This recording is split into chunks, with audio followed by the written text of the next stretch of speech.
Steve's got the Sun. Yes, we're just going to be doing White Van Carl, where we ask Carl the questions the Sun asked some other bloke. That's right. Because we think Carl's got more to say than anyone on anything. Carl only tells the truth, by the way. Just remember that, listeners. Off you go. Yes, well, today's White Van Man in the Sun is John Slade. He owns his own door maintenance company. His answers are very informative, I have to say. But, Carl, what do you make of the Channel 4 producer, aged 30, who duped a school into believing he was a teenager for a documentary? Are you familiar with this story? No, go on. Well, basically, a 30-year-old guy kind of fooled the school into thinking he was a pupil for a secret documentary. The school's outraged. Do you think that that's, for you, should anything go when it comes to making TV? I think I've said to you before, there's loads of kids at my school. I remember being in the first year, and kids who, what year do schools go up to? I was in the first year. What is it? 11. 5? Oh, sorry, first year of infants and juniors. No, secondary school. 11. Right, year 11. Kids have beards and stuff. No, not year 11. They're 11 when they first go to secondary school. Right. Well, I'm 11. The kids at the older end. Well, there's a fifth form, and then there's you can leave when you're 16, I think, can't you now? Right. Well, kids who were 16 looked old. They did have beards. I remember going there and thinking some of them were teachers. I think he's answered that. Next one. What's the next one? Tattoos and everything. I think they're kids in the earlier years even. What do you make of the fact that Mariah Carey's £38 million payoff has cost EMI staff their jobs, and we're talking 1,800 EMI staff who have lost their jobs? What do you think of that? Yeah, I mean, is that silly money, Mariah Carey, on 38 million? She doesn't need that much. She doesn't need that much. She has to dress nice, though. It's not her fault. I'd say it's bad business. Okay. Because EMI, did you say? Yes. Right. They've got rid of them staff. Yeah. Mariah Carey's left. Who's going to do the work? do you think Mariah should come back and do some temping? Well, they should have got a loan and paid her. Okay. Do you know what I mean? Vicious circle, that.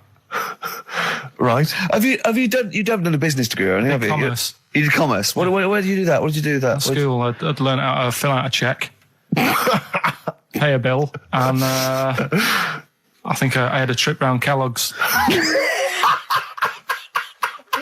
Did you get an O level or a GCSE? We know he didn't. You know, but was there a commerce exam, or was it just a division of maths? Remember. What did he fill out a check? Was it a subset of maths? It was an option. It was like, if you want to do it, you can. What was it? Fill out a check, pay a bill, have a visit round Kellogg's, and I saw my sister's boyfriend there at the time. He sorted me out with some variety packs. Really?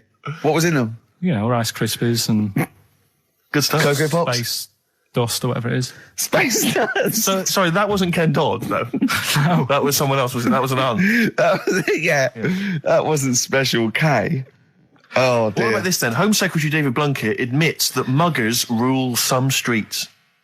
Weird this, because when I was out with you... I don't believe it's going to be weird, whatever you say, Carl. No, when we were in that pub that night and we got talking about muggers and that, the tip is what I tend to do, because I nearly got mugged once. You nearly got mugged once? I nearly got mugged. Yeah. But I tried this technique of acting a bit mental. Right, and how did you act mental? Well, this guy wanted me trainers. And I was in Piccadilly Gardens in Manchester. It was quite late one night. Mm-hmm. And he'd come up, he said, I want them trainers. I said, you want them? I said, I worked hard for these. He said, how dare you come to me asking? And I got a bit livid. And he looked at me like, oh my God, he's got a right one here. And he left me. Were you acting mental or were you just mental? No, I put it on a bit. Were you not petrified though? Well, you don't think about it, do you, when you're sort of in the eyes of danger? Well, not you. Clearly, you're a brave man. So, what did you say? I just went a bit mad. I just kind of, because he said he wanted the trainers and they were dear ones at the time, and I just, no, you're not having these. So I've crafted you. I said I wanted these trainers. Yeah. And went on to tell him how I work at printers and I don't enjoy it, and I put in all these hours and that, and I have to cycle home for about 5 miles. And did he give you his trainers? Yeah. Did he have a knife? I just left. No, it didn't get that. Didn't get that violent. Well, that's very brave of you, Carl. Yeah, it's that's good. Good advice, though. Just act mental. See, what's it? Should have tried it the other night. Oh, Liza Minnelli. Yeah. Well, she said, I've worked hard for these diamonds. Yeah. Not easy being the daughter of Judy Garland. You don't know what it's like. You know a lot about paying bills and writing out checks. Yeah. Tell us about Kellogg's. What was it like? What was in the factory? Was it just like squashing bits of corn? Pretty boring, really. Just loads of conveyor belts, boxes of cornflakes everywhere. Just what you imagine. Yeah. So is it more, this is where you might be working? This is where you're likely to work? Possibly. There was 2 trips. There was that and the trip to Manchester Evening News. Okay. And I left that early because I had a job in Cordon Bleu. In Kellogg's? Cordon Bleu, what's that? It's like a supermarket. Yeah? And I had to leave the trip early and the teacher went mad saying they'd thought I'd got lost on the, in the building and stuff. What, you didn't tell anyone? No, because it was like day 2 of working in this supermarket and I couldn't be late.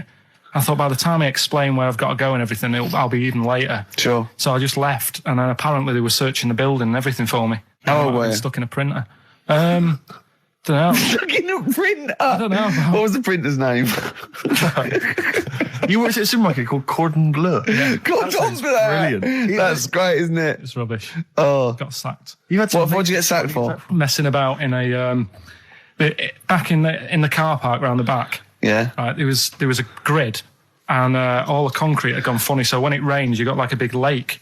Oh yeah. Right, and I got in. Do you know those big metal trolleys you get to like put all the food in? While yeah. And I got in one of them and pushed myself out into this lake of cement. No, water. It was water because it'd been raining. Right. And I got stuck in the middle, right? And the boss was like, "Where's Karl? He's meant to be doing, facing up the beans." And I was like, "You were stranded in a lake." So someone said, "Oh, I saw him messing about out the back." He came out and saw me stuck in the middle of this lake in a trolley, and he said, "Get back in." I said, "Would you say no? I'm filming sharks." I said, "It's too deep. I can't get out. You'll have to pass me something." And he said, "I'm not passing you nothing." He said, "You can get out of there and walk through it." I said, "I'm not. I've got my trainers on, probably the same ones." Yeah, you've risked your life for them. Yeah. I said, "I'm not getting these wet." I said, "What are you going to do?" I said, "I'm going to wait for the water to go down the grid."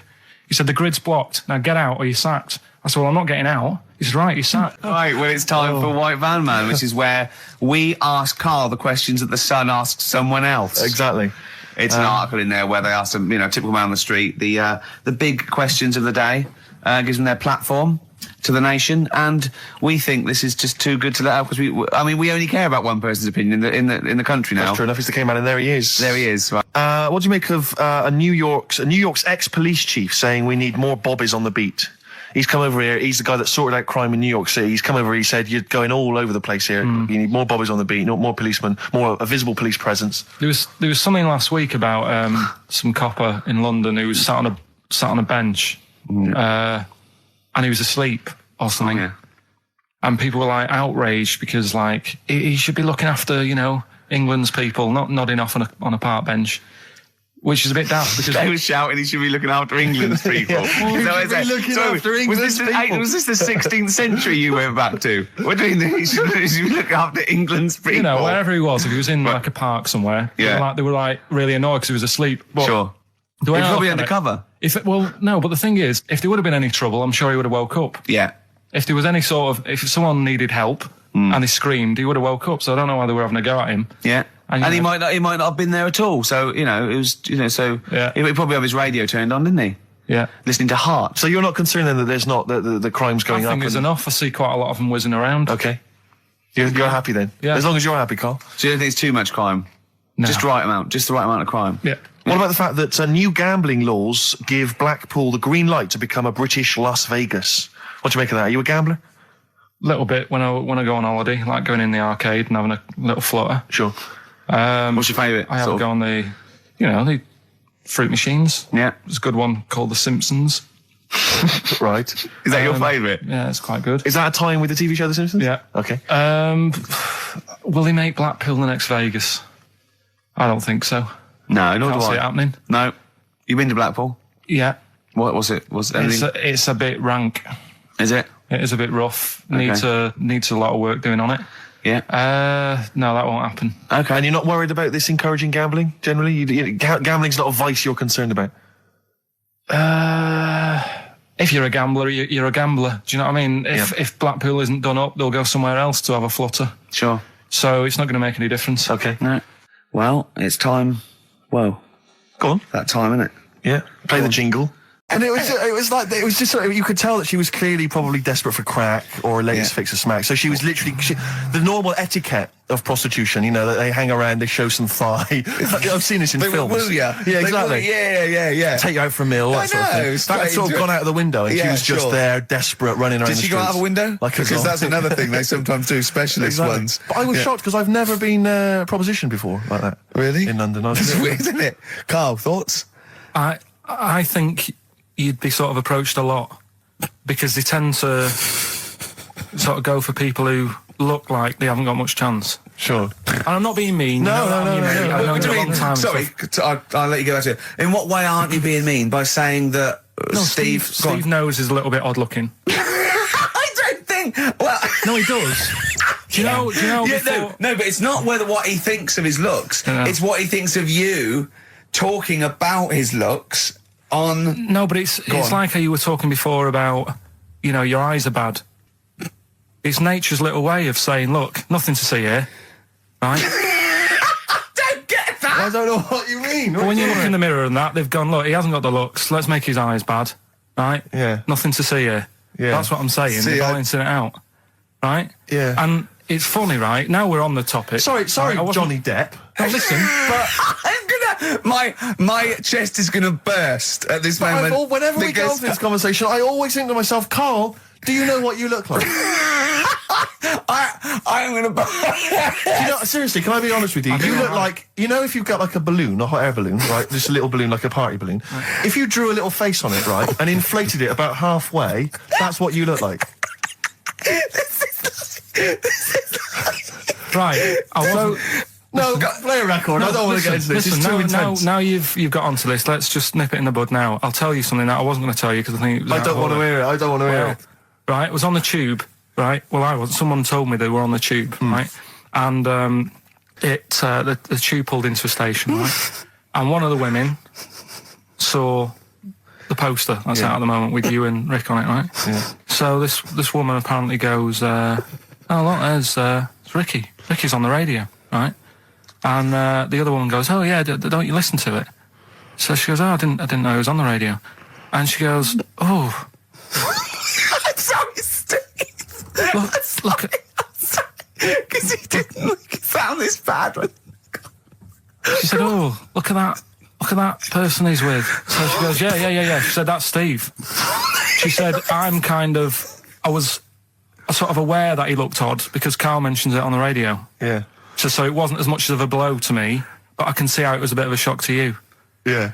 So that's weird, isn't it? Yeah. And that isn't me sort of telling this woman to say anything. That was all happened without anybody else sort of bringing it on. Yeah. Do you know what I mean? Yeah. So was it? Sorry, you seem to be relishing this. Was it because of the little balloon story that made you? I honestly, Steve, I wouldn't have told you, but if you're going to start, having a pop. Yeah. Do you know what I mean? I can't just sit here and take it and that. No. I mean, all mates. Yeah, it's just... yeah. Well, I mean, I was mistaken for Johnny Vegas. Steve's got a story about that, if you want to have a go at me. Well, someone just thought you were fat with a beard, which is true. Well, don't have a go at me, because he said you look... Well, you started it. No, I didn't. Yeah, I didn't. You were milking it. You were egging him on. I was laughing. You were egging him on. I sort of was. Yeah. But let's not, Oh, it's a good job you got lots of good mates like Jonathan Ross you can go and hang out with. You don't need other friends, people who've helped you in your career. He's good. Here's an email from Scott Coomer. He says, Carl is actually right. I've got an A-level in statistics and probability. It doesn't matter how long they have and how many monkeys you have. You cannot guarantee they would type the complete works of Shakespeare. Infinity makes it probable they would get it right, but not definite. Yeah. Well, yeah. Yeah. That's what I was saying. No, you weren't saying, Carl. You don't understand it. Infinity sort of sorts it out. That if they do anything, they nearly do everything, won't they? No, I mean they'll give it a good shot. No, that's not the point. But the I'd point be is surprised if they did one page right. Right, listen. It's not to do with consciousness. It's not to do with them aiming. They are just bashing away at the keyboard. It's like they're used to show that there isn't consciousness. They chose the chimpanzee because it can type, presumably, hit the keyboard. It's because they hadn't come across you at the time. Yeah. It's to take out thought out of it. It's to take out reason and trying, right? It's just random. They're saying that if you typed enough things, if the computer was left typing everything, if you left it for an infinite amount of time, and they chose Shakespeare because there is meaning behind it, and it's difficult to get it exactly right, to show you that infinity would come up with it's not just Shakespeare, it's every novel. It's everything. Fairly eloquent there from Gervais. A quick riposte, please, from Karl Pilkington. No, I'm just saying, what I don't understand, if it hasn't read it, then how does it know where it's going? What do you mean by coming in here at this time of day? I've just been doing some Christmas shopping, haven't I? Probably do some more shopping on Monday, because it's my day off, isn't it? Yes, I know it is. You don't have to tell me. Do you want to see what I've bought Suzanne? No, thank you. I don't mind showing you. It's only a Christmas present, isn't it? Just bought some more condoms. Why? Well, I bought some last year. Got 2 boxes. They all got used, so... I'm very glad to hear it. How much do I pay you? Why are you asking? The presents I buy has got nothing to do with what I earn. Like I say, if I won the lottery, I wouldn't go mental on her. Do you know what I mean? I probably wouldn't even tell her, because I think she'd want to travel around the world and all that, and I'm not into that, to be honest, so I'll probably keep it quiet. Why? Well, once you've been around the world, where do you go next year? Each to their own, though, innit? You know what I mean? Well, what do you want? What for Christmas? Not that fussed, really. And you, it's just as well I'm not that fussed, because do you know I do some work at XFM? Do you know what they're giving me for Christmas present? Nothing? No, might as well have been nothing. 2 CDs. That's it. I was well fed up. I'm sure you will. They give you a list of about 30 albums, and you get to pick 2 off the list. So I've gone for Kings of Leon album and the best of Bob Marley. Mr. Marley has been dead these 7 years. In fact, he died 7 years ago this very day. Did he? Do you know what sort of donuts Bob Marley likes? It's not my business. No, it's not a proper question. It's an old Peter Kay joke. He likes the ones with jam in. Do you get it? God. Bless him. Did I ever tell you about my Uncle Alf? No? He wasn't a proper uncle, right? But it was just he an aunt? one of my dad's mates and that. And he was getting on a bit. He must have been about 60, which is pretty old when you're younger and that. And he was the same. He used to always wear a suit and that. But it was never in good nick. It was always like a rough suit, but it doesn't matter. He's still, making half the effort and that. Yeah. And he used to sleep in a dinghy. Right, Uncle Alf. What? In his house? Yeah. Why? Well, in a flat, he's in like a little bed set. Because he only had a little bed set and he was into boats and stuff. So he had this 2 birds with 1 stone. Had this little dinghy, had a little flat, thought, well, it's tight space and that. He had a dinghy as a bed, and he had 2 tellies, right? He had 2 tellies, one that the sound worked on, the other one only the vision worked. So if you wanted to watch a programme, You had to turn them both on. put them both on like BBC One, turned one up and watched the other one. Wow. That's extraordinary. From his dinghy? Sat in his dinghy. That is brilliant. It was an inflatable dinghy, it wasn't like a wooden. Yeah, an inflatable one, yeah, big inflatable Did you one. ever go around and visit him? Yeah, now and again. Was it weird seeing a 60-year-old bloke in a suit in a dinghy inside watching 2 tellies? It's weird at the time, I thought. But which of the TVs stopped working properly first? I mean, did he... let's say the sound went on one of them. Yeah. Did he carry on watching the other one, hoping Oh, the other one was fine. No, he went and got a new telly, and then the vision went on that, and he went, oh no. He went, hold on though. Wait a minute. I've got another telly in the wardrobe that I haven't used. It didn't happen, Carl. The other one, right? A bloke, right? He's on a train station, and I say I heard it. He's waiting for a cruise station, whatever, and he shits himself.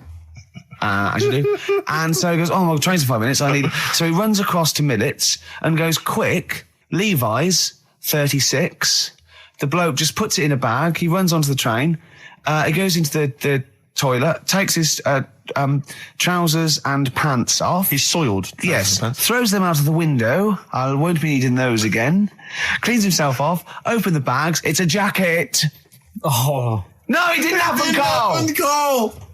At what point did he go into it and go, quick, Levi's 36? And the bloke went, sorry, Levi's 36, what, a pair? No. Shall I wrap them? Them? It. Shall I wrap? Just wrap whatever it is. Do you want to look? No. I'm not looking when you're putting it in the bag, please. Right? 36 waist, or is that, don't say anything. I've told you 36 Levi's. And put it in a bag and charged me for it. Yeah. I don't want to discuss it further. Good evening, Steve. I've got some here brought in. It's just a normal soup. It's Rooster's Pride. What flavour soup's that, Steve? Oh, I know you brought that. And it's all it's a genuine article, and it's cock soup. Can I have a closer look at that? Maybe there's some more humour I can draw. What, you want a closer look at my cock soup? Just the cock soup. Let me just. It says here delicious, appetising. 3 to 4 servings. You know what I'm thinking of when you're talking about the soup? I'm thinking of innuendo. I'm just thinking of a man's cock. Penises, yeah. Let me just. It's the darkness. Use Rooster's Pride cock soup as a snack with crackers or toast. Still thinking of a normal knob. An appetiser, again, or a soup base. That doesn't really work as an innuendo. No, that's disappointing. We'll work on that, though. On XFM 104.9, I'm Ricky Gervais, with me, Steve Merchant and Karl Pilkington, and a few new characters, Steve. I can't believe that. As I said, I know you love Moyles and his sort of wacky stuff, and Chris Moyle, Edmonds, one of the greats, and Edmonds, and just all well, I'm going to go along the same sort of vein. I've come up with a couple of. Can I show you one? I'm excited. Okay, well, it always starts with a sort of doorbell.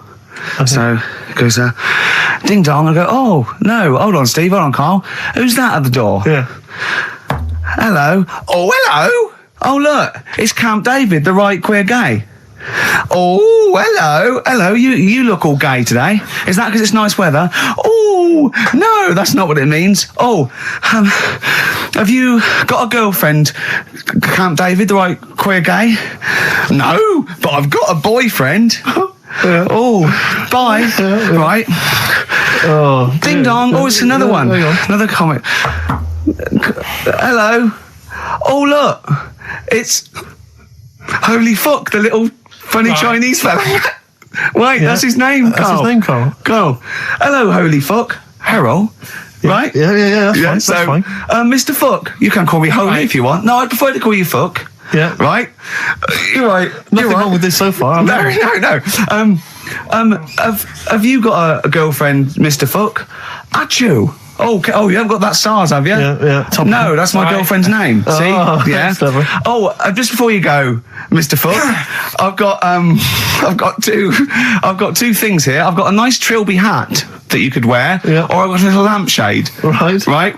Which one do you want to put on your head and walk around? I presume the trilby. No, but it's not. No. Yeah. The lampshade. Lampshade, of course. Bye. See you later. Yeah. I thought they were genius. Can I be honest? I'll be honest. I thought they were brilliant. I thought they were. You didn't steal them off Chris. No. They're original. Sometimes characters. Chris Moyles has done stuff as good as that. I know. Yeah, I know. But no, these are all mine. So there you go. We'll be hearing more from Camp David, the right queer gay, and Holy Fuck, the funny little Chinaman. What? All right, Carl. Yeah. Is that your sort of humour? It might not be your sort of humour. You just should have run it past me before you did it. Yeah. What one are you worried about in particular? The not Camp David. Well, say his name. No. Say his name. Which one? I don't know which one you mean. The Chinese fella. Well, I forget who that was. What was his name? I can't remember. Well, if you can't remember, it can't be that good, so we'll leave it. We won't do it again. Right? I'll tell you what I've got, Steve. Oh, what? Tell you what I'm thinking. Go on. right? Do you know, like, TV programmes sort of get rested in the winter? Ding dong. Oh, no. Hang on, who's this? Oh, Go on. hello again. Not now, Mr. Fuck. We're talking. Bye. Is that Holy Fook again? Yeah. Okay, Carl. Look at Carl's face. Right, okay, that's it now. I'm not answering the door anymore. Right, okay, go on. Right, yeah. Ding dong, ding dong, ding No. dong, ding dong. He's trying to get in. You've got. Don't be impolite, Rick. Come on, Rick. He wants to come in. No, it's too late. It's too late. He's gone away now. Go on. Right, anyway, what I'm Nice thinking hat. is Rockbusters coming back for a bit. What? What are you talking about? He likes my idea. He likes my characters. He doesn't like that idea. If I Go on, what, Carl? no, what? I was going to say, if I came up with With what? Name it. with that Chinese fella What was his name for again? a I keep sketch. forgetting. But do you not think that Columbo looks like he smells? Would you imagine he smells a bit? He's a brilliant detective. Well, but he's got that dog and he smokes cigars, so I imagine he I reckon smells. he stinks. I reckon he doesn't clean his clothes enough. Oh, I think he has. I think he gets up and washes, but I think he I puts on just a think he's crumpled too old mat. absent-minded. I think he's too busy thinking on solving crimes and stuff. What do you think? Do you think his wife makes him clean his pants now and again? I think they're quite a bohemian couple. I'm not sure she's really interested in that. I think she's got her own mind. Maybe she's a painter or something. No, maybe she's losing it a bit, and he's a bit embarrassed by Yeah, it. that could be true. And she's probably incontinent, so while she's ironing his trousers, she just all over them, and he goes, Yeah. "Oh God, she's shatting my pants again. I gotta wear them out." Yeah. Yeah, so that's what. Oh, ding dong! Hang Who's on, that? who's this? Oh, hello! Oh, look, it's David Gray, the bent piano player. Oh, all right. I thought it was going to be Columbo. That would be the joy. Ding dong. My wife loves you. No. Harold, oh, I don't believe it. Look who's turned up, Carl. Let me see what we've got Is here. Dickie Anderson called in yet? Sadly, nothing from Dickers. I think I might make him one of my hilarious sort Yeah. of comedy characters. What do you think he would sound like? What would he sound like? I sort of probably like that, I think. Ding dong. Hello. Hey, it's Dickie I Anderson. can't believe it. Your show's rubbish. Something like that? I mean, I think you should work on them perhaps before you... You're saying there's not a lot of substance to these I'm guys? just saying that, once the novelty of the doorbell has worn off... I don't think you understand comedy on radio, I'm not Steve, sure I do, to but, be honest. Listen to Noel Evans, listen to Moyles. You'll see you don't need to riff with it. It's just, you just do the doorbell and just say they're here. Right. That's all you need to do. Sure. So that's the main thing. Well, so we've had a couple I'm of thinking of some responses. more characters as well. We'll keep working on those. Yeah. Marcus has emailed. He says no to Rockbusters. He hasn't heard it, but it sounds rubbish. Believe me, you couldn't be more right. Well, does The Office sound good as a title? All right. This is someone else. Don't bring back Rockbusters. Please, can we have more Holy Fook? You're not pronouncing it right, I Steve. know. I was just a bit edgy there. It's Holy Fuck, the little Chinese fella. Holy Fuck, the little funny Chinese fella. Ding dong. Oh, who's that? Oh, it's a posh bloke who doesn't care about poor people. Hello, posh bloke, what are you doing? I'm in my Rolls Royce and I don't like the homeless. Oh, posh bloke, don't be a...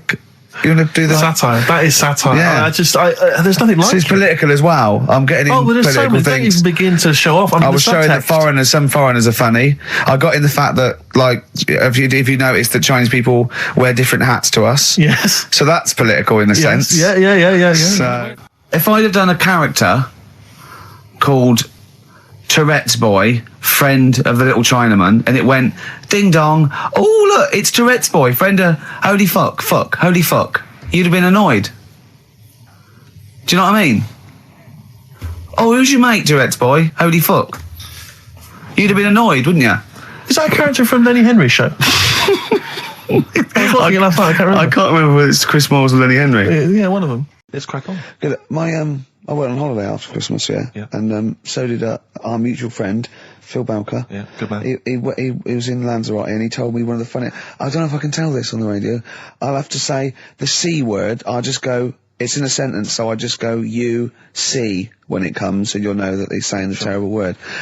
Just didn't want to ruin the anecdote. Anyway, they're walking along one evening in Lanzarote, and there's lots of Brits there apparently, and Phil overhears a sort of married couple arguing. They're having to go home a bit early, and she's saying to him, she went, "For Christ's sake, every time we come out drinking, you always shit yourself. Right? Wow. Always, not once. So he's going, I've told you, he said, it's not the drink, it's the weather. She went, the weather. You'll be blaming the food next, you see. I don't think they should have got married. Wow. Or when did you think the shooting themselves started? Must have been after the marriage, because if they, you know, you're courting, and they go, went out with, Derek again, did you last night? Yeah, how was it? The evening was lovely, the meal was nice, but he shook himself. Again. That's 5 dates, 5 different heaps of shit. But I think I can change him. I think I can change him, yeah. It must have happened after the marrying. Or he just might have think, oh God, or he's got to that age where I think, look, I'll just empty it when I get home. Yeah. I'm not going to keep going up and going to the toilet, you know. It's the ice that does it. Yeah, Carl is right, I think. It is the ice. What do you mean? People forget, you know, they say, oh, don't drink the water when you're on holiday, and they don't. They drink, you know, they buy Evian and stuff. Oh, I see. They forget about the ice. The ice cubes, you're right, in a bar. Made from tap water.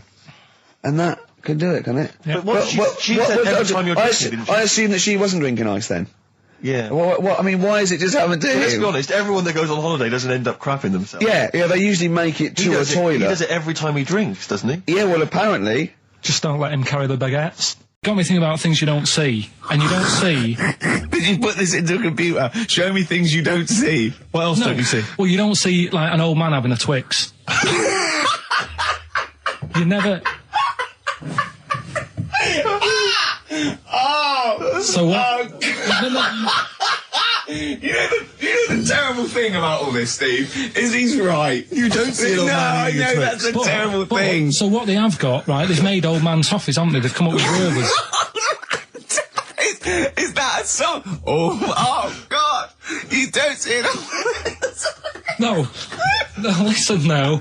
So they've got their Werthers, right? Yeah. So, Look at him. You think Forget he's it. giving a lecture at Oxford? it's not going anywhere. No, you go know? on. Sorry. Go on. I'm What? just saying.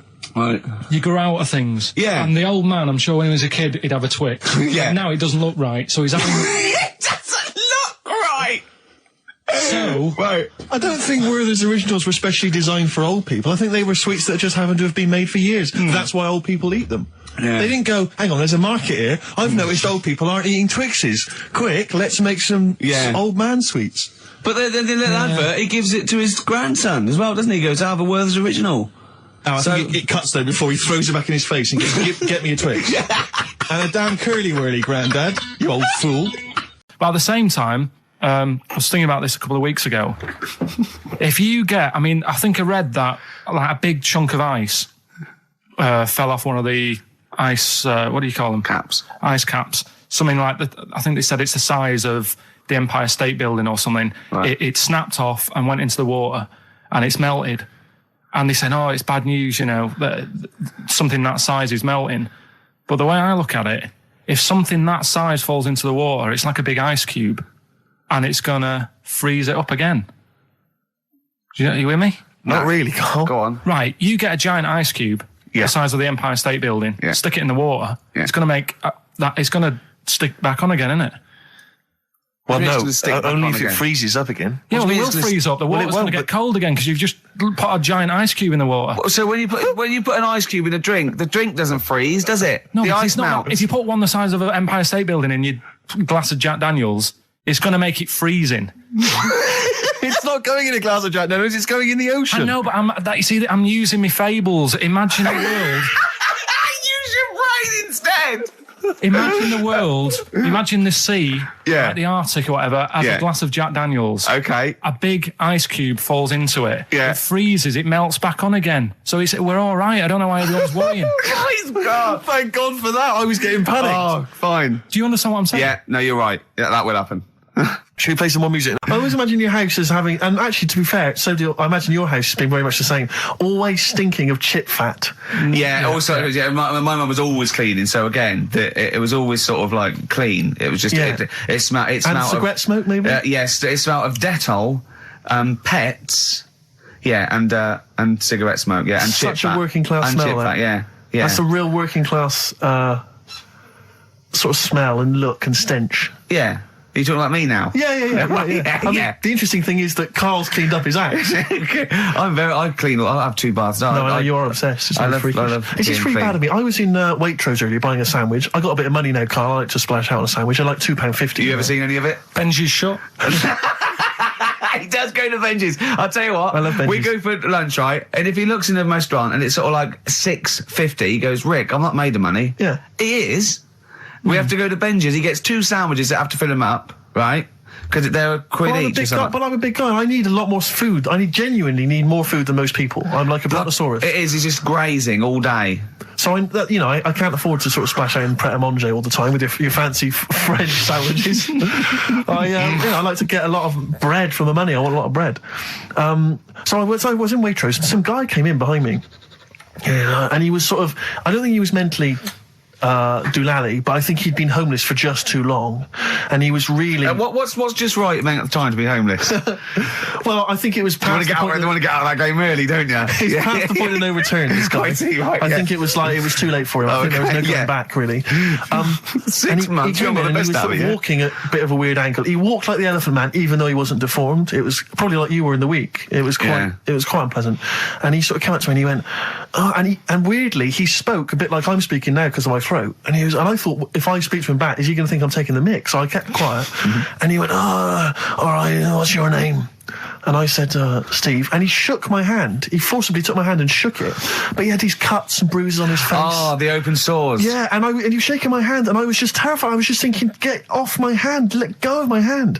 And thankfully, Did he have a bell round his neck? well, he may as well have. I mean, seriously, and I caught the eye of a security guard. I had him thrown out. You know, I'm all heart. This man does not have the funds to be Exactly. shopping here. This is Please have him Waitrose. removed. This is part of the John Lewis partnership. Yeah. And so they had him thrown out. And seriously, then I was just freaked out. I had to wash my hand as soon as I could. I couldn't imagine the kind of grime that was crawling across Weatherby's kind of homeless ways. Are you still doing your social work? Or Whenever I can, Rick. Yeah. Yeah. At least he used to give it to old people, biscuits. You'd have gone, I'm not going near them. Look at them gums. Wouldn't that have been grim? Would you have wanted that though? Old kind of homeless people touching you? Well, no, it's not. I'm not Jesus Christ. No, I know. I know. It's not on my list. I was driving this down. What do I know? I need some batteries from a Walkman. I need to be touched by some old people. See you later. Cheers. I was watching, the one thing I did watch all week was Columbo, which seems to be on constantly. I was watching Columbo, and I know you're a fan of Columbo, Rick. One of my favourite programmes of all time. I was like, do you not I've think that taped it. All right. I just thought you were going to talk about it. Well, you're Well, not- which one? What do you mean? They Taped made it? about 90 and they're showing on about 4 channels in rotation. But it doesn't matter if I tell you who did it, because you'll find out in the first 5 Yeah, minutes. exactly. You find out in the first 2 minutes I mean, anyway. let's be honest, if Robert Vaughan's the star, it's probably going to be him. Or Culp. Often Robert Culp. Yeah. Yeah, sometimes Patrick McGowan. But do you not think that Columbo looks like he smells? Would you imagine he smells a bit? He's a brilliant detective. Well, but he's got that dog and he smokes cigars, so I imagine he I reckon smells. he stinks. I reckon he doesn't clean his clothes enough. Oh, I think he has. I think he gets up and washes, but I think he puts I on just a think he's crumpled too old absent-minded. I think he's too busy thinking on solving crimes and stuff. What do you think? Do you think his wife makes him clean his pants now and again? I think they're quite a bohemian couple. I'm not sure she's really interested in that. I think she's got her own mind. Maybe she's a painter or something. No, maybe she's losing it a bit, and he's a bit embarrassed by it. Yeah, that could be the truth. And she's probably incontinent, so while she's ironing his trousers, she just all over them, and he goes, "Oh God, she's shatting my pants again. I gotta wear them out." Yeah. Yeah, so that's what. Oh, ding dong! Hang Who's on, that? who's this? Oh, hello! Oh, look, it's David Gray, the bent piano player. Oh, all right. I thought it was going to be Columbo. That would have been a joy. Ding dong. My wife loves you. No. Hello. Oh, I don't believe it. Look who's turned up, can't Carl. believe that. Do you want to do Rockbusters, Steve? Now, can we? Okay, do listen. It? With the whole Rockbusters thing, I don't want to be responsible for bringing it back. So I think we should put it to the vote. You should email in. We'll give people 5 minutes to email in. I'll take a straw poll. Do you want to see the return of Rockbusters or not? We're leaving it to you, Right. the audience, to decide. Okay, Steve. I guarantee it's going to be a landslide. They are all going to want it. But why have we ever trusted our listener? We know what they're like. You've just described some of them with a bloke in Waitrose and Columbo's wife shitting herself. So that's the sort of people that, you know what I mean? Yeah. It was weird because the waitress guy did ask for my autograph before he was hauled away. So maybe he is a listener. But all I'm saying is maybe the posters are drawing in some fresh blood. There's some people who've maybe not heard Rockbusters before. They're the ones who probably vote for it. Anyone else who's heard it before, surely they're not going to see the return of that. No one wants to see the return of that. What's the number? No, that's email only. We don't want to speak to these freaks. Ricky.Gervais@XFM. I love the fact we don't want to speak to these freaks. We work with one of them. Yeah. God. Yeah. If you want to see the return of Rockbusters, vote yes. If not, no.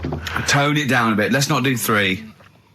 No, he's got to be 3, otherwise it's too easy. Oh. Ricky.Gervais@XFM.co.uk. Right, just choose the best one. The Seeker from The Who. Brilliant. Classic rock. On XFM 104.9, I'm Ricky Gervais, with me Steve Merchant, Karl Pilkington. All right, well, unsurprisingly, the overwhelming consensus is that people would like to hear the return of Rockbusters. I should, however, point out just some of the no responses.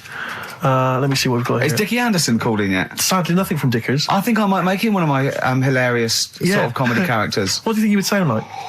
What would he sound like? It's sort of probably like that, I think. Ding dong. Hello. Hey, it's Dickie Anderson. I can't believe it. Your show's rubbish. Something like that? I mean, I think you should work on them perhaps before You're saying there's not a lot of substance to these I'm guys? just saying that, once the novelty of the doorbell has worn off. I don't think you understand comedy on radio, Steve. I'm not sure I do, to be honest. Listen to Noel Evans, listen to Moyles. You'll see you don't need to riff with it. It's just, you just do the doorbell and just say they're here. Right. That's all you need to do. Sure. So, that's the main thing. Well, so we've had a couple I'm of thinking of some responses. more characters as well. Well, keep working on those. Yeah. Marcus has emailed. He says no to Rockbusters. He hasn't heard it, but it sounds rubbish. Believe me, you couldn't be more right. Well, does The Office sound good as a title? As seen and talked about in Heat. In Heat magazine. It's got really tough this week now. We're not messing about anymore. Right. Got some good prizes. Absolutely, yeah, we'll talk about those later. Because, was it last week that you had the classic? Was it, I can't remember, I'm paraphrasing, Carl, apologies. Something like, I'm here in Texas, I've fallen in a puddle, and my knee has got wet. Yeah. Whitney Houston. Whitney Houston. Yeah. And also, it was last week when there was a little bit of confusion over the one for Holly Valance. Right? Of course. I don't think it was confusion, I think it was your error. Yeah. No, it wasn't. And it was Holy Valance and you meant Pelmet. Then Becky, who called up that time and said, if you're getting mistaken with Pelmet, right, she sent me an email in a week saying, I've done a bit of research. Yeah. It was my fault. I've made an error. Yeah. It is a Valance. Okay. And I know about Valances. As I told you last week, at the very end, my auntie loves them. Yeah. Right? She makes them. She started off just like putting them on top of the sort of window around the curtain. And then she thought, I can do more with this. Yeah. And she had a little coffee table that had magazines underneath. And she said, I'm sick of seeing them magazines when I'm sat down. She sounds like a Pilkington. So... I'm sick of seeing them magazines when I sit down. So she put a Valance around the table. She just got Valances around everything now. Yeah. Right? Then, next step, she tapes everything. She never actually watches telly. She tapes it all because she gets sick of listening to the adverts and that. Yeah. So she tapes everything. So she's got loads of videotapes and that. And the video used to get on her nerves. When she was watching a film, she'd see the clock changing. Oh. And it distracted her from the film. So she put a Valance around that. Yeah. That's genius. Yeah. So, that is or is it mental? Only Mrs. Einstein can tell. I don't know. She's even made a little Jack Russell look like a hovercraft. Yeah. He's great. So everything's got a Valance. If you go round and you stand still for too long, the chances are she'll put a Valance around your head. Yeah. This is this is Auntie who? Auntie Nora. And this is the one that farted for 5 minutes. Lest our listeners forget. Farted for 5 minutes. Called his mum, saying I'm farting. 2 minutes into the fart. She said about 2.5 minutes in. Yeah. God. She said I'm about 2.5 minutes into the fart. My mum said, how long's it been going on for? She said, well, it was about 2.5 minutes before I called you. Yeah. And then it went on for a further 2.5 minutes or something. And then it stopped. And, she couldn't time it because there was a Valance over the clock. Yeah, she used to annoy her when she was on the phone and you put her off seeing the time. She was guessing it was 5 minutes. This was one consistent fart. Yeah, I mean, it wasn't making a noise, it was just... Oh, it wasn't making a noise? Just gas. Right, endless gas. So, There you That's go. fantastic. Well, we started off with a new one, a little bit of Foo Fighters. We like new and old on this show, don't Indeed, we like to mix it up. I'd like to play the Smiths from their debut album, I Don't Owe You Anything. Red Hot Chili Peppers on XFM 104.9. I'm Ricky Gervais. With me, Steve Merchant. Hello there. Karl Pilkington. All right. Don't be nervous. We might see a difference in Karl. He's a little bit shy. There's someone here from the BBC filming this, part of that celebrity boxing thing. The Fight, I think it's called, and they want to get a little clip of this, so we're going to let them film for a minute, and then they're going to go away. Is that all right, Karl? Yeah. He doesn't want to be on camera, do you? Do you? I think it ruins radio, doesn't it? Do you know Well, what I not mean? for the people listening, it doesn't. Yeah, but it does, because people are like, oh, he sounds like a bit of a looker. What, you? Yeah. And then they'll see it on the telly, and they'll go, God, yeah, his head is round. It is round, though, isn't it? So, guess what? I got a call yesterday. You'll love this, Steve. From MTV, and they were wondering if they could screen test Karl. That's outrageous. I'm loving it, and I was going, yeah, and I said, yeah, it's fine. I'll come down with him, and I was saying, what about this and that, and they were loving it. I called him up, and went, oh no. I went, why not? He went, well, I'm looking at my reflection now in the mirror. He said, I shouldn't be on the telly. What would you wear for your screen test, Karl? What kind of look would you try and cultivate? Because you've got to bear in mind that the audience out there, they don't know what you look like. So would you be a snappy dresser like, say, Jonathan Ross, or would you go for your kind of street cash look? Can't wear a suit. You can't wear a suit? Don't hold it well.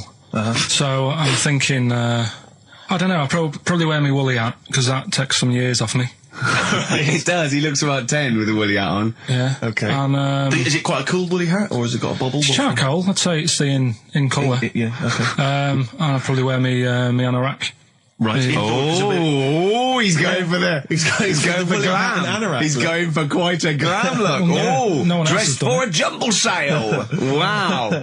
Yeah. But I'm not that happy about it all, to be honest. Are you going to do it? You're not going to do it? Well, I'm sort of stuck in the middle, because throughout my life so far, I've never planned for anything, right? It's just always happened. Yeah. The time, you know what I mean, being in plays at school, never planned it, but when I did it, I went down the storm. It was a that sort of triumph, thing. yeah, we all remember that. So, As I remember, you did Little Donkey. did Little Donkey, yeah. And then later, someone was filming at the back. Was it your dad's mate? My dad's mate. Well, Yeah. And on the camcorder, he listened to it back, watched him playing it. His dad says, just off camera, what does he say? I don't want to say it because I'm in charge of the show and I'd be irresponsible. He looks like a right twat. So, And so he gets home, listening, watching that, and then here's his dad just off camera go, he looks like a right twat. yeah, all right, yeah. What are you worried about? Your dad saying that? Sorry, can I just interject? Because I'm really worried about this idea of Karl being on MTV. Because the problem is that, let's be honest, Rick. I mean, we're getting by the skin of our teeth, aren't we? Really, it's only Karl that's keeping this afloat. Yeah. And if he gets on MTV and the world sort of gets a sense of him and they understand him, and he won't be ours anymore. We won't be able to control him. It'll be out there. It'll be in the. Well, that's the thing. No, that's the thing. That's the terrible thing, though, isn't it? It's like Karl is my pet, but I realise I've got to release him into the wild. And because I love him, I know he's got to go free. Sure. But I want to. It's like Kez. Maybe Someone will beat him to death, and we won't have to worry. I'll have you on, though. I'll have you on as a guest. Which gets me on to something we've got coming up today. Oh, yeah, he's got a new idea. Yeah. Right. Do you know, like, I've talked about ghosts, and we had that good discussion the other week walking to Piccadilly Circus Station, and I was telling you about ghosts, and you were saying, Karl, don't be an idiot, and all that. Spoke to a woman in the week, done a little interview with her. You've done a little interview? Done a little interview, 2 minutes or so, with a woman who's got ghosts in her house. So I look forward to hearing that later. That sounds brilliant. coming up later. Well, I'm going to play a classic tune now. I've just gone straight for it. I've gone for the jugular. This is Ziggy Stardust. As we're having so much fun with penises, I thought perhaps I should just mention... That's a slogan. We should just mention this story briefly. It's in the paper today. A Russian is selling what he claims is Hitler's mummified penis for £12,000. Yeah. Ivan Zadurprov says his ex-Red Army soldier dad hacked it off as a souvenir after storming the tyrant's Berlin bunker after his suicide in 1945. Yeah. Not. You Why convinced? did he wait till now? Yeah. He's found out that that might get a bit of £12,000. £12,000. Which doesn't seem a great deal. Doesn't seem a great deal of money, really. Well, it's useless, isn't it? True. You're not going to be able to use it. It's not going to be able to. It's not going to be a donor. Imagine that if you walked round. Yeah. You'll never. making love to a girl. You'll never believe who this is. Yeah. You never believe who's doing you, love. He's like, this is going to freak you out. This is, just relax. Exactly. Okay, sit down now. Was that I got a all right? little surprise for It was you. brilliant. It was brilliant. Yeah, so you enjoyed it. Yeah. Right. Are Did you you a notice- fan of the Third Reich? Exactly. Well, no, awful racist. Okay, let's go a different tack. Yeah. You did like the sex. I love the sex. Okay then. Yeah, it's not going to be Hitler's knob, is it? But I like the idea that, I mean, you're a you're in the Red Army. Yeah. You've just stormed Berlin. Yeah. 1945. You crash into You've the bunker. You've gone through terrible. Terrible. How you've lost 20 million comrades. Unbelievable. Oppression It's been everywhere. going on for years. You're in there. You see the man. Here he is. He's dead. He's dead. The figurehead and leader of one of the most despicable, You turn to your friends. There's a tear in your eye. Yeah. And your immediate thought is, I ought to chop off his todger. Yeah. Yeah. Well, no, I said Bagsy. I said Bagsy Bagsy is Winkle. I said Bagsy is Winkle outside. Whoever it was. Yeah, I didn't know it was going to be Hitler. Brilliant. It's just, I can't, it just doesn't make sense. It's ludicrous. It's ludicrous. And I don't know how is he expecting to prove this? Because I want some proof. Well, I think that's why he said that. He probably started off with, I've got Hitler's face. And they went, brilliant. Oh, let's have a look at it. What do you mean let's have a look? Well, just check Hitler's face, because obviously I know what he looks like. Oh, yeah. No, it's not. Yeah, you know what no, it's not his face. What wouldn't you know what it looked like? Well, I mean, no one's ever seen his genitals. That's what I've got. Yeah. I've got his. It's got a little swastika on it. Is that proof, is it? Yeah, little Have you got tattoo. his ball? Well, no, the Albert Hall's got one, his mother's got the other, so I don't know. See, the Albert Hall, I would have thought, would probably be paying that £12,000 because apparently they've already got his ball. Yeah, they got one of his balls. They got one of his balls in the they Albert just Hall. His need- mother's got the other. Yeah. But if they got the Todger If they as can well, track down the one his mother's got, they would have a complete set of Hitler's. I'm just hoping it doesn't fall into the hands of some kind of crazed genetic scientist. What, I could clone it from his knob? Could clone Hitler. Back to, I don't even want to think about the future if that's the sort of way we're going. Exactly. If that's the sort of way we're going, Carl, I'd rather not know about it. What do you make of it, Carl? Weird, isn't it? It is weird. He went, yeah, it were good, except it were a nudist beach, so didn't tell me. I went, Of course it was. I went, what do you mean? He went, well, sitting on the, I don't know why they have to do it. I don't know why they have to do it. Why do they have to do it? He went, Suzanne said they think there's nothing wrong with it, like being a transvestite. Right? I went, I love the fact that your girlfriend has to tell you what's wrong and right in the world. And he went, well, we're walking along the beach, fella coming towards us with knob out. I went, oh, what's going on here? Right? And he said, and because it wasn't all nude, he's walking round, he's stark naked, and he wants the freedom of that, but he's got a big rucksack on his back with his clothes on, so he has to get changed. He went, so what's the point in that? Right? And I went, he should just carry the book. He went, what, and covered it up? When he went, oh yeah, good idea. See? He went, but I wasn't happy. He says, and that was the first day, so we didn't go there again. I can just imagine his little face. Yeah, just going, all right, Gobsmacked. That's out, Yeah. that's out. What's that doing out? Why has he got his out? I imagine Carl sort of dressed in a suit, in a sort of safari suit, done right up with a cravat. I'm not undressing. I don't want people seeing the flesh. That's for you, love, and no one else. But I love the fact that it's going and goes, Carl, they don't think there's anything wrong with it. They're just happy that way. and he in his own mind just goes, like being a transvestite. So Turkey, yeah. So what is this again? It's educating Ricky is the tip included. Right. Apparently a fellow was on holiday in Turkey. Just having a normal holiday. Weather's good. You know, he's having a good time. Weight is all normal height. Yeah. He's having his meal. He hears a load of screaming going on in the kitchen. Hold on. Has his girlfriend wandered in there? And they do, With a stepladder. Yeah. they circumcise people in the kitchen, and apparently... What are you talking about? Whoa. Slow down. We were sidetracked there for a minute. What are you talking about? Well, I'm excited about two things at once here. One, they circumcised people in the kitchen. Two, I guessed it was someone losing the end of their knob. He did, yeah. I started thinking like Karl Pilkington. Extraordinary. That is amazing. Apparently it was going on. It wasn't just a one-off either. Well, when I say a one-off, I mean they did it more than once. Yeah. Right?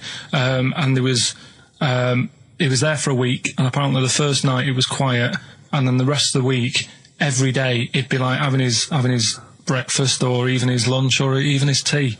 Yeah. Right? He'd be doing it all day. Oh. You'd be hearing Lunch and screams. breakfast, fair enough, really. Yeah, Circumcision at tea time. Don't do that. And apparently it's a tradition over there. You can't even make a complaint about it. It's like, well, you should have found out before you come over See, it. I can't believe this is Sorry, true. I'm a little I bit can't lost. believe this is He's true. in a restaurant, in a hotel, and there are people having circumcisions in the kitchen. Is that right? I'm even worried that we're bordering on the racist here, suggesting that is tradition, that Turkish people cut the end of their cocks off in the kitchen. Yeah. At meal times. I think you're wrong, Carl. This just sounds ludicrous, Carl. No, I don't think it happens everywhere. Right. I think this Just in this particular This at this restaurant. hotel. certain places, Certain hotels. certain hotels. What, is it like 2-star? Yeah. Why did he go to the Foreskin Inn? It was his own fault, wasn't it? So that's Sorry, that's it, is it? Have they closed? Sorry, no, wait. That's the story. You educated me, right? Once a fella saw some Turkish people cutting the tip of their knob off in the kitchen. Thanks very much. Thanks very much, Carl. Got any more? Well, there's things you can learn from it. Either don't go to Turkey. No! Don't have calamari when you're over there.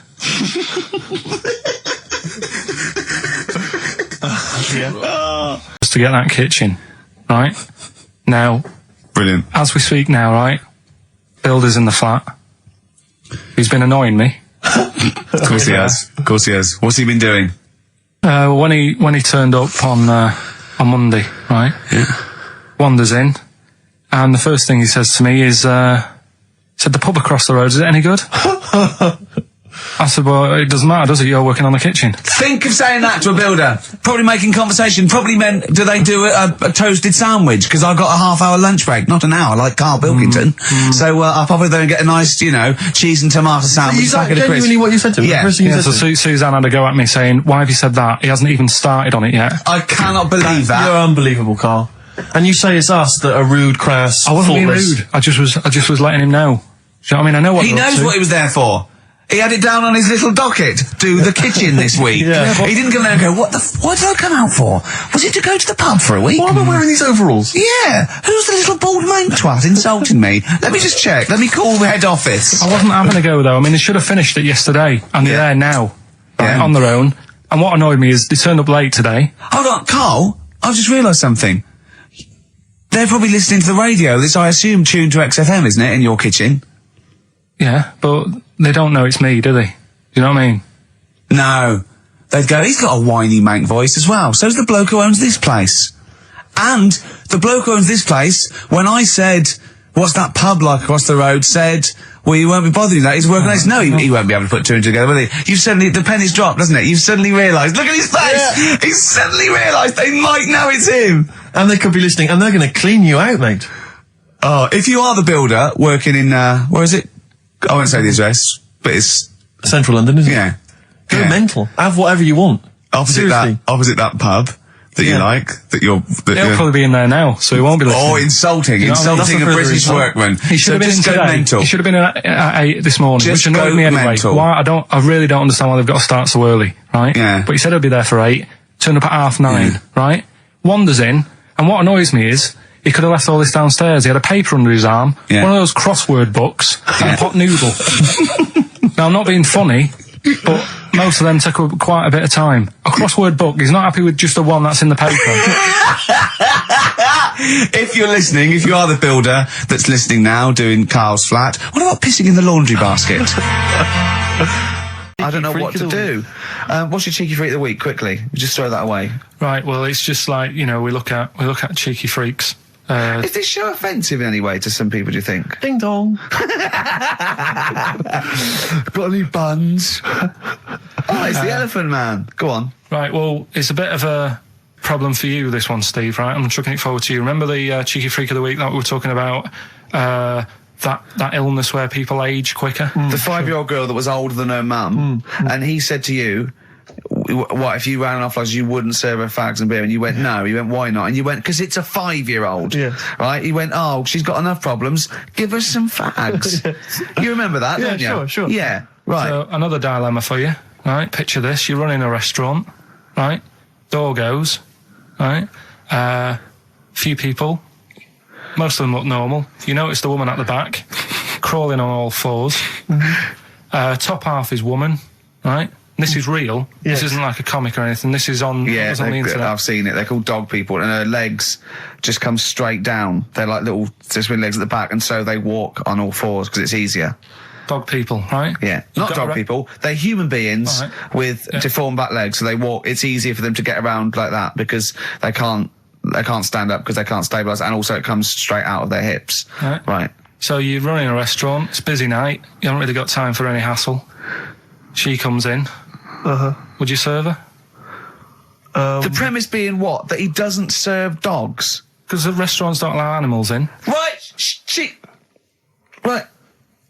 So it's a dilemma. It's not a dilemma. Right. She's not a dog. She's a human being. Yeah, with I put a plate of meatballs on the floor, and she tucks in, and a little glass of, a little bowl of wine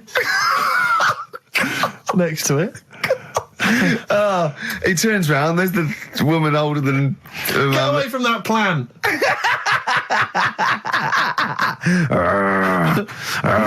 Is service included? Oh dear. Now you're backtracking because now I'm just do they saying, listen? Do they listen to the show? They might do. So they listen to the show. So once again, you've got an anecdote where the people who you've admitted to not liking to see their baby or care about them are listening to the show. No. Maybe I don't know. Maybe the builder's listening once again. They're nice people. I like them. Just sneeze in the chili pot. When the kid's older, I'll go and see them. Just, you know what I mean? When it's got its own little character. As a baby, it could be any baby. You know what I mean? It's got nothing to offer me. I know what you mean. It could be a toy baby. But you know what I mean? It could be a bag of sugar. No, I know what you mean, yeah. When it can start talking and, And lend you money. Yeah. Got good toys and stuff. It's well worth going, but at the moment... Yeah, nothing. I'll see it when it's about 6. He goes, you want to go? Yeah, brilliant. Put it to bed. Let's have a game of Scrabble. Yeah. Do you know what I mean? Yeah. Carl's got a theory that Chinese people don't age well. This man was a Chinaman, right? And he was 120 or something. Yeah. Did you see a picture of him? Yeah, he's still alive. No, he's not. No, He's he's not. dead. He died at 120. So He said 120 or something, but makes you wonder. What makes you wonder? Well, because they don't age well. I think he's using that. He's probably about 37. Oh God!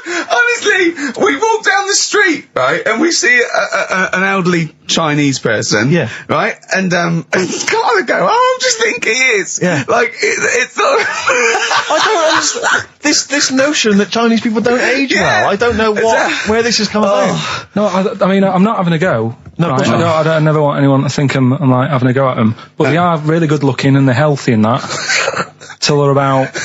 I've never seen one, right? Can you tell me if you've seen a Chinese person who's about 30?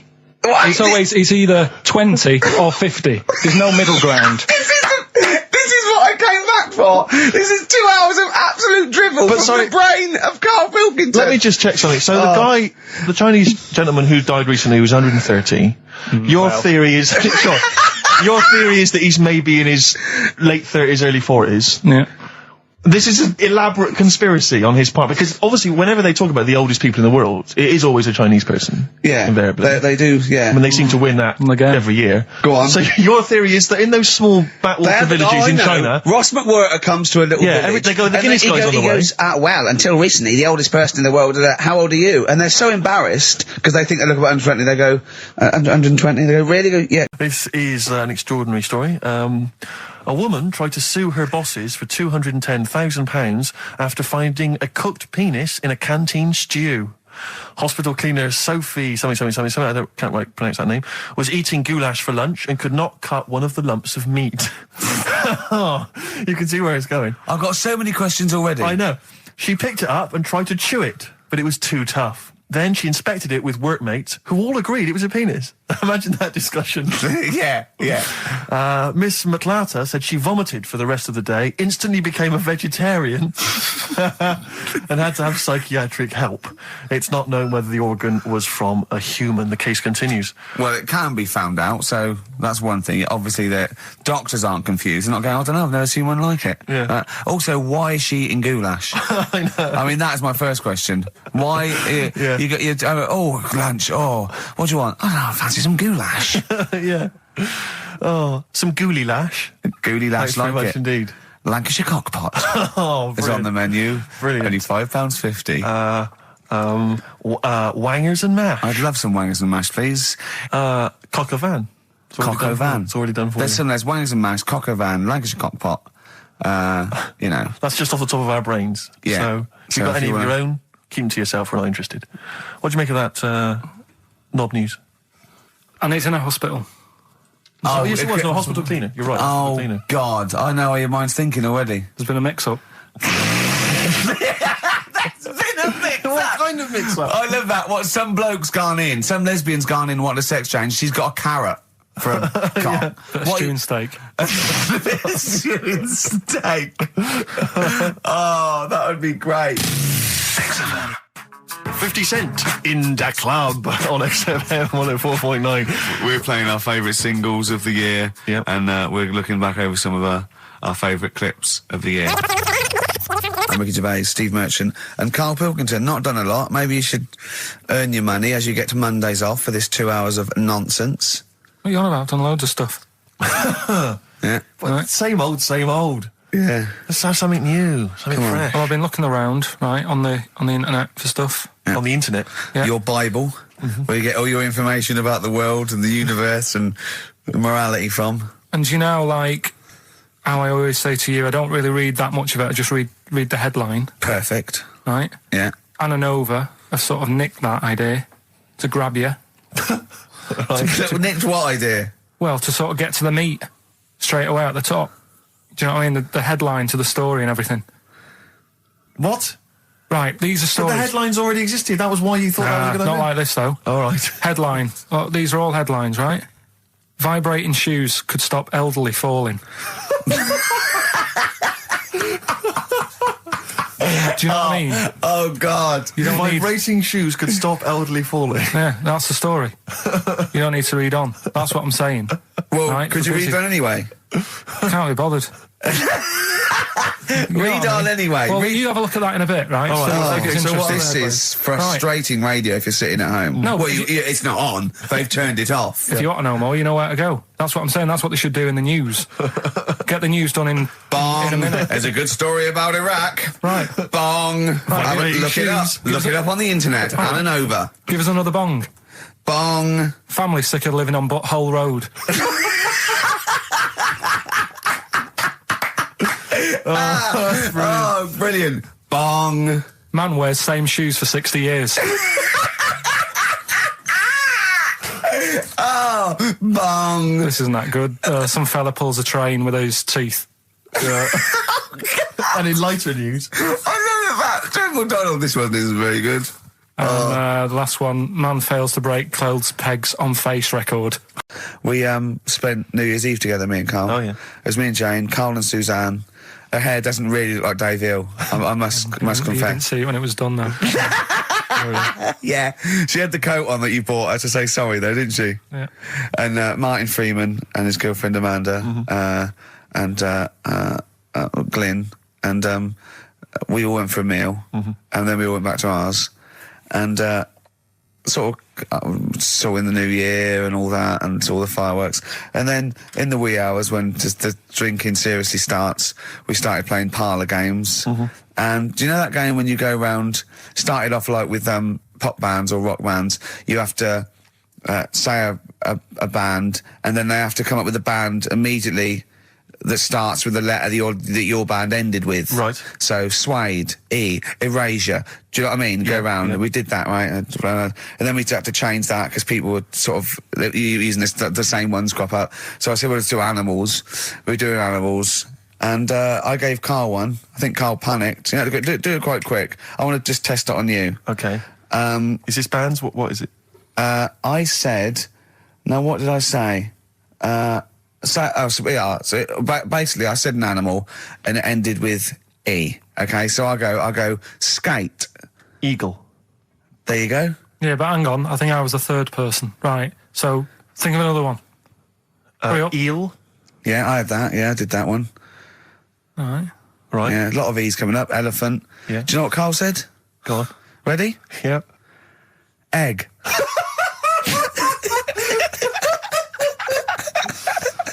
Oh, in a sense, I suppose. Egg? He went, yeah. I went, no, wrong. He went, well, what? And then Martin came to his rescue and went, well, what is an egg? Animal, vegetable, mineral. I said, Well, it's animal, but it's a... You can't have egg. But would Well, you know allow then. tadpole? Well, yes. Is Yeah, that not because it's a larval considered? stage. Yeah, no, but egg, you might as well have leg. Or eye. Uterus. It doesn't count. Egg, you panicked. Brilliant. I still think I'm right. Well, you're not right. We were naming, you know... It's a bit of fun, though, isn't it? Yeah. Exactly. Yeah. You meant, why obey the rules? It's just a Exactly, bit of yeah, fun. no, that is true. Don't that bother is with the true. rules. That is You true. had the fireworks in the year, did you? Yeah. What, you had them yourself? Or No, you no, just no, no, watched you them? could stare across the river, we could see him. But actually very impressive, and I'll tell you what, they got it right this year. Instead of 2 hours of letting off fireworks, people were going, oh, can we go now? It was 3 minutes, and they spent £1 million on the 3 minutes. And that's it. That's all you can stand, 3 minutes of fireworks. Oh. To me, fireworks are like watching Lord of the Rings. Exactly, I've absolutely. never been impressed as a child. Never been impressed. I've never been impressed as an adult. But a big bang, a huge big explosion, that'll do me. I used to go to, they used to have little community fireworks displays at Christmas, things like that, near our school, maybe in the school or at the local kind of community centre. And I used to go along to them with the family and everything, get the sparklers, and they would have the fireworks, and that would be, and I was just bored silly. And I always thought that if the guy organising it had wheeled out an enormous firework, climbed in, gone, last one to the moon's a bender, and then shot off, that I'd have been, that'd be brilliant. That'd be good, yeah. But it's just interminable. Do you reckon I could take out that church? Yeah, from exactly, here? yeah. Get money on it. Go Yeah, on then. yeah. That'd be worth it, wouldn't it? But little zoom, another one. Oh Christ. So a friend of mine was telling me that they once had some indoor fireworks, which apparently is just, I mean, imagine that. Who needs indoor fireworks? Well, I think that's just little. Yeah. I think one of the things, we got indoor fireworks once when I was little, and I remember one of the fireworks was that little celluloid fish that you put in the palm of your hand. Of course. And it Predicts goes, the future. oh, you're sexy. Yeah. What, it curled up because of the heat of your hand? Yeah. Oh, you're dead. It didn't curl. Actually, it's Grandad. He's dead. Yes. His hands are cold. Oh, no. That's the only way that would be... Oh, yeah. So that's the only test How it did you can do. discover he was dead? We used one of those predictive fish. It came out dead. Yeah. Just flat. We noticed today how much he's simian, isn't It's he? very strange, actually. We maybe should try and get a picture on the website because Carl's arms are particularly chimp-like. It's very, very strange. Because he's got that sort of... He's got long, downy hair. It's And not the like... long extended knuckles. Yeah, and his totally round face, that sort of the chin goes back and the dome of his cranium. I think, quite seriously, I know we sort of share about 98.5% of our genetic material with bonobos and chimpanzees, but I think he's got a little bit more. Yeah. I honestly think he's a little bit of a throwback. Just his line, they just kept to this sort of really the ugliest one in the cave and the tree, and he really didn't. He didn't come out of it. I'm not saying you are, I don't think you'd... Well, you are. Yeah, you're chimp-like. No, it does annoy me. My hair annoys me on my body and that.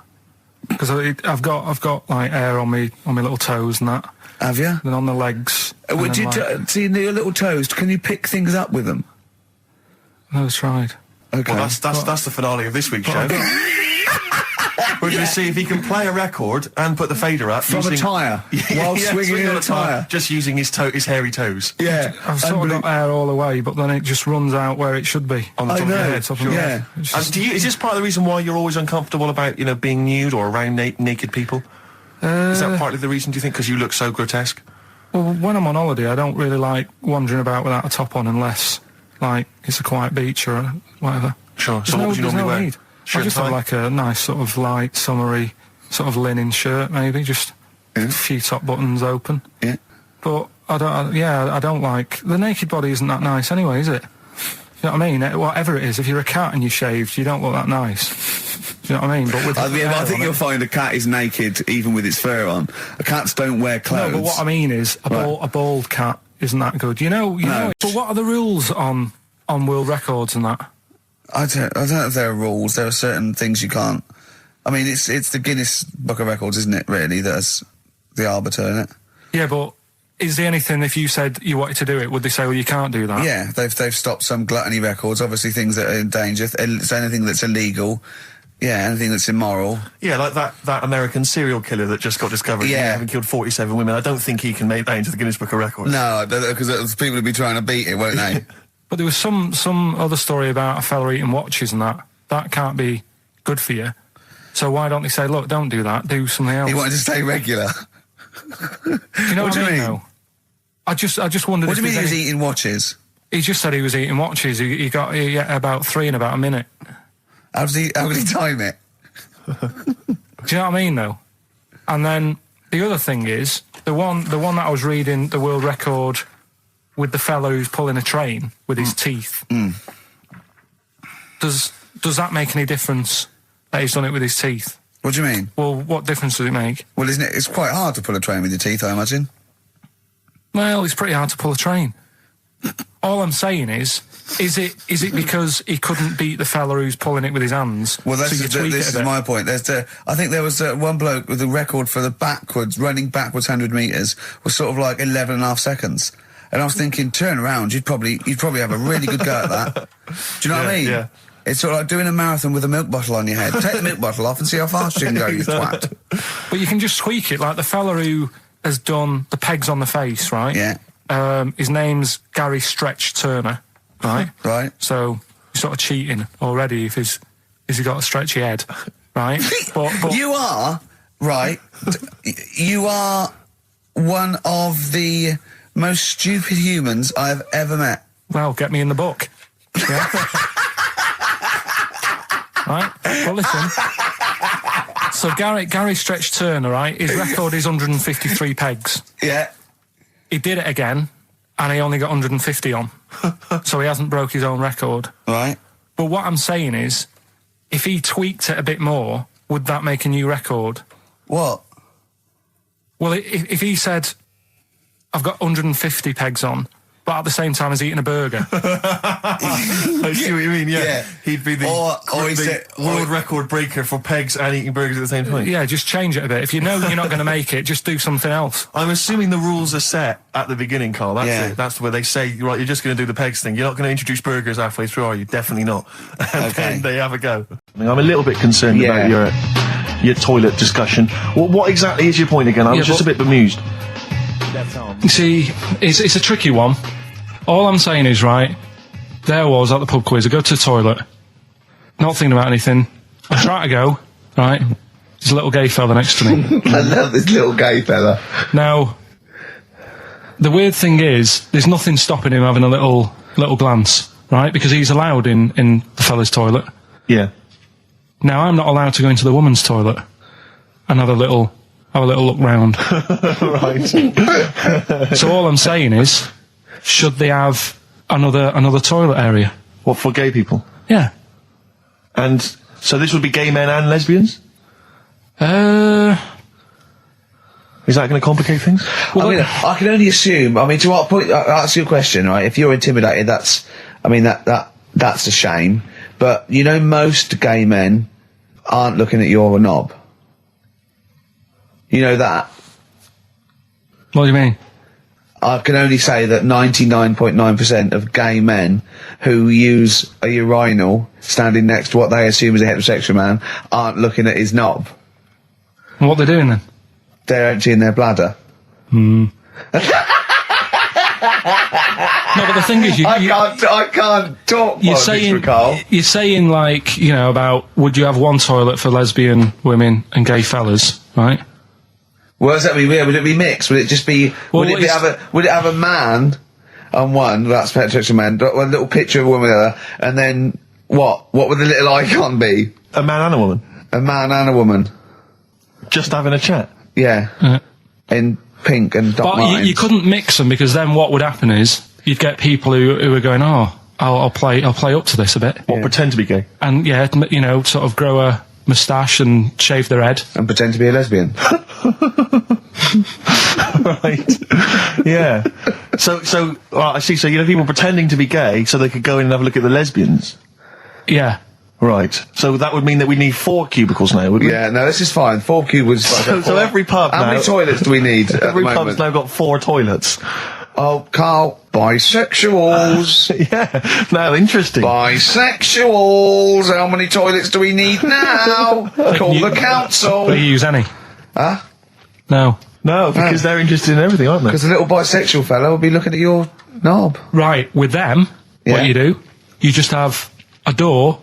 You open it, and there's one urinal there, so you can't get a queue. They have to sort of wait. I just thought that, well, why can't there just be a thing between the urinals so no one can look at anyone else's knob? Wait a minute. Just to go back to Ricky's point, what stops, even if we've got the toilet for gay men, what stops the gay men who want to have a look at your willy going in the regular toilet and pretending that they're straight? Most men don't Who is gonna police this? wear gay across their No, head. exactly. They don't have a tattoo. There's no branding yet in the British House where they have to declare. So we're going to have to expand this. What So we've do all you- got to carry identity Do you know cards. you can see a gay, can you? Coming a mile off. No? No, I'll just hold it in next time. No. Can you tell gay men? Do you know a gay man? I'd say probably if you did if you lined some people up Yeah. and said point them out, I reckon I'd get. But hold on, we're not talking about people dressed in leather with the arse cut out and an handlebar moustache. Yeah. We're talking about, the everyday, No, non-seen. of course, Oh, no. well, yeah, but I mean, suppose I put you in a room and there was 10 naked men, right? Yeah. And there's 5 gay men and 5 hetero. Could you walk along that line looking at those gay... Am I naked No, you don't have to be naked. Why would you have to be to naked? catch them out?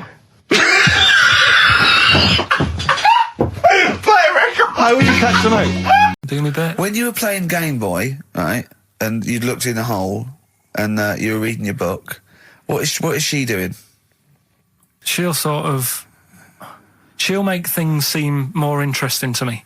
Do you know what I mean? So like when we're at the Owl and the bus driver said you've got an hour here, I said, why have I got an hour here? I go to a funeral with someone who I loved in the ground and don't spend an hour around it. Why do I want to...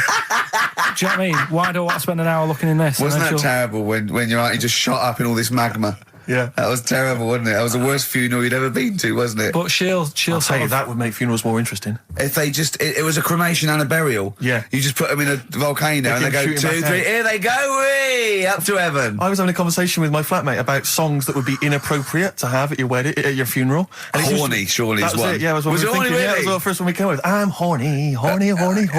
See, there's always other things going on in my mind when I'm in that pub quiz. For me, it's just a little bit of fun. Sure. It's a night out. Do you know what I mean? Suzanne enjoys it. Yeah. It's a bit of a get-together. We have a chat beforehand. Yeah. We have a bit of fun. Yeah. But there was other things on my mind. What were you Carl, thinking? I could do that here. I don't have to lose a tenner. Wait, what were you thinking during the quiz then when the questions were coming out? What were you thinking of? Well, what it was, right, just before the quiz started, I had to go to the toilet, right? Because the rule is, right, people who don't go to it, once it starts, phones off, Oh, yeah, no you more can't leave toilet. the room, They yeah. take it dead serious, don't they, right? Yeah. So I went to the toilet. Now, I'm not being out of order here, it just got me thinking, right? I went to the toilet. The gay fella in there, right? There was a gay fella in there. Gay fella in the toilet. Now, How could you tell? How did you know? just typical, everything about it, right? It. Everything about it, right? Yeah. Oh. What, Just large what- handlebar moustache, leather cap. Butt plugs, amyl nitrate. Could I just say that these views do not reflect the views of the management of XFM or me and Steve. Go Or on, most Carl. of the people in this country. On Go you on, go on, Carl. What's your problem? Yeah, but this is what I'm worried about, really. But this is why I only got Danny Minogue right, right? Because this was floating around my mind. Went She's to a the big toilet. gay icon, Now, isn't she? going to the toilet, they have like men's cubicle and they have women's cubicle. Yeah. Now, without sounding out of order, is it wrong for me to think gay men should have their own little cubicle? Call in. They should have their own. Well, not cubicle. You mean an actual toilet, I suppose. When I was at the urinal, Yeah. normally, there's a fella there, and then you go, all right, and there's no pressure. But I couldn't go. I was thinking, should I wait? If I go into the toilet, it'll look obvious. Yeah. I had loads of pressure, and But this was what were you going on. worried So about? sorry. What were I'm you so concerned sorry, about? Viewers. I'm so Well, sorry. it's like, right, listen, when I was a kid, right, and it's all right for you to go into women's toilets when you're a kid. It's like, oh, it's a bit cute, Yeah. right? As long as you're not, like, over 15 or something, right? Right. But when I was a kid, I went into a toilet, and women, when they use their little cubicles, they don't shut the door. Some of them just sit down on the toilet, Yeah. right? And you see everything. And, no, seriously, that's probably one of the first times I saw, like, a woman. Yeah. That, right, and my Auntie Nora when she was staying over. What happened with your Auntie Nora? She was, she's into wearing caftans. Into wearing what? Caftans. Oh, yeah. What are caftans? Big, bellowy sort of dresses. Right. And, yeah, I used to sit on the floor at home in front of the telly. Sure. She was on the chair behind. Yeah. She did a bit of a sort of a Sharon Stone scene. Oh God. Yeah. Did you see it? There was no underwear. No. What age were you? What was it like? What age were It you? was like a ripped tennis ball. What? Right, we're off air. We're off air.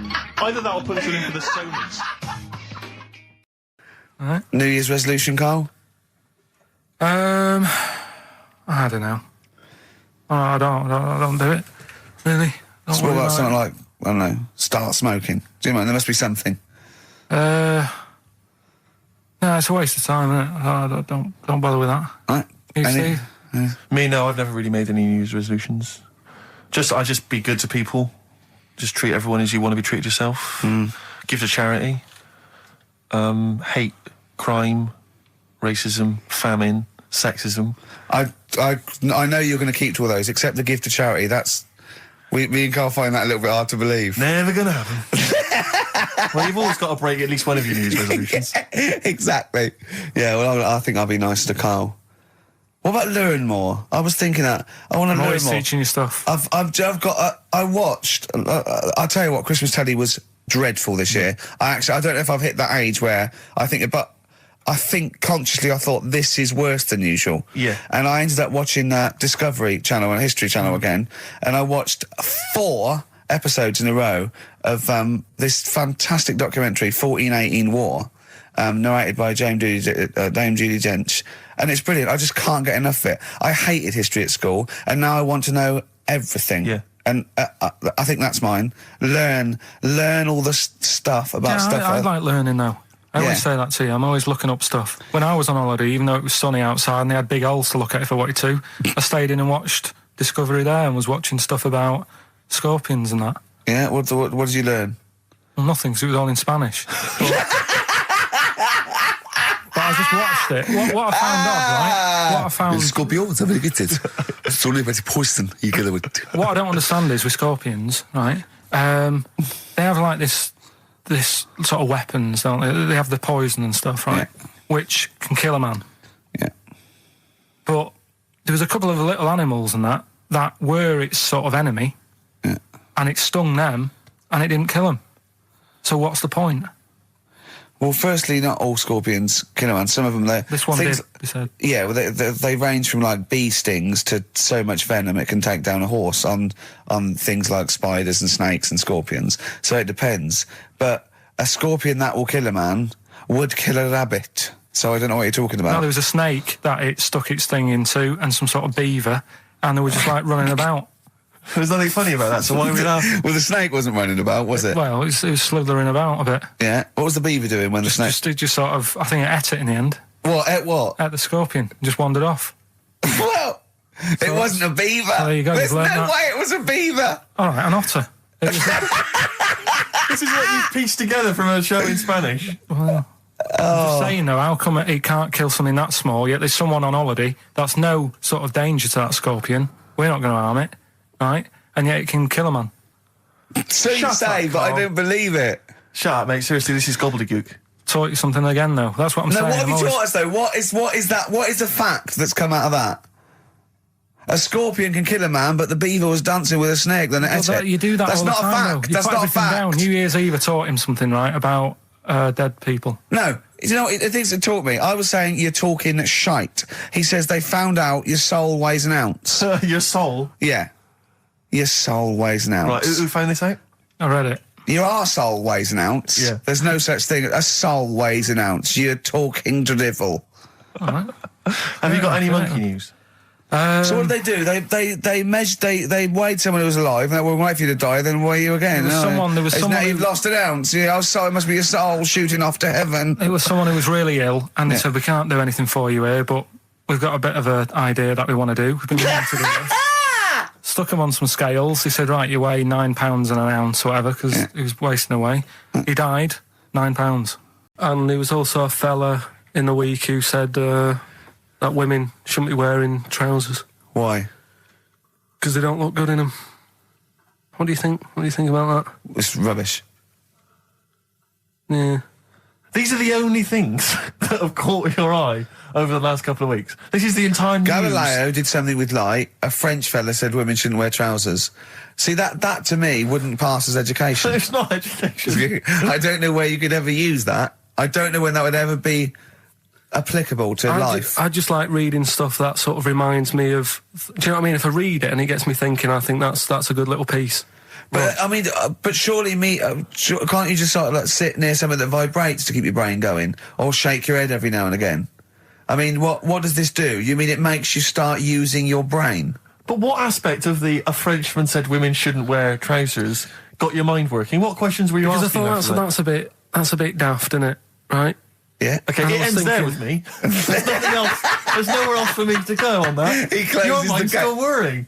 Yeah, go on. What do you think? Let's go through this. Oh, I wish we could download his I know, thoughts. I know. Just watch it. Yeah. Wouldn't it be great, like a DVD? Like a cartoon. Imagine that extra footage on the Office DVD. Yeah, Carl's brain. That would be With a commentary. amazing. Oh, with What I a mean is- commentary. Go on. Women wearing trousers and that, right? On the estate that I grew up in, Yeah. on right? There was a woman about 4 houses down, right? Right. Rough. Now, she used to wear leggings. Yeah. Now, they're a bad idea. They are a terrible idea. I agree with you there, Carl. If you're a lady of What the colour? normo Were persuasion, they pink? No, they were sort of black, but with all bits on them. Oh, right. Do you know what I mean? What, Yeah. toast and Just horse bits. droppings? Yeah, go on, yeah. And she used to, she's quite a big woman. sure. Pauline Quirk, I think Yeah, we well, described her as. Look like a light bulb when It she was is those bending kind of over in women that are leggings. attracted to leggings. Yeah, I know, yeah. They are drawn to them like a moth. that keeps on flame. Yeah. She yeah. used to wear them, and that's what I remember when I read this piece. And she used to work on one of those sex line things. Right. Right, she used to do that. But What was she, an engineer? the weird thing with her was, she had big eyelids Right. Go on. that were too big, and this is what I was thinking. What, right? what do you mean she had big eyelids? How big do eyelids have to be for you to go, they're big eyelids? What was she shoplifting with them? Would she come out of Dixon's with, like, radio stored in them? What do you mean she No, had big eyelids? it was another one of them popular things round our way. Do you know? Like, What do you mean popular things? few They didn't people go, have they go, oh, I'll tell you what, they're all the rage. Can I get some big eyelids, please? No. It was just like one of them things that people suffered with. Just big eyelids. They could hardly open their eyes. What do you mean? What do you mean? That's one of them popular things round where I grew up. People had big eyelids. They could hardly open their eyes. What does that mean? What sort of freak town were you born in? You had webbed feet people with big heads. You got women with big eyelids. What does big eyelids mean? Are you confusing her with the horse? yeah. Did she have hooves? Look, what? Anyway, so there's this big eyelidded woman with the And leggings. that's what I'm saying to you, though. That's when I read that story with people with trousers. Yeah. I went from that. Yeah. To into a that. woman who used to have big eyelids. I still don't know the point. But then, and also the other bloke who had the eyelid problem was a mate of mine. Right. His dad had it, and same problem, massive eyelids. I don't know what that means. I don't know what that means. I used to say to my mum, "Oh, I'm going round to Dave's house." Yeah. And Or to Drew say, Pig, well, as you call him. that's all right, but make sure his dad doesn't take you out in the car because he could hardly see. He had to have his head. He had to tilt his head back to keep his eyelids Make open. sure. Did he have a couple of matches with him at all times? What a load of gobbledygook. I know, But this began as educating Ricky. I know. So It's what, like he was people thinking, with eyelids. But it's like you're supposed to make that leap as well. Yeah. If I mention the trousers, Ricky will probably be thinking about people with big eyelids and women wearing leggings. This one you might be interested in. Headline: Woman says partner ran off to become vampire. Yeah. And it says a young mother says her partner has dumped her to become a vampire. Rebecca Roberts from Somerset says Matthew Barrett fell for a blood-worshipping woman in a US cult. The 23-year-old mother says he began shaving all his body hair, dressed in black, and used Rebecca's lipstick to redden his eyes. Rebecca caught him performing weird blood rituals in front of his computer at night, cutting himself to prove commitment. She said, I thought it was just a hobby. Everyone's got a right to one. I was pleased he'd found an interest. Brilliant. This is apparently from The Sun. Apparently he's left. He's gone to America. He's living in this Ohio-based cult. But it's the last bit where she's been asked whether or not if he came back, would she take him back? Sure. And this is where I wonder if the journalist, you know how journalists are supposed to just report the news, be objective. Yeah. I wonder if maybe the journalist here has maybe had some interference. Made the quote better for them than go on. Because it says, I never thought this would take over his life. Now, if he came back, I'd say fangs, but no fangs. Oh dear! I can't believe. Imagine you're the woman, Rick. Okay. And I've come round. You're the to you. journalist. I'm the journalist, and I've come in and I've said, I can't read about this. All I have to do is not say that thing. You've Okay. come. I understand you're obviously quite upset. Your Yeah, husband's gone gutted. off. If he came back, would you take him back? Definitely not. Right. What would you say to him then if he came Just back? get lost. Right, but I'm really pissed off with you. Would you perhaps say something a bit more pithy? Not in this situation, no. You're upset? He cuts himself, he drinks blood, he's left me. No, sod off. I'm not interested, mate. Because I tell you what. Go on. I mean, I like what you said there, but I wonder if we could condense that a bit more. If he came back, would you say... Go away. Would you say something? Would you ever say something like, thanks, but no thanks? No, because it makes it flippant, because I'm really angry. I know you're annoyed, And I'm but- upset, so I wouldn't Sure. say... I certainly But what- wouldn't say thanks. I might say no thanks. But what if you sort of said it like aggressively, like you were giving him the finger, thanks, but no thanks? Like you didn't really What, mean sort it. of sarcastically? Sarcastically, would you possibly say I that? might say thanks, but no thanks, and Right. that'll be it. And that's Right. and I'd leave it there. I'd never change that. Sure. I'd never change those words. Can I ask you a question? Go on. Do you like puns? Hate them. Right. I don't like It's Countdown. interesting. I don't like QI. I don't like any of those posh Cambridge, Oxford types. I hate puns. If you had to say thanks, but no thanks in the form of a pun, what would you maybe say? I wouldn't. I never would. Right. I'd say thanks, but no thanks. I would. I mean, I feel embarrassed that I'd even say that because I don't think I would even say thanks, but no thanks. Okay. But if I did go that far, I'd leave it there. Sure.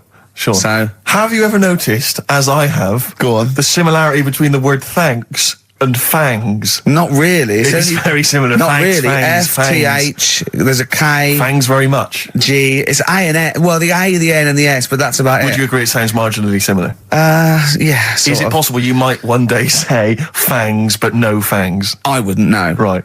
I could put that though, could I? But don't say I said it. Right. I mean, yeah. Fangs, but no fangs. Yeah. This is the thing. Just, if you ever read an article in The Sun, The Mirror, anything, do not believe it. Really seriously question and query it, because If it ends with fangs, no if fangs. it ends with a pun, Yeah. almost certainly they never said it. Carl, you're making noises while I'm talking. Yeah, but you do this all the time trying to wind me up. And I'm not saying Manchester's the best place in the world, but what I'm saying is there's bits of it that I really miss. Yeah. Like last Sunday, right? When I'd met up with Ricky, we had spaghetti bolognese, which was all right. And then I said to him, I need some soil. Damn, I wish you'd invited me. It sounds amazing. So I need some soil. What do you think? You need some what? Soil? Soil, yeah. I need to repot a plant, right? Yeah. So You need to repot a plant? Yeah. Fair enough. So I'm like, where you can't see these shops in London. Do you know what I mean? There's nothing around. I took him straight to one in my street. Yeah, but near your street, and that's probably the only one in London. Well, you say that, Carl. No, it does annoy me. Round my way, it's like, you know... You can't move for soil shops. You can't. There's earth. You can just pick up handfuls walking down the street. Yeah, incredible. Which People is- just lean over into someone's front garden. No, you Yeah. can take the plants as Yeah. well. No, but Yeah. what I'm saying is, Go on. Manchester, there's loads of decent hardware shops. Yeah. Here, if you want a panini and a latte or whatever, you can't move from. But for soil, I had to go virtually how many miles away from me to carry that soil home and stuff. Yeah. It's not good. I mean, London's all right, but if cities were sort of marked, It's neglecting the peat market, really. Well, isn't there's barely any mulch available Rick, in central London. I'm sick and tired of not getting a good, decent compost of a Sunday. Indeed. So, It sickens me. I'm thinking of moving to the north, where there is loads of soil and gravel Indeed. and animal shite. whatever. Yeah. So, Sorry, you were going to say if you were marking cities out of 10, what would you give London? Well, if you were marking them on on what they have, Right. as opposed to what? well, as opposed to How the you name. spell it. Say, like, I think the greatest city in the world is Rome. Right, Okay. It's pretty amazing. Yeah. Have you been? What? Yeah. Why do you think that though? Just because, like, you turn a corner and there's something there that's really old. Right? Like, you're going down Normal Street. Go and stay in a Derby and Joan club. Yeah. No, but it's like you're going down the road and then you turn a corner and like the Colosseum's in the middle of a busy road. It's like, what's that doing there? Yeah. Yeah. And just when you think there's no more, you turn another corner. It's almost as if that was there first. Yeah. Well, yeah. Yeah. But do you know what I mean? London, Yeah. what have we got? you know, Trafalgar Square is world known. And you go there, what's there? Yeah. Do you know what I mean? So there's a lot of space there. Get one big B&Q. In Trafalgar Square. To cater for the whole of people who live sort of central Londonish. Yeah. And then I'd be happy, but what I'm saying What with is... Nelson just popping up through the middle? Because you can still see it, couldn't you? Yeah. Yeah. It's a great idea. B&Q, so B&Q could be like the whole sort of flat thing and make it sort of grey so it looked like rock, and then Nelson popping Make it up... classy is what you're saying. Yeah. Stone clad it. Yeah. So it looks like you've made an effort. Exactly. And then you can pop in, and then you can go out and go, oh look, Nelson's column.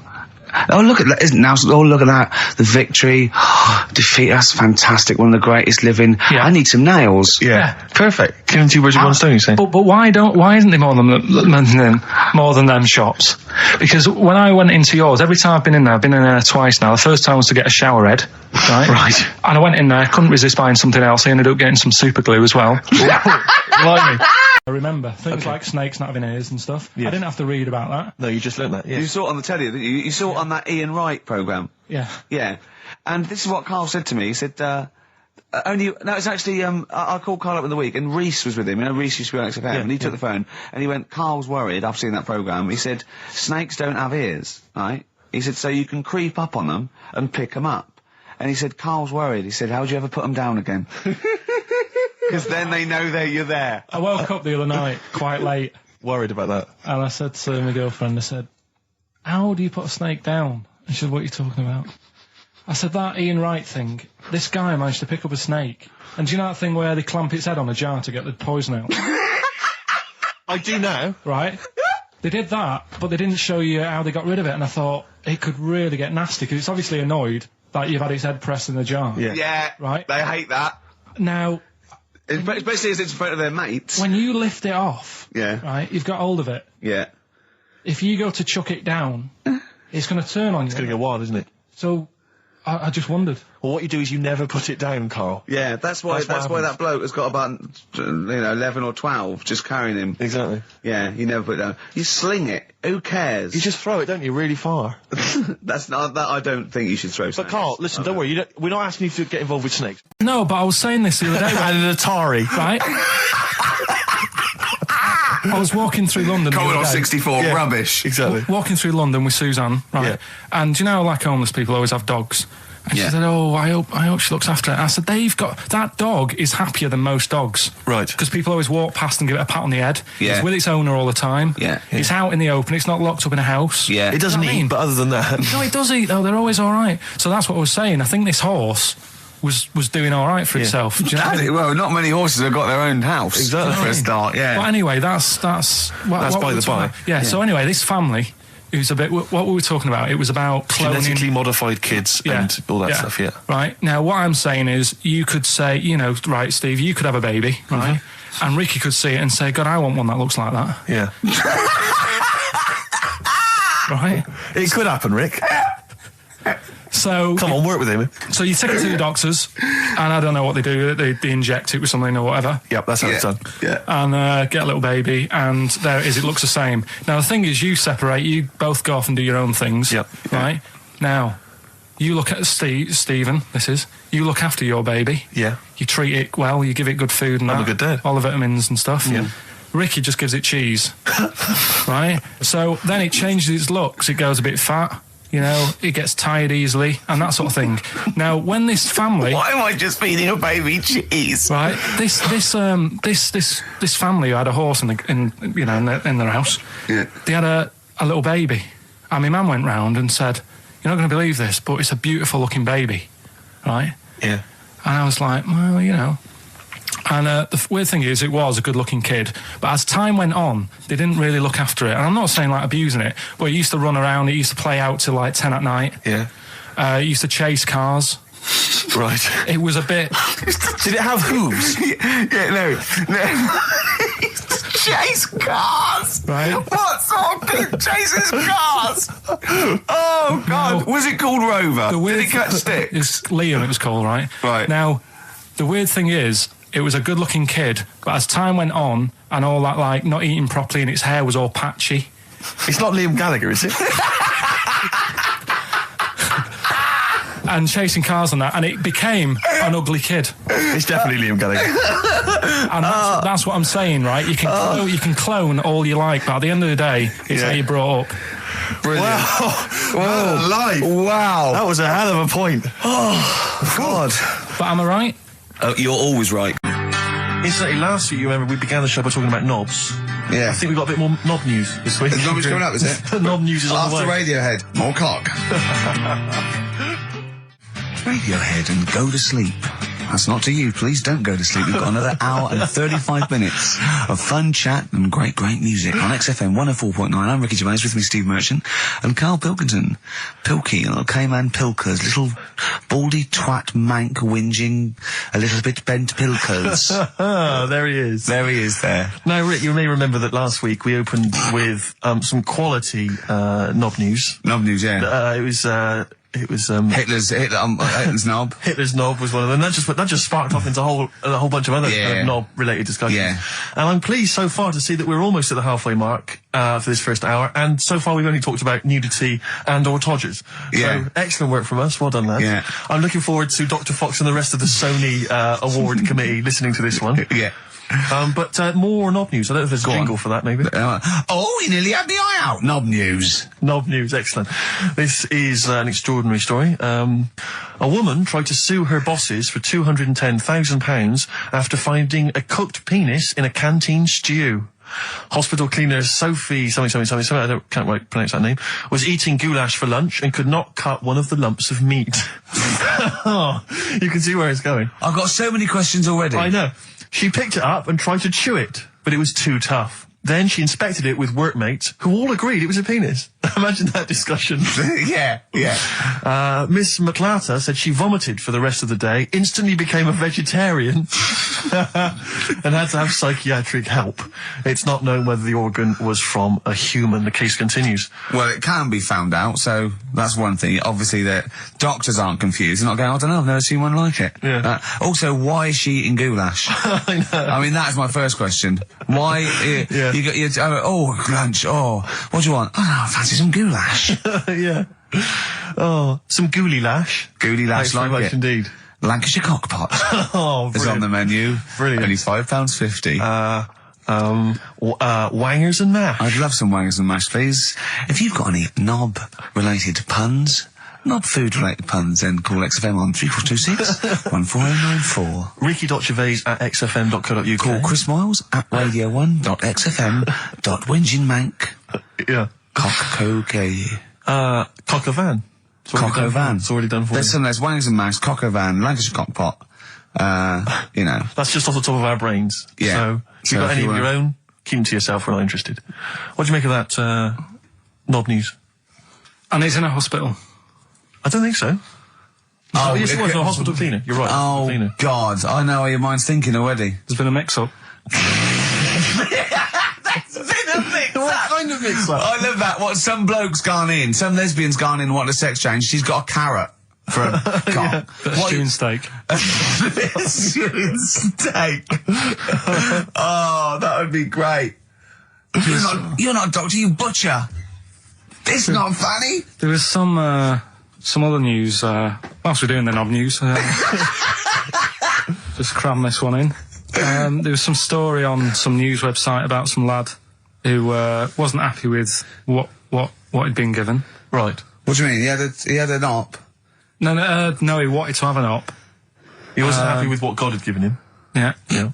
What the Lord had popped downstairs for him? Sure. And, Sorry, no, wait a minute. Was he a bloke who wanted it? yeah, fella.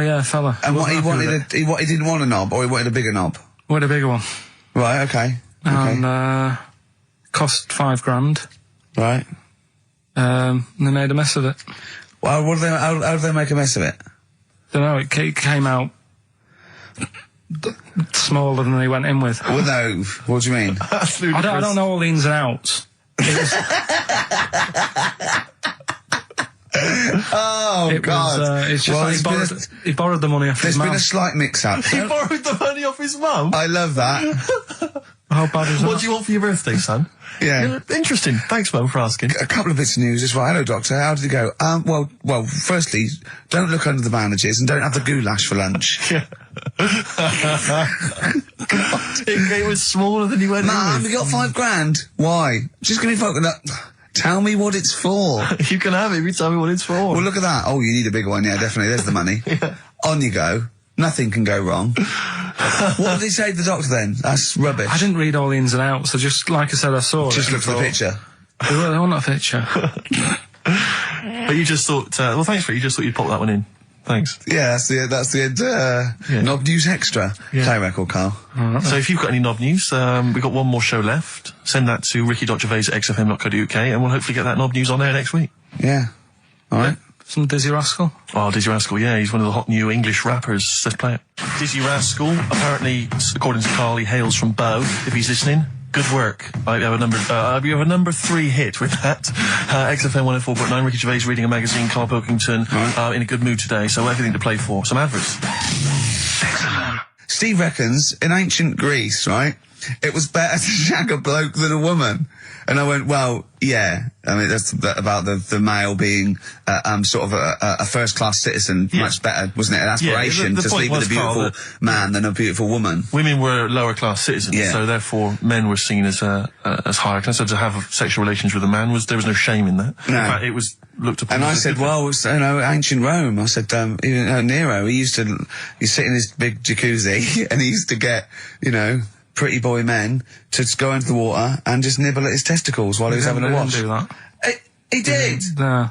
Yeah. And he's not a gay fella. No, well, no. I mean, I don't know about Nero, but I mean, it wasn't a case of a big delineation between what was heterosexual and what was gay. It was just, whatever you. So what did this fella do then? This one who's having his. Well, having his he little was testicles? pretty much top boy, Nero, for a while, He was in charge. and and you did what you were told. If Caesar or. But why were people going round there? Why didn't they go? Oh. No, they weren't dropping in. It wasn't like the door was open. I was going to see what Nero's doing. It's not like when I pop in here to see you. Normally what would happen is he'd say, come back to my place, I got a book for you. Yeah. You'd pop in. But He'd come out in his pants. Elton John would be on. You'd have probably been like a delivery boy or a stable boy or something, and you'd have popped round there and you'd have gone, there right, Nero, there's the tablets of stone you wanted. And they go, Pilkington, why you are here? Pop under, I don't know why he's French. What is that? I don't know why he's French. Just pop under the water and nibble at my testicles and you'd have done it. Because he was Nero. I wouldn't. He would have. There's no way I would have done. Well, you would What have. have I done? I've dropped a pizza off. Yeah, you why pop am I round to there? Nero's place with the pizza. Right. Right, I'd say I've done my job. Right? Yeah. That's not the sort of tip I wanted. No, he'd have said, get the little baldy chap to nibble at my testicles, and you'd have been under the water. I wouldn't have done it. No, Well, you I wouldn't put my head on the you wall. hadn't done it, right. No, I wouldn't have done it, so. Can I just say this, Steve? Not only would you be nibbling at his testicles, you'd have been going mad. You'd have been noshing him just for extra. You'd have been doing everything he wanted. You'd have been going, he'd have gone, I didn't ask you to do that. You'd have been going mental. They'd have been chewing, slurping, smacking, poking. You'd have chopped, you'd have gnawed his packet off. You'd think you were eating Walker's crisps. There'd be bubbles, there'd be it'd be horrible. Beatles from the soundtrack to The Yellow Submarine, actually, and that's Hey Bulldog. On XFM 104.9, our last show, maybe. Me, Ricky, Steve, and little Carl. All right, Carl? But that book, that wasn't a fake. It wasn't like just a ruse to get you back to show you me and dancing in my pants to Elton John. It's that. What was your girlfriend doing during that, instantly? I think she was just getting on with sort of like packing up sort of boxes because we were moving. So sure. I don't think. Well, she's seen it all before. Yeah. And the book was. Do you remember that book that I showed you? That it was a Man's Body, an owner's manual, and it's just like loads of stats. And there's one in there. Yeah, it's kind of like a Guinness Book of Records of men. Yeah. There's one section there. That was. Sorry, hang on. It's not like Guinness Book of Records of men.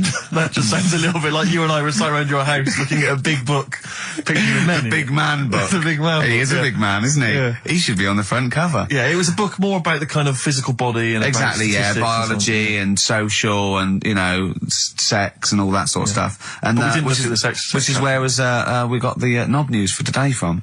Right, this is true, right? I read that the Oh, you'll have someone's eye out. Knob news. Then you've got the jingle. Yeah. I read that the smallest ever functioning penis, right, was under 3/4 of an inch when erect. Extraordinary. That is bad luck, isn't it? And it's a micro penis, so it's perfectly scaled down. Just a little look at Carl's face. Well, couldn't the fella have said, look, right, I'm not happy about it, so don't print it. It's not the sort of press people want, is it? There wasn't a picture of him. It was anonymous. They didn't read the book and at work the next day and go, look at this, Frank. What? Smallest ever penis, half an inch. He didn't go, it's me. He just went, yeah, loser. Yeah. You know what I mean? Anyway, let's have a shower. I'm alright. I'm alright. He must have had to have a little jod with a pair of tweezers. Yeah, presumably. Because you couldn't even get a fist. I mean, No.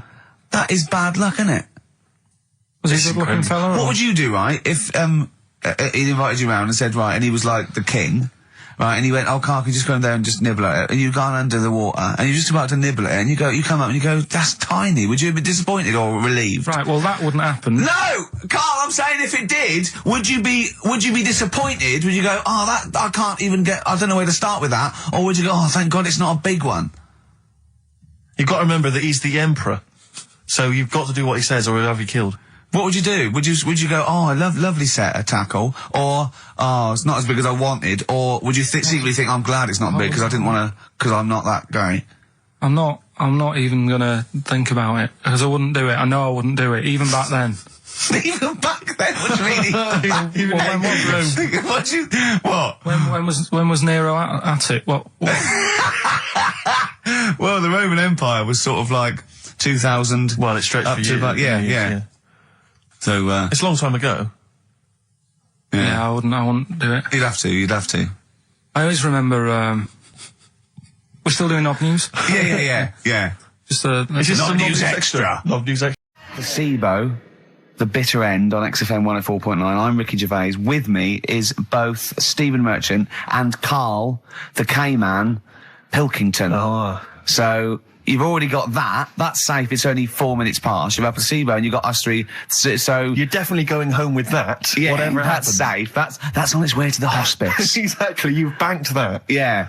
Now, do you want to gamble all that to go on and listen for another 2 hours? Well, you could walk away now and you're up. Yeah, you're up. You're right. already up. Right, that's brilliant. You have not wasted any time. Do you want to gamble that against another 2 hours? It might be shoddy, it might go downhill, but it might get even better, Karl. What do you say they do? Listen for another 2 hours? Yeah.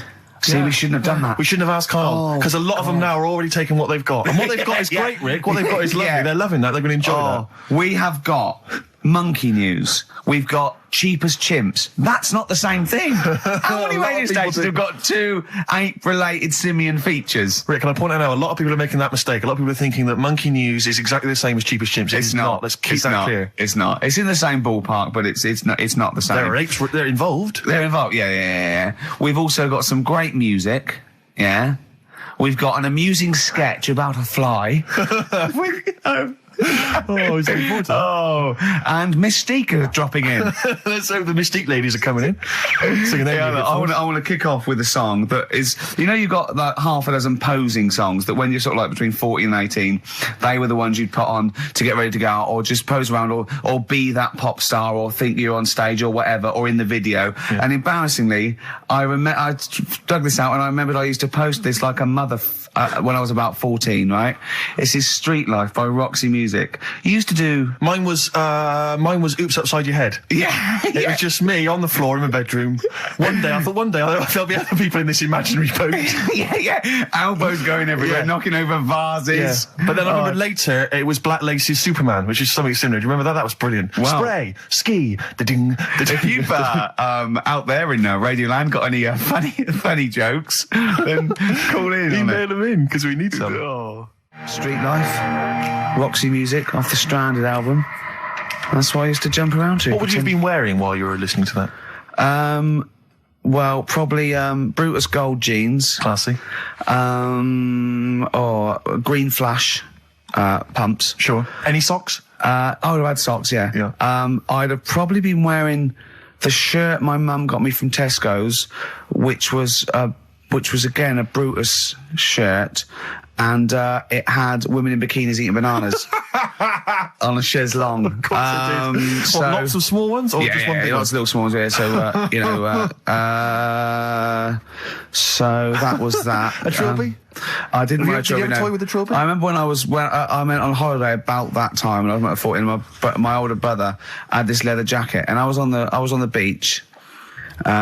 Just, you know, in the shorts and that. And, I went to get an ice cream or something. I said, can I borrow a jacket? And, I put his jacket on, and I was posing on the beach thinking, they are all looking at me because I look so good. And I also had a straw Stetson. And I really thought, yeah, I'm turning into quite a man. Yes, I'm quite a catch. Yeah. Just thinking, they're looking and going, who's that dude? Is he American? Has he just come from, some sort of rodeo? Wait a minute, I'm in a bikini and I like bananas. I could be the woman for him. Oh dear. What was that? Didn't you have a t-shirt or jacket or something you wore to university that was pretty classy? Didn't it have like some foul language on it or something? What was that? Yeah, I'd, when I was 18, right, the Christmas, or the birthday before I went to, university, got 2 sweatshirts, one black, one red, had bullshit on them.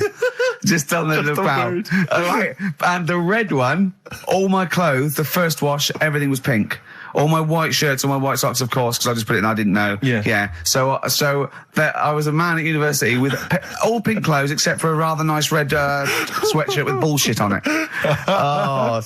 Again, turning into quite a man. Quite the man. Was that pre or post the time you washed your clothes by getting in the bath? And that was that was the second year when I was had to go and digs at our Halls residence. So I had a bath, and you had to sort of like pay for a bath, you know. So I thought 2 birds with 1 stone. I got in the bath with all my white shirts, because I was going through sort of, you know, wearing a white shirt and tie, that sort of, you know, David Sylvian sort of frying for everything. And, Daz. And I just wriggled around in it. I washed myself. It's quite a good exfoliant. I didn't do it again because it was sort of not good for the skin, Daz. Quite sore, is it, around the sort of the regions? Yeah. So there you go. Roxy Music and Street Life. I've only had one upheld, one serious slap on the wrist for something I said. But, what was he say? Can you repeat it? Well, I can, I was talking about, and it was a true story. I was talking about this little old man who his daughter was taken to home because he used to fry up bacon and rub it round to get the dog to lick them. Right. And you got a complaint? Yeah. And that was it. That's why you got a complaint. Yeah. What's up with that? Well, he said it on Songs of Praise. They said it was in poor taste, I suppose. What other complaints? The biggest complaint ever on TV, the most complaints ever for anything on TV, was the showing of The Last Temptation of Christ. Yeah. Do you know the second? Yeah, the second was, I think, Anne Robinson put in the Welsh into room 101. What? Because she didn't like him and that? Yeah, she just said, well, they're going in that, you know. She said it slightly more eloquently than that. Yes, yeah. I can the people or the place? I don't know. I think it was the place and therefore the people. Yeah. What do you mean, yeah? No, well, you know, my mum and dad have sort of moved from Manchester. They reside now in Wales. Oh, yeah. And it is... Look at his face, turning his nose up. No, but it is pretty depressing. Do you know what I mean? It's just one of them places that... it's like you go back in time and that when you go there. I mean, maybe the major cities there, maybe Cardiff is all right. What, even coming from Manchester, it's like going back in time? It's like one of them places, it feels like every day is Sunday. Do you know what I mean? It's just depressing and grey and slate Lots everywhere. Lots of lickers walking around going, I'm late. Well, yeah, it is the sort of attitude they have, right? This is true because my mum and dad live there and that, right? And they love it, it's all right, it's an healthy place to go when you get older and that. But this is why they don't move on in Wales. Well, I'd just like to make another... No. Sorry to any Welsh people listening, we're not saying you don't move on. Carl is. No, but... Sorry about the little Chinese shoes again. The thing is, it's good that, in a way, that they do that, and they don't want to be, like, you know, rushing about everywhere, because the way London isn't that great either, is it? Because it's totally opposite here, right? Yeah. So I'm not having a go. It is a bit dull. I think even people who live there will agree with me, okay, right? But, like, one of the shops that my mum and dad use... right? It's only a little sort of villagey type shop. Can't be bothered staying open for hours and hours, right? Because there's not enough people who use the shop. Yeah. So what you do is, they get used to what you buy. And They leave it out. They put it in a phone box outside. They put it in a phone box. Yeah. So it doesn't get wet. So my dad's loving that. Well, Once he yeah. found that out, it was like, brilliant. But how is that a bad thing? That's brilliant. Well, it's not for other people. It is for my dad, because he's picking up all sorts of stuff. Oh, Chickens. no, he's not. Oh, yeah. He's not nicking other people's shopping. Well, it's not like nicking, is it? Because it's not theirs yet. Oh, and you've stitched him up on radio. Well, of course, because they're going to think, who is there in town with a Manc accent who hangs around a lot? Who keeps making phone calls and is getting fatter. Yeah. That's You've stitched him I right love up that. there, I Carl. love that your dad was excited when he found out. I can't believe that he's moved there. He's retired to this little village where it's based on trust and community, and he is abusing it. He's using his scally Manc ways. Bloody hell, Lakers, no bread again. There's old women Was going empty? hungry. Yeah. Their cats aren't getting fed. And your father is just, that's obscene. That's obscene. Oh, I think it's Die Thief. That fella from Manchester. I don't even think they've got Sky there yet, have they? They can't listen. They won't know what's... I think you stitched him right up. I hope you have, actually. I hope he goes down for it. I hope he's hounded out of the community like Frankenstein's monster. Yeah. They should get burning torches, go up to the Set fire mansion. to his cottage. Yeah. Exactly. Right, well... He's out of the choir. Yeah. Streets? I haven't seen it. What was it? It's Scorsese, isn't it? It's Martin Scorsese, and I've bought the film actually recently because I was intrigued to see it, but I've not actually watched it. But from what I understand, the reason that it was so outrageous is because it has a whole sequence which shows what it would be like if Jesus had lived his life and not martyred himself on the cross, but lived his life as a human being, part of which is him having sex. And so I think that was chiefly what the outrage was, that it was showing this godly man to be, as human as he was supposedly, because he's supposed to be human as well. So that's the reason. That was the reason that there was complaints there. I don't know. I haven't seen the film. Well, I can't say. you see him, do you? You see him having sex, I think, yes. Although it is an actor, Carl. Yeah, it's not let's actually point out. Jesus Christ. It's not the real Robert Powell. No. It's an actor playing Robert Powell. Is that, you see, sex on films and all that, right? When I was growing up, There you I'd go. be watching... No, I'm just saying an example of this, really, Go on. right? When I was growing up as a kid and I'd be, watching films with my dad, right? He'd really be enjoying a film, Yeah. right? And then a sex scene would happen. Right. And he'd go... On film. in Or the just film. behind you. Yeah. In the film, a sex scene would happen. Your brother up to his old tricks again. And he'd get up and go make a cup of tea, right? Right. Typhoon that he'd stolen from some sort of telephone box. And like even recently, he thinks it ruins a film. Do you know what I mean? Because there's no need for it to happen, is there? Really? Yes. Why? Sometimes it's warranted. If the film itself is Yeah, no, fundamentally some about... films it isn't though. Some films it Of isn't. course, some films it's arbitrary. I think the films that him and his dad watched together on Channel 5, Yeah. probably not. Is it only on Channel 5 but in do your you know- house? But let's put it, if you're watching, I don't know, a late night, Friday night, From erotic thriller. 1983. Yeah, illegal briefs. A beautiful lawyer has to defend a man who may be a killer. She falls in love with him, but does she know a real man? Oh dear. You know what I mean, though. Lest you forget, of course, that I... Love Heat. With the bloke that is now in... Go on. of course, that I, according to the Internet Movie Database, I once appeared in one of those films, in the film Killer Image, a Canadian film, I believe, from 1989. According to that computer... It's all wrong, website. isn't it? It's all wrong. It's all completely wrong. Of course it is, yeah. Apparently, I was in that, and I played the role of Kirk. Was it a porn thing? No, I think it's just an erotic thriller Oh, right. that I supposedly... You only was had a in. very small part, though, didn't you? Indeed. Yeah. Yeah. But no, do you know what I mean? Sometimes you don't need to go that far. Say like in this Jesus program, right? Film. What was it called? The Last Temptation of You're Christ. just like talking. You know what? What's his name? Is it Ralph in The Simpsons? Yes. I drawed a kitty cat. It's like talking to that. Yeah. No, but right, this temptation thing, right? Do you know, often we don't get that many complaints on this show. We don't get very many complaints. And I think that's either because there's no listeners, or B, it's because most people agree with Karl. And that terrifies me. Or they let him off because it's like, you know, you can plead insanity, you can go mental and kill a few people, but they go, oh, he's a bit backwards. No, but was it because, like, they're saying that he was having it away? Or is it because you saw it? What got the complaints? The complaint was the very suggestion. It was a blasphemous thing, not the fact that you saw an actor's knob. So what about if they just cut it down a bit and you like saw the little stable door closing? It wasn't the baby Jesus having sex. It was the grown man. The stable door shutting. No, but do you know what the they do? nativity scene.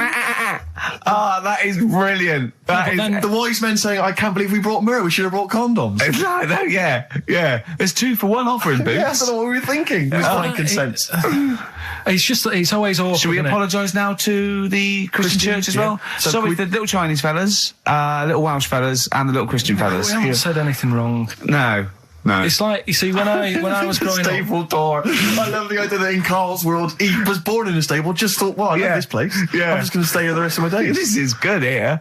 Oh, brilliant. But when I was watching telly with my mum and dad, I mean, it still happens now, right? My dad will sort of go, oh, ruined. Good film ruined, right? Yeah. If some sex scene happens. But why doesn't he But just what are we ignore talking it? about sex scene? Are we talking about a kissing, or are we talking about penetration and looking at the camera? Going, just- are you enjoying this, Pilkingtons? What are we talking about? What is sort of extreme levels we talking about? Right, last time I was down there, right? Yeah. What was it? Meet Joe Black. Meet Joe Black. Meet Joe Black is a terrible film. Yeah. Right? There was good film, and then you know it's going to happen because like the music comes in. Brad Pitt's keeping quiet. A woman's eyeing him up. Sure. So my mum, I love that. my mum's worked it out already, and she's going. Anything on the other side, love? She knows. She She knows it's something's. Well, so you can be enjoying a film and you can be an hour and 10 in, and then some spidey senses of one of them can go, should we turn it over? And the other one goes, yeah, all right. Are you sure it's not them protecting you from scenes of sex? So that what they're thinking is, what if Karl gets the idea to have sex? Yeah. That could lead to procreation. We don't want any more like him. Yeah. We've got to end the line here. You sure it's not the doctor? Keep calling on going, you are keeping away from exactly. women, aren't you? He must never find out. Are you how sure it's they're not done. embarrassed because they're watching a sex scene with their son? It happens every time, right? There's 2 things that my mum does, right? It's that if there's sex scene on the telly, she'll go, anything on the other side, love? And the other thing she always says, if ever there's anything on the telly with Elvis in it, she goes, oh, I like him, right? And we all know, we sat there, we know what she's going to say next. Yeah. So you don't even bother saying why, right? And she goes, he likes fat, ugly people. He what? He liked fat, ugly people. He didn't always go for like the good-looking fans in the crowd. What Elvis did? Yeah. Right. That was always the thing. And I'm sorry. Now, hold on. I don't know what we're doing now with our lives, Steve. Wait a minute. Right. So your mum says 2 things, right? She either says... Is there anything else on the other side? Or, I like Elvis. There's a pause because you know what she's going to say next. She says, he liked fat, ugly people. How often does this occur? Well, because they've got like, Sky, there's a lot of those channels on. They're like the music channels. So Elvis always comes on. There's either an Elvis film, there's like, a classic hit by him on. And she'll go, I like Elvis, he likes fat, ugly people. And what do you mean he liked fat, ugly people? Is she a fat, ugly person? Because there's that special Vegas show, isn't he, where he's dancing about, right? And he's got loads of scarves around his neck. Towels. Yeah. And like, he always hands them down to the fat, ugly ones. Right. And I always say it's because they're the fat, they've got a sweaty face because they can't, you know what I mean? I don't know what world they live in. I don't know how we've gone to this subject. What sort of world are you got when you're watching his face? And what do you mean fat, ugly ones? You mean they're in the front, they're sweating a lot because they're a bit chubby? So she thinks, is giving them a towel because it's but he's really going, wipe your face, you're putting me off, you fat cow. Stop sweating near me. There's another one. What? So, hairy Chinese kids. Yeah.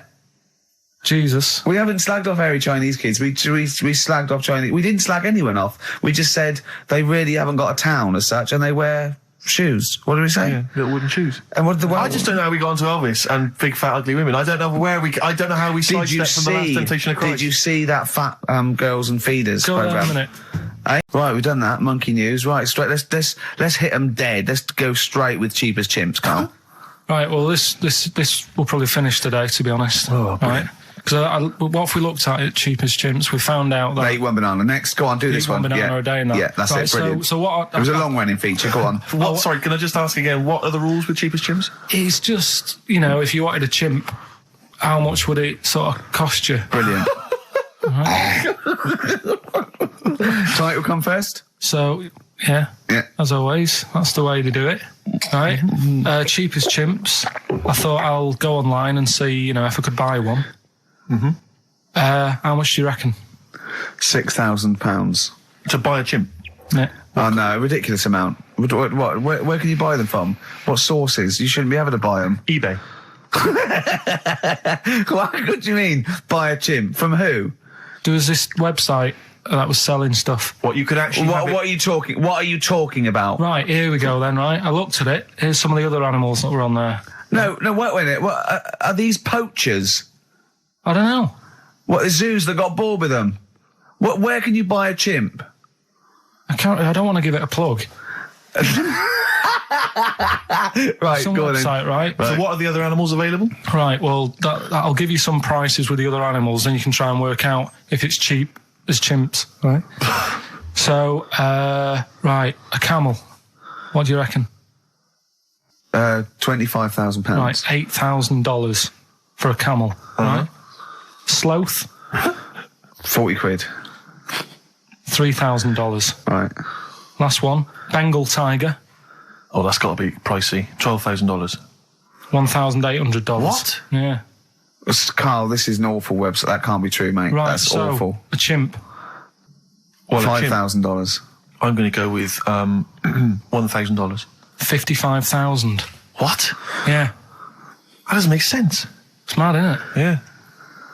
So, But I don't know what to say because this is rubbish anyway. What website can you buy? Okay, get me a tiger. Here's £1,000. Get me a tiger. well, I don't know You're an idiot. if postage and packages and... Sorry, so where does the cheapest chimps element come in? Well, that's sort Aren't of you supposed to rounds it up. shout, it's cheapest chimps at the end? Well, it isn't. That's why I want to finish the feature. A lot of people ask me, Canfield, I'm sure you can... you've probably got experiences of your own that you might want to talk about, but people ask me what Ricky's like in real life. And I don't want to get grotesque. It's Christmas, people are listening, people are eating sandwiches, but he has a flatulence problem. I don't know if you're aware of this. It is... It's not a problem. Right. Well, it is for us. It is for us. Yeah. You may not. Yeah. I think the problem with Ricky is Ricky hates to miss out on anything. He's terrified that there's going to be something going on that he's missing out on. A conversation, a joke, someone falling over, And so he daren't spend any time in the lavatory because it's too... Any period of time he spends in there, he could be missing out on some fun. So he kind of tries to get his lavatory, occupying time down to a minimum, an absolute minimum. Plenty of pissing. There's loads of that, but none of the other activity. Really, I mean, you keep that. Really, it's like you're in, you're out, and sometimes I don't think you've done the full job, Rick. Yeah. And today, I tell you this, my eyes were bleeding. It's intense. It's just a word of warning because the kitchen at XFM is out of bounds now.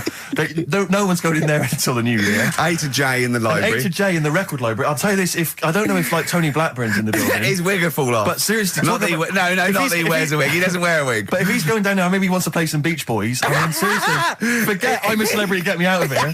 Forget you might have survived in the jungle, Tony. But you get down there, mate. Tony, would you rather eat a plate of maggots or go and get Beach Boys? Exactly. It's saying A to J. Oh, hot pickers. Exactly. Jesus Christ. It is absolutely extraordinary down there. Oh, so I'll just be warned. But it's Christmas. Yeah. It's Christmas. Why would Blackburn be listening to this?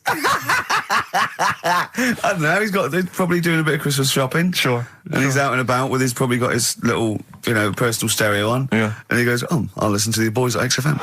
Exactly. And Canfield, what do you think of it so far? Yeah. Yeah? Yeah. It's not Vance, is it? Okay, who is secured as one of the pillars of rock? Lemmy. Of course he is. Never changes his boots. 2 pairs of trousers. 3 shirts. Really? Yeah.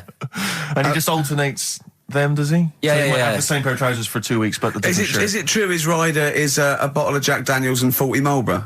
No, it's like one of those 100 packs. No. Yeah. One of the 100 packs of Marlboro, and he like keeps them stuck in his boots, which don't change. Actually, I think I'm right in saying like that one of the like 2 left boots as well, because one of them did break. So and he had 2 pairs, but he's now only got 1. But he's got the Well, Lemmy, that is Lemmy then. Lemmy is one of the Pillars of Rock. What would Phil Lynott get anywhere near this? Yeah, he would have done. Let's play some Lizzie then. Ian, what? I know you're keen to know this, Rick. What are your thoughts on XFM? What? You get there. Let's get behind the facade of Canfield. What do you think about this? Because we used to have, some conversations. You've been with XFM since the beginning, haven't you? I've been here forever. Yeah, it's all right, isn't it? I mean, it's not quite magic. Well, no, a few things are. Got my eyes on the big 105.4. Obviously, eventually. What magic? Yeah. Now, do you think you want to do like a rock program on something like Virgin or Radio 1 eventually? Nah, I don't think so. No? No. What do you want to do then? What do you want to do? I want to start playing stuff like the Eagles and Steely Dan and Bruce Hornsby in the Range, truth be known. But you'd have to go quite mainstream. Like in your bedroom? What?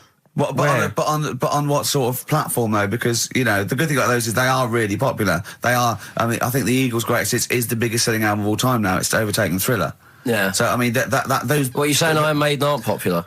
What I play now are actually popular, but they've got a very Slipknot, tight fan Fear base. Factory. I mean, Iron Maiden can go to #1 with just their fans buying it and then slip away again, can't they? Yeah. But everyone sort of likes the Eagles, don't they? Yeah. I mean, I think still. So you could get on sort of like Radio 2 maybe, the rock program on Radio 2. Who does it at the moment? Is there one? No, there's not one. I should do a demo maybe. Okay, well let's I love the way we're talking about my career and other radio stations I could work for. Do you know something I don't? No, I'm just saying that this is place going, is not, it's going on the tube, isn't it? It's going on the tube. I mean, you're going to be like, I mean, you'd abandon the sinking ship, wouldn't you? You wouldn't hang around, would you? You wouldn't fiddle as Rome Byrne. I mean, we got a couple of pies cooking in the States, so we're not going to be here to keep it afloat. No, the weekends. But we want to take the good guys with us, right? So when this crumbles and they make it into a car park for Capital, I want to see you on Radio 2 Friday nights 10 till 12, pure rock. Exactly. Do you know what I mean? Absolutely. Right. Well, that's the pitch, isn't it? Friday nights 10 to 12, pure rock. Okay. If anyone's listening to the BBC, it's Canfield. He is the new Vance. Molten Metal. Had a little visit in the week, Rick. I think you missed out. A little Christmas visit from. I know he's a friend of yours. He's a friend of He's a friend of the nation. Go on. TV illusionist Darren Brown. Oh yeah. Yeah, he's bought a new pad. Yeah. And he just came around to tell me about it. Yeah. And it's interesting because somewhere to keep his guns. Exactly.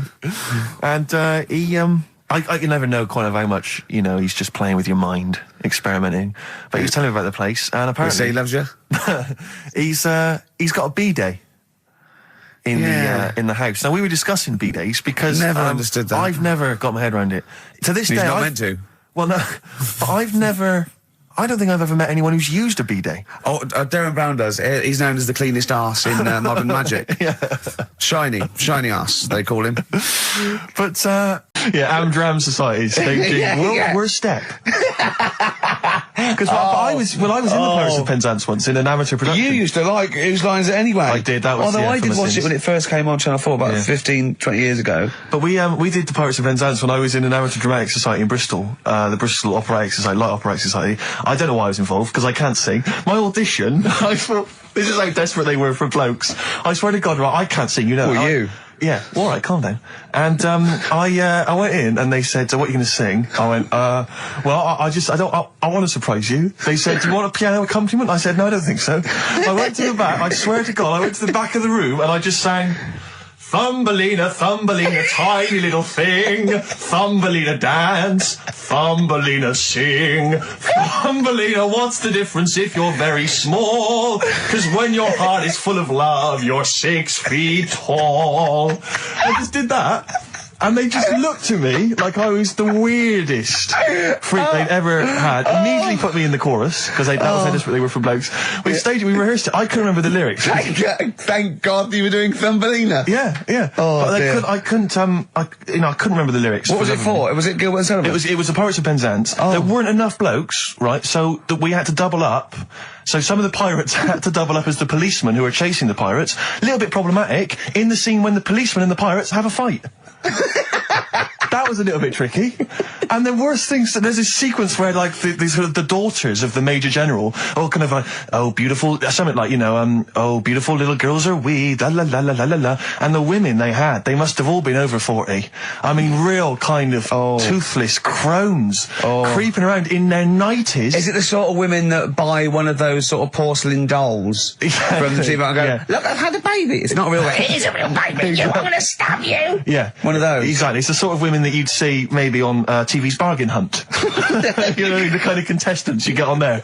Those are women who sort of, they're in Amdram and they think they've clung on to their looks, but they've never made it in the guy who was playing there's a guy who's supposed to be an 18-year-old prince, an 18-year-old pirate, the Pirate King. He must have been 40. It was a day. He also directed the show though, so he got to prance around in these thigh-high boots. Ludicrous. It was so embarrassing. It was shameful, really. I'd love to go to Amdram. Amdram is a whole other world. It's such an incredible place because there's so much backbiting and envy and really, it's incredible. It's worse than the real world of theatre and TV. It's unbelievable because the same old people get to do it every year because they can hold a note.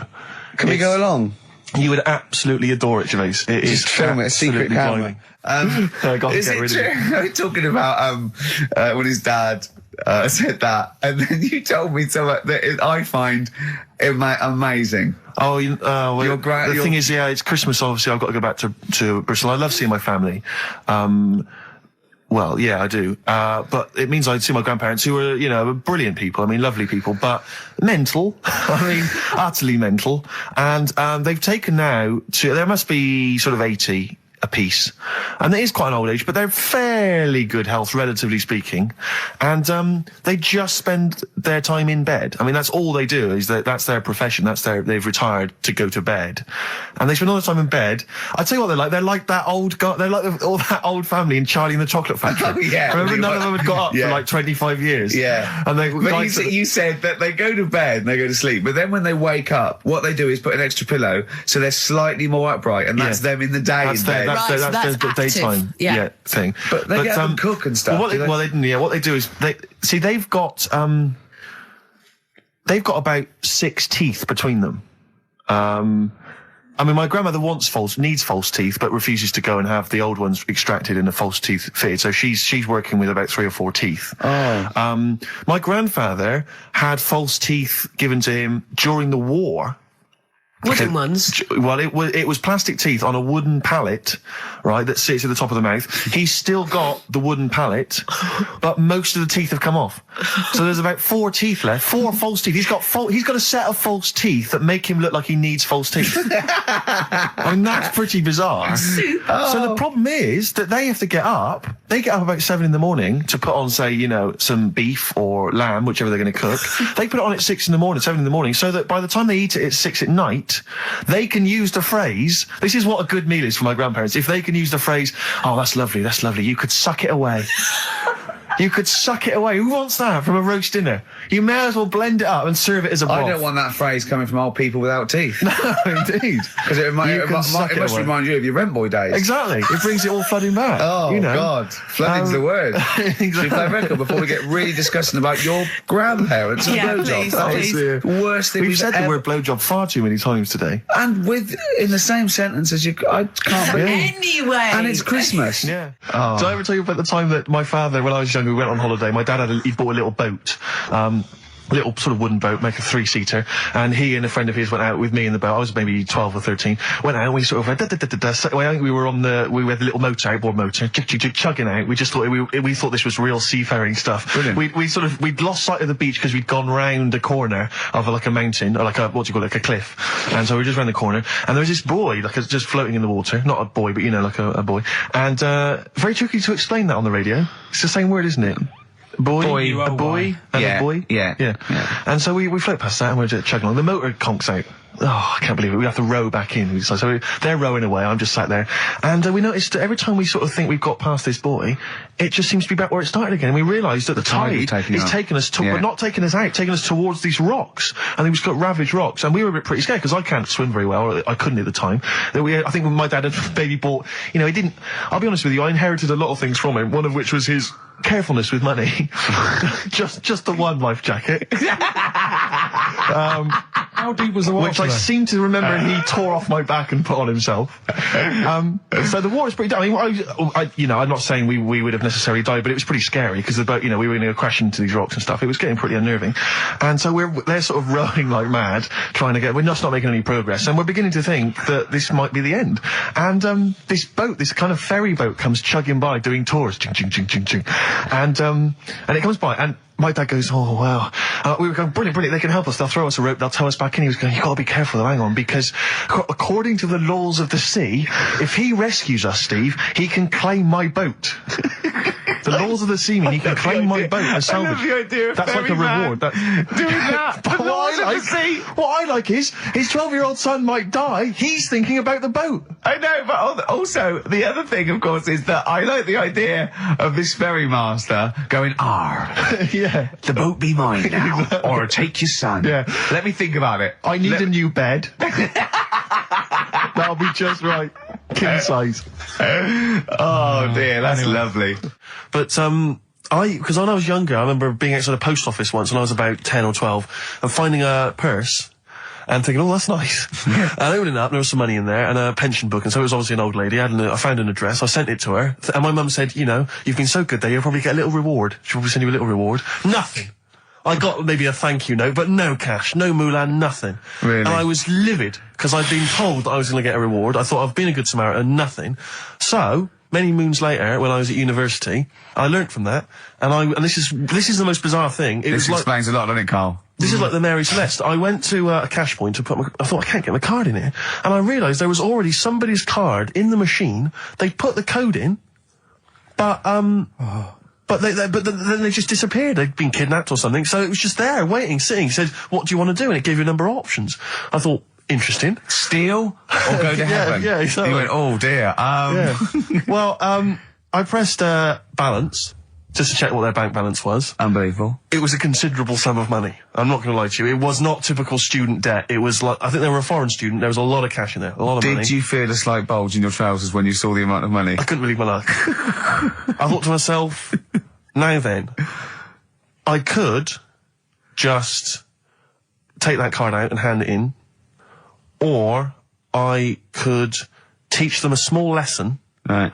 And maybe give myself a reward, because last time I did that, I didn't get a reward. So if I give myself £30, then I'll take the card out. 30? Give myself 30. You didn't really? Well, I thought that's a good reward. And I went in, I handed the card in, I took that. Steve, and that's a little reward for me. And I'll tell you this, don't think it's evil, because I went in and I bought everyone a drink. Well, brilliant. Yeah, I didn't tell them I got the money free. Well done. Excellent. So probably gangsters are quite generous with the money they've stolen from other people. Yes, but someone's negligence, Rick, has lent... the thing is this, Steve, right? I believe it, except that buying people a drink, Carl. What do you think? Well, I kind of thought that when he said it, but then I thought, but they'll be buying him back. So he's still up. So in a way, he's still a winner. Yeah. Everyone's a winner in that situation, including the student, because frankly, if there had been a less scrupulous person who found it, they'd have probably helped themselves to a considerable sum. I cannot believe he did that. There was thousands and thousands of pounds in there. What if Beadle had jumped out and slapped you with his little claw and said, we've been filming this merchant? Well, so what? How old were you then?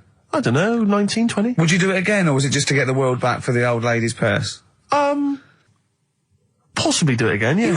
You're joking! Well, you've got to think of it this way. You've got to think of it as there was a lot of money in there, and someone less scrupulous than me would have taken a fortune. They'd have cleaned them out. Whereas I just took a small reward, which I thought was more than enough for someone's negligence. And I've returned the card. They've got the card back. Everything's fine. Think of someone else. I could have gone on a spending spree. I could have been buying stuff, all sorts. Yeah, but it wasn't yours at all. Yes, but they probably would have given me a reward. And because, you know, sometimes people forget or, you know, they don't give you a reward, I thought I should You had to go at your dad for nicking a loaf of bread out of a phone box. Yeah, but that's because it's for old people, geriatrics and stuff. How do you know how old was your people who you were robbing from? It was on a student campus. Well. Wow. I think it was I thought it was excellent behaviour. I thought it was that's good, honourable behaviour. That's showing another side to him, isn't it? What would you have done, Carl, in that situation? And tell the truth. I might have helped myself a little bit. There you are. I don't know what this is helping yourself a bit. Like you say, just sort of, you know, send them back and sort of say, you know... If you find a £1 coin in the street and you can be bothered to bend over for it, then have it. but someone's cash point card or personal belongings. I'd let them know though. Did you send it to them and say, I've service charge included. I've took that out already. No, I handed it in to the. You'd let them know. What do you mean? You'd let them know? I'd say, you're lucky here, right? I just took. I'd probably said 20 actually, Okay. because that's just like one note. Sorry, right, okay. You are winding me up.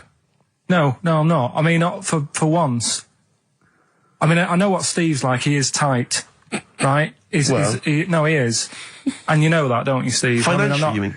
Well, no, I mean, just the way you are. You're very Sure. sort of, you're not wasteful with your money. I'm careful. No, I'm not wasteful. Absolutely right. No, but to the extreme. Not towards the extreme. Not towards the extreme. No. Look out for the pennies. The pounds will take care of themselves. All right. Simple to remember. Good advice.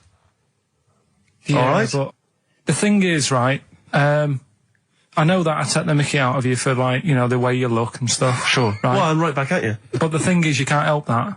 Absolutely. But I'll tell you something that women don't like. Sure. And it's fellas who are tight with the money. Sure. I'm not frugal with money with ladies. I'm frugal with money with you. Well, I've got no reason to splash money out on you. I've never seen you splash money out. Well, you've never been out with me. Steve, have you ever splashed out on a lady? No, but I hope to one day. The right lady. Play a record. Sorry, just suddenly struck me something. I don't know if I mentioned it before. You mentioned that you tried to catch your guy out when you came back once. You opened the door really quickly to see what he was up to. Did I ever tell you when I was at university? Now I'm very tall and I've got enormous feet. Size 14. Size 14 shoes. And when I was at university, everyone, it seemed to me, was wearing Dr. Martens. It was like you had to wear a pair of Dr. Martens. It was kind of the rule. Dr. Martens is big for you. Yeah, so that's a big pair of Dr. Martens. That's where the myth of the old woman who lived in a shoe, I think, I came know. from, people with my size shoes. Anyway, I just literally kind of moved to university. I'd been there for literally a couple of months. And obviously in that first period, you're quite keen to kind of, reinvent yourself, strike yourself, try and give an impression of perhaps being quite sophisticated, worldly, cool, all those things that, you've left behind all your childhood friends, so you're trying to, develop something. He didn't new bother, persona. he didn't. What, sorry? You didn't bother? No, I was working hard on it, and I was kind of, I was doing alright, and I had my tie-dye shirt, I was looking good. And, so I was trying, working hard to try and seem kind of cool and, not freakish. And, I came back from studies once, and I came in, and there was a little old cleaning lady that kind of would always come in every day and clean up our halls of residence. And I came back, and my door of my room was open, and there was like a little huddle of people just peering in, right? And I thought, this is odd, that my door's open and I'm not in there, and there's people staring in the door. And I looked in, and the little cleaning lady had my Dr. Martens on and was clumping around, Making them all laugh. making them all laugh, doing an impression of me. That's amazing. Imagine that. Imagine the psychological scars that has. I know that she's more popular than you. Yeah, exactly. And they go, come on, Maud, let's go to the JCR. Exactly. And they carry her down. They go, drink. And she goes to, Steve, you better have that spotless by the time I come back. And you go, all right, I will. All right. But what I like is the fact that I'm sure that's not part of the cleaner's code. The cleaner's code is you don't have the keys to everyone's room, so you can go through their belongings and play practical jokes. I mean, surely it's a kind of, there's a trust. And she must have looked like a wall bracket with that. She can't find her own, gibbon to get on the show. She can't find her own kind of, loser, then don't start stealing ours. They're ages. Well, coming up, right, Maybe we'll get Fatboy Slim in. Indeed. Next. Yeah. Saturday, if you're listening, Slim, Yeah. come in on the show. What's his name? Ernie or something? What's his name? Norman. Oh, yeah. Right. Ernie! Yeah. I don't know. That's great, Ernie Ball. Yeah. He wouldn't change his name. That's it, yeah. That's great. Anyway, Go coming on. up today, we have got Educating Ricky. Right, Yeah. okay. Is this the last one? You've promised it might be. I believe there's a book out that might help me with this feature, so we'll see how it goes. I was thinking of new features in the week. I've got, wanted to come up with, I wanted to do Celebrity Fact Club. Celebrity Fact Club. All right. That's, I've just got to get some celebrities in first, before we can kick that off, so maybe in the new year. Ball and Maybe Cook. Zoe Ball, yeah. Ball and Cook. Yeah, Start off. Maybe, right? And I've also got, Cook and Ball stories. Yeah. That's nice. good one. Cheers. Thanks, Carl. Yeah. Maybe you could sell that to Zoe's show. And I'm also thinking Through the Ricky Hole Through the Ricky hole. Okay. What's that? That's, I'm quite... No, you just got the title again, haven't you? Yeah. Okay, play record. So, Rockbuster's coming up as well. Yeah. Right? Yeah. Eminem, Lose Yourself on XFM 104.9, and Ricky Gervais with me, Steve Merchant. there. But not Karl Pilkington. No, Carl. No. He's no. gone back to Manchester, innit?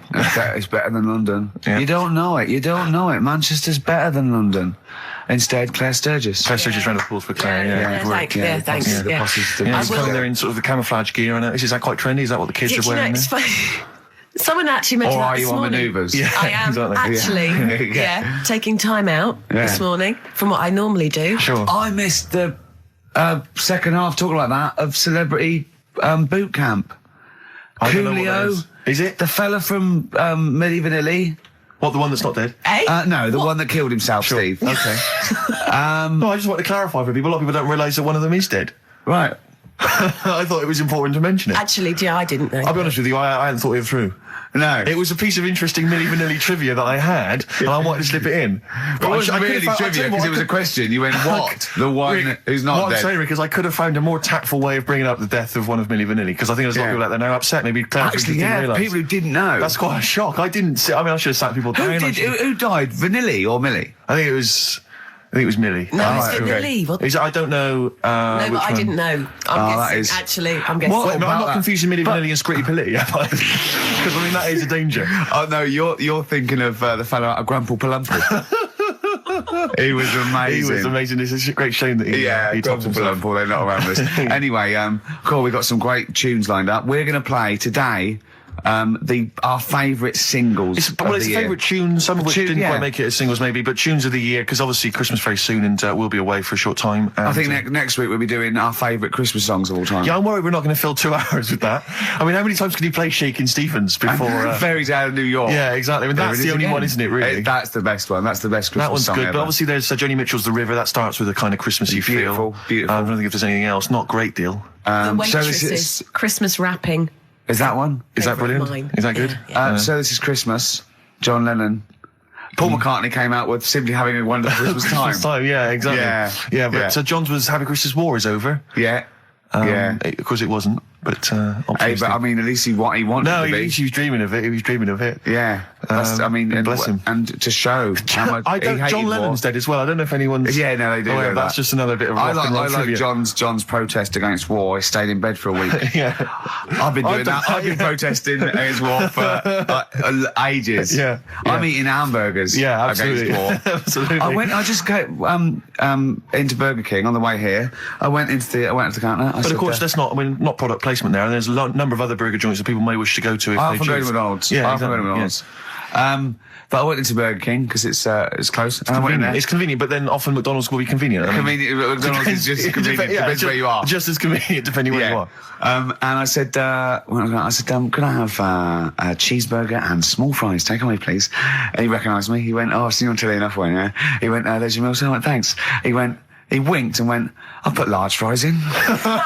Brilliant. So that's so it's paying off at last. True genius is being rewarded But I'm by just the intrigued to burger know, joints. because I mean, there's been a couple of times where I've been with you, and we've gone in a restaurant and someone's given you a free meal or whatever. I And it's the know. way that it's like you don't ask for it; it's No. just kind of offered. But I don't know what they're expecting in return. Nothing. I mean, do they Nothing. think that you'll go away and you'll always think fondly of Chad, who works in Burger King? I just think they think, oh, I don't know. They make I'm like going to give him a little treat. Yeah, I know. I don't like it, but then I'm always grateful, and I never. Yeah. But the thing is, I'm slightly embarrassed. Did but- anyone around you hear what had happened?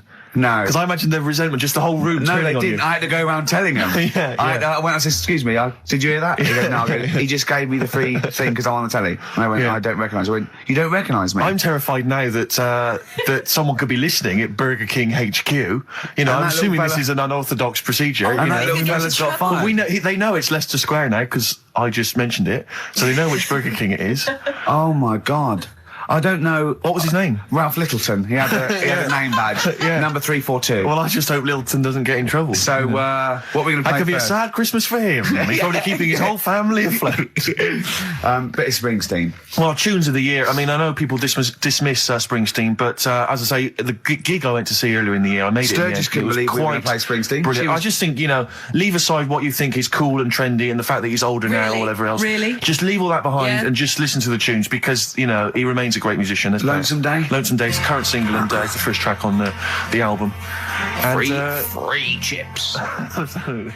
That was the record before us, and here we are, pre-recorded, because we did this a few weeks ago, because we're not here at the moment, are we? We're away in that. I'm Ricky Gervais, with me Stephen Merchant. Hello there. And Karl Pilkington. Well, He's not actually with us. He'll be in some of the best of clips. I said in the past to you, Rick, that my grandparents, so I love them dearly, but it's like for the last 30 years they've been waiting to die. I know, It's yeah. like they just sort of, it's like, the novelty wore off of like... just, Life in the 50s. Yeah, they got kind of bored of it. Like, in the 40s it was brilliant. All sat around the old Joannas, the bombs Yeah. fell, singing. They loved that. The 50s, that was great as well, because that was the post-war years. It was, it was a bit tight in the pocket, but it was all right. Everyone pulled together. And then the 60s came along, all the crazy music, the funny hair. Let's stay in bed. Exactly. They basically stayed in bed. And it was one Christmas when my grandmother said to my dad, what do you like for Christmas? What do you fancy for Christmas? And this must have been, I don't know, 20 years ago. She said, what do you fancy for Christmas, Ron? And he went, well, I could do with a nice big kind of warm winter overcoat. She said, don't worry about that. Don't worry about that, because your father will be dead soon. It's what you can have his. Meaning my granddad. Well, to be honest with you, my father's still waiting. Which is good news. Good news for my grandfather. Less good news for my dad. He's freezing. He's freezing. He finds out, how is he today? He's fine. Oh, okay. Okay. Oh, I'm freezing. It is it's such a weird mindset, that. I think that to me is what sums up people from that older generation, the 40s and 50s. And it seems to me that you've got that kind of mindset. It's like you were born in the 30s. And whenever you talk of your childhood, it's like you had like a baked potato to take to school. And a hoop and a stick is a Christmas The other gift. thing is, I think that that sort of generation, it seems that the man is dependent on the woman. There's a total dependence. Oh, absolutely, If she dies, he's done. Yes, He's yes. done for. It just pine away. If he dies, she's got 30 years of pottering. Absolutely, yeah. Do you know what I mean? Yeah, And going yeah. to like, the youth club and the Yeah, I know church. what you mean, yeah. It's sort of like that. It's sad. Of course, it's sad for them, but it's not the end of their life. No, sure. And it sort of is the other way around. I don't know why that is. Yeah. It's terrible. That's a little melancholy thought for I this know, I've Christmas really time. you brought it down, you've brought it down, I've brought it. This isn't a nice show at all, this is terrible. Well, I We're didn't going to have really people wanna make just it- killing themselves. What? Because my auntie Nora, she same thing. Pumped her with loads of drugs. She used to have a cabinet next to the bed is like boots. She's got loads of stuff, right, for all sorts of stuff. And I mean, she's not that old, but she's on loads of stuff, right? She's and a bit coked up, is she? she called up my mum once. And, you told us this. Go on, tell it again. And she said, "Oh, how are you doing?" And that. It's all right. Bit worried though. My mum said, "Why? What's up?" She said, "I've been breaking wind." So she goes, "Well, She says, "No, but this one is going on and on and on." And she was like, she was like, what do you say? What's like passing wind, farting for 5 minutes. one thing, not like, trumping and then nothing. Yeah. Continuous drone of a fart. Yeah. I don't think she had... How big was she? She must be the size of a barn. No, she's not that big. She's she's good for her age. No, but I mean... Quite slim. No, It's but just- fine for 5 minutes. Where's all the gas? Was she circular breathing? Was she sucking it in with her mouth? It was just, I don't know that much about it. But she called up my mum. About 2.5 minutes in. Could you hear it in the background? minutes in! 2.5 minutes in, she called my mum up, and it went on for a further 2.5 minutes. Oh. And she just stayed on the phone, did she? Where The whole was- time going, well- can you hear that? Well, Did she hold the phone next to her arse? Listen to that. She was off the I'm ground. trying to work a tune down. She was actually hovering. She was 4 Yeah. foot off the ground Yeah. when they found her, the ambulance Yeah, men. the cat's dead. Don't light a match! Don't light that cigarette! Yeah, it's like that advert. The kids come home from school, switch on the light. Yeah. There they see Granny Yeah. hovering. Turn the light on. Be careful if you have an elderly woman at home. Yeah. Drugs make you fart. so that's what I'm saying, just let these people... What are you saying? No, wait a minute. What are you saying? I'm saying let people enjoy the life they've got left. No, you're not. You're saying don't put them in hospital, leave them at home to die. No, I'm not. give him a Rubik's Cube and let him die. That's what he's saying. Yeah, I'll tell you something now, right? Steve, Right. I'll tell you something. I didn't want to do it because it brings the show down. But she did die. Who, the blue-handed lady? Yeah. How do you know? Because I said to my dad, how's the woman next door? She said, oh, she went last night. They've got an old fella in there now. God.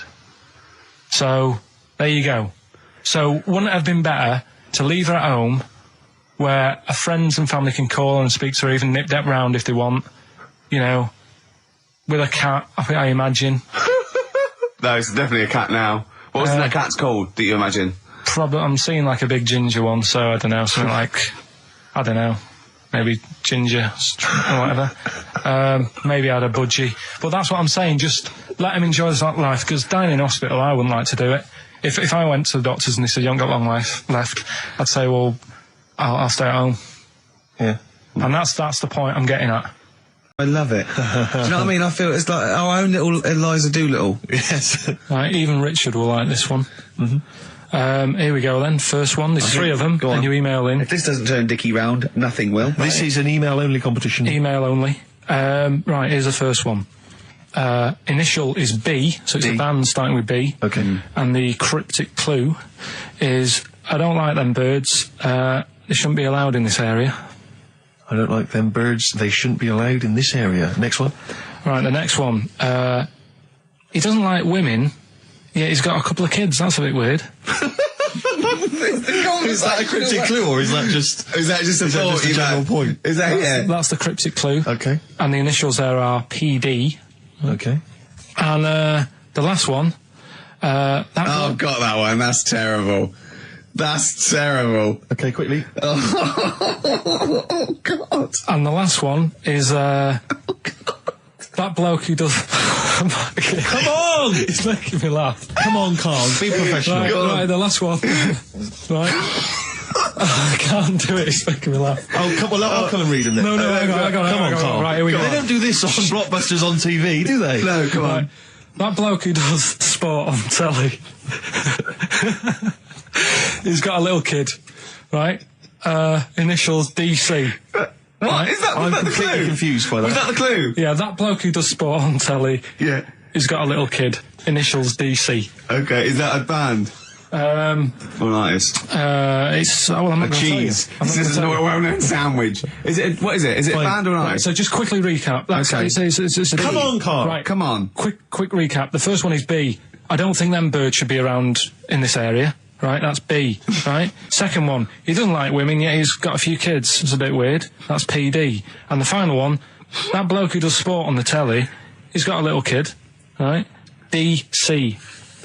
All right, and it's ricky.gervais at xfm.co.uk if you want to enter for Hellraiser. Oh, I'll tell you what, continue to do a little theme of like some old stuff people haven't heard of. If you're under 30, you probably never heard of this band. It's also a new thing I want to introduce. It's Show Up Camfield. Camfield talks the talk, he doesn't walk the walk. He doesn't play some rock classics on his show because he's scared. I'm going to play the tracks that Camfield's too scared to play. This is Kansas and Carry On Your Wayward Son, alright? Alright, this is Carl, the producer of Ricky Gervais and Stephen Merchant on XFM 104.9. We're playing out some of the best bits, hope you're enjoying it. Here's another one. Coldplay, One I Love, that's for Nick, Neil, Olivia in Tower Bridge. Absolutely, and also Nikki from Bromley who emailed in. She's enjoying the show and she wanted a bit of Coldplay. That's the B-side of the current single. This is a great show, isn't it? We've got great music, we've got laughs, tears, we've got requests, we've got Simon Mayo games. It's just like Radio 1 for less people. Exactly. Radio 1 for less people. This is great, isn't it? So go on then. So listen, Carl, you were so excited about this game, weren't you, earlier? You came in with a hop, skip and a leap in your step. Although I must say, the phones are going mental. We're going to have to take some more calls. People love Carl. High and Dry is great. I mean, it works. Can we have a very quick... Just recap in case someone's just very quick Can you make it so High and Dry doesn't work now? Give us a bit of information that makes it different to High and Dry, or can't So you for those that have just tuned in, Carl describes in a roundabout way a story which somehow is representative of a song. Is that right? A song title. A song title. Yeah. Okay. So this woman, she's all right. You know, she has a normal life. Pretty much. Kind of. Yeah. There's probably a few things actually that she can't do thinking about it. But the main problem would be having a wash or having a bath or having a shower. Yeah. Maybe going for a swim, thinking about it. Right. Let's go. I think water is the clue, isn't it? That's the clue. All right, so Who's that on the line? Hi there, it's Mark. Hello, Mark. Hi, Mark. Right, What do you think? Smells Like Teen Spirit, Nirvana. No, it's not. That's a great guess. Smells Like Teen Spirit again. He's also No. brilliant. Thank you, Mark. Well done. No, it's not that. All right. Hello, XFM. Oh, that's a dodgy mobile. Oh, that's a bit of a clue. A dodgy Hello, mobile. XFM. Oh, they've just given up. They've all been going for Smells Like Teen Spirit. They just hung up. Hello, XFM. Hi, is it She's Electric? Excellent. She's electric. It makes sense. That's fantastic. Oasis, Carl. she's electric. Why does she smell? Because she doesn't have a bath and that. Because she can't have a bath or a shower. What's your name? Neil. Neil got it. Neil got it. So, did you get it straight away? No, only during the song. A process of elimination from all the other wrong answers. Yeah, basically. So, She's electric. Rick, I have to say, you're holding your head in your hands, and it looks like you want to shoot off. But I have to say, I thought that was quite good. I genuinely thought that was quite good. But it's not a cryptic clue, is it? Because it's not. She smells. There's a few things you can't do. She's electric. yeah, but do you understand what I'm getting at? She's electric. I always understand what you're getting at, Carl. That's never been a problem in the years I've known you. Neil got it. Yeah. She's I have to electric. say, Rick, I think you're down on this idea. I could definitely see that ITV1 replacing I'm a Celebrity, Get Me Out of Here. Karl Pilkington hosting. Simon Mayo on the phone Exactly. to the lawyers. Well, Neil, there's no prizes or anything, but well done. Well done. That was well worth it. Right. Well, you go away with the award in the knowledge that you've beaten Karl. Yeah. You can secure the knowledge that you thought how Carl does. Absolutely. Well done, Neil. He said these, oh God, it's like a child or a cat when it's confused. He went, Steve reckons in ancient Greece, right, it was better to shag a bloke than a woman. And I went, well, yeah. I'm Ricky Gervais. With me, Steve Merchant. Hello Steve, there, how's it lovely going? to be here, yeah. Carl Pilkington there, pressing the buttons. Great to be here. Yeah. How long can you maintain it? I'm bored already. Yeah, already bored of doing Bored already. that. Every week you start it the same way. Yeah. That was not bad, though. You actually grammatically made sense, which is Really? impressive. Yeah. Thanks very much. A rare treat, indeed, from Yeah. Gervais. Some of the listeners have already worked out. Got nothing to say at all. Sure. Haven't prepared again. No. We did come in half hour early to prepare, but instead, me and Carl were playing. You had to flick the football into the bin. Right. We had 5 goes each, or the world was going to end. Okay. And that took up. That took up a good 25 minutes. Yeah, I liked it when we came back, and then we started just trying to beat each other in the corridor, and I beat him. I scored a goal. He was gutted because he thought he fancied himself at football, and I beat him. And I was knackered and sweating. Yeah. As I walked back to you about 5 minutes ago, you were looking through the records. You went, and this was lovely, you went, well, we've done the preparation then. Yeah. Like a sarcastic teacher. Yeah, like a teenager, like an annoyed teenager whose parents have embarrassed him once again. And you beat Carl, did you? Yeah. Because you're not. Yeah. I mean, you're not particularly. I'm not good at football, Well, no. you're not particularly nimble on your feet. Oh, come No, on. you're not. Douglas Bader is more nimble. I'm all right. I'm You're all not. right. But Carl's sort of, I think he's got more skills than me, but he hasn't got the aggression and the weight. Yeah. So I just pushed him aside. Yeah, good work. Yeah. Good work. I'm going on holiday. Are you? Yeah, I'm not here next week. What are you going to do, Carl? Are you going to do the best of or something next week, aren't you? Yeah, that's what we've got to sort out. Well, I can't sort it out. I've got to go to the airport after No, it. straight after the show, you've got to do some links. No, I'm not doing any links. I said I wouldn't, so... That's what we planned. No, we didn't. I said I'd do some during the show, and then you I thought you were joking. I honestly can't do it today, so we do some during the show. What are you going to do? Just put the shows that we've done in this year? Sorry, guys. I hate to interrupt. This is the sort of stuff we should have been discussing when you were playing football. I know. Play what are you going to play? Let's have a bit of Foo Fighters. Okay. Let's just discuss this off there. Okay. 104.9 XFM. You alright? This is Carl, producer of Ricky Gervais and Steve Merchant. They're not about today. Ricky's on holiday. Steve couldn't be bothered. So I'm left here with all the DATs.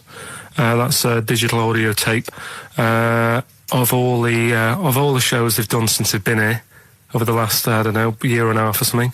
So we'll play you some of the best bits.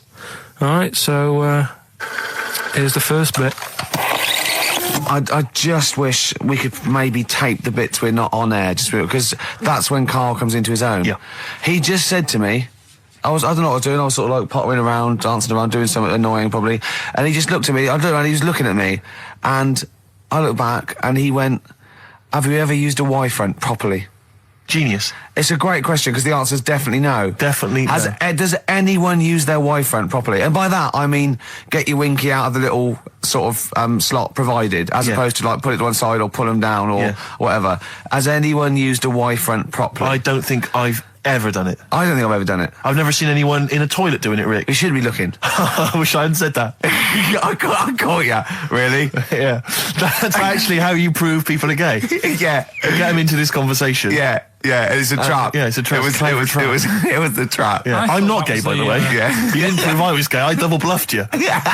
As I knew the old gay trick. I thought it was the old gay lord say no thing. That is another method. Yeah, there's innumerable methods of doing it. That's how Oscar Wilde was caught. Yeah. Yeah. What happened there? Well, the judge went to him. Did you see that film last night? Gaylord Say No, and he went no, and they went take him away. Yeah. Take him down to the cells. Yeah, take him to Reading. It is true. Well, it originated in America. Yeah. So many of these things do. It's a brilliant point, Karl. I'd like to hear from anyone listening who's, and I mean, well, they'll just lie, wouldn't they, I suppose? Yeah. I don't even use sort of flies. No. Usually. I sort of pull my Y-front, my sort of tracksuit. That's why I wear sort of like elasticated waistbands all the time. Exactly. Just sort of Speed. Yeah. Yeah, you got to get in there with the minimum of effort. Yeah, and out. Sure. Often I won't shake. No, well, no. To my detriment, because it often leaks out a little bit later, doesn't it? Ever been out on a date with a girl where it's just trickled down your leg and you wish it hadn't, and you're thinking, what if she gets my trousers off later? She might smell or see it. What? What? I don't know. I don't know what I said there. Right. Feeder, come back around on XFM 104.9. You're listening to Ricky Gervais. Yeah, I'm with him as well, Steve Merchant. I was thinking of dropping that. What? Thinking of dropping that, just going, because it's just too, that's all that. I'm Ricky Gervais, with me Stephen Merchant and Karl Pilkington too. I mean, get to the music, so it's, hi, I'm Ricky Gervais, this is XFM. Sure. Here's Radiohead. Yeah. Some like, they'll come out, that was Radio at XFM, I'm Ricky Gervais. Tony Blair, what's he all about? Yeah. That sort of, Snap, yeah. Fast, because I quite, on a serious note, and you've always been saying it, I listened to an old show, because when Karl was compiling those things, I listened to an old show, and I listened to me, and I'm really concentrating now, because I sounded like the most inarticulate, brain-damaged older drunk I have ever heard given a show. Yeah. I mean, I was shocked. Not finishing sentences, leaving out words, slurring, just doing noises that you understand because you know me. Yeah. So I'm really going to make an effort for the listener. Yeah, it's not going to happen, is it? You're going to give up after about 3 But I records. thought you were joking. And I thought it was like, oh, he's taking it there. Did it then, you see? Again, I don't quite know what that sentence meant. No, but... Well, of course, I've got also your body language and your facial gestures, but obviously the listeners have got nothing else. They've just got the voice. They've just got the voice for it. That's all they've got. That's all they can rely on. Yeah.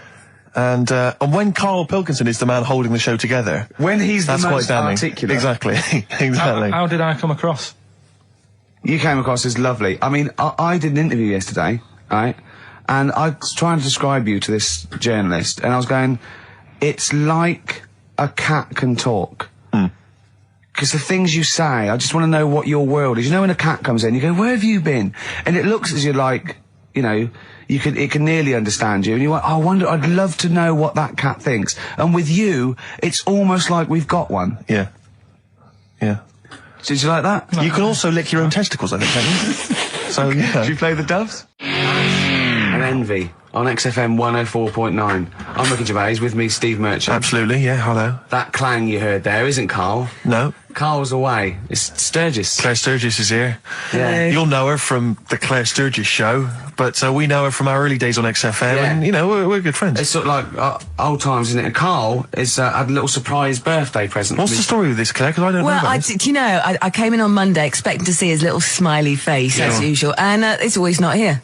What do you mean? So, apparently his girlfriend had surprised him and dragged him off to the Caribbean for a week. Wow. No, Canaries, isn't it? Oh, I mean, I don't know. He likes the Caribbean. He likes the crabs. Yes. Yeah. I thought he was bored of the Caribbean. I thought he didn't enjoy it last time. No, he loved it, didn't he? No, I don't think he did enjoy the crabs. Tunisia he didn't like. Right. He's been travelling, hasn't he? I know, yeah. He didn't like Tunisia because there's flies the size of matchboxes. Of course. And, and midgets in the kitchen. No, there's nothing wrong with that. Yeah. Midges or midgets? Midgets, he said. Right. In It the was kitchen. midgets. He wasn't saying anything bad. He said that there were lots of midgets in there. Lots of midgets in the And kitchen. I thought he'd gone away to some sort of like theme holiday. Yeah. But no, this is I think Gran Canaria or the Canaries or whatever it's. And how called. old is Carl? 30. Is he 30? Is 30 last week, I think. Yeah. Oh, so it was actually a birthday present. Oh, Yeah, it's a big deal. Yeah. Okay, I just so, thought, but that's all right. So have you got a competition that you can regale us with, Claire? Because obviously Carl provides a lot on this show. Hold on. We could do White Van Claire. White Van Claire? Yeah. Are you familiar with this? We ask No. you questions, topical questions, just Okay. getting your opinion really on the week's news. Okay, yeah. It's on the If you spot. look forward to that. But you know I'm a little bit, A little bit simple? That's like, fine. just a little bit, What? I always sit on the fence. Oh, right. Well, don't sit on the fence. You see, Remember, the worst thing there was she was saying I'm a little bit like, liberal or undecided, and you went simple. Yeah. You Well, assumed. I didn't know. I thought I'm a little bit, coked up? I don't know. Who knows? It's Sturgis. Anything could be possible. But the other thing is with Carl, we didn't know how good value Carl was until we asked him sort of intelligent Well, this is questions. true enough, yeah. Because he looks quite intelligent. Well, this doesn't is he? it. I mean, So the thing with you, Claire, is I don't think we've probed you enough. We don't know what, your haven't views are on a probed lot of me things. enough, But we actually, don't know what Steve, your no. views are, This is what I'm saying. We don't know where you stand. I mean, don't sit on the fence. This is the new Claire Sturgis. Yeah. All right, we're Yeah, going to delve deep, dynamic. find a personality in there, Claire. Let's go back All to right? the old days.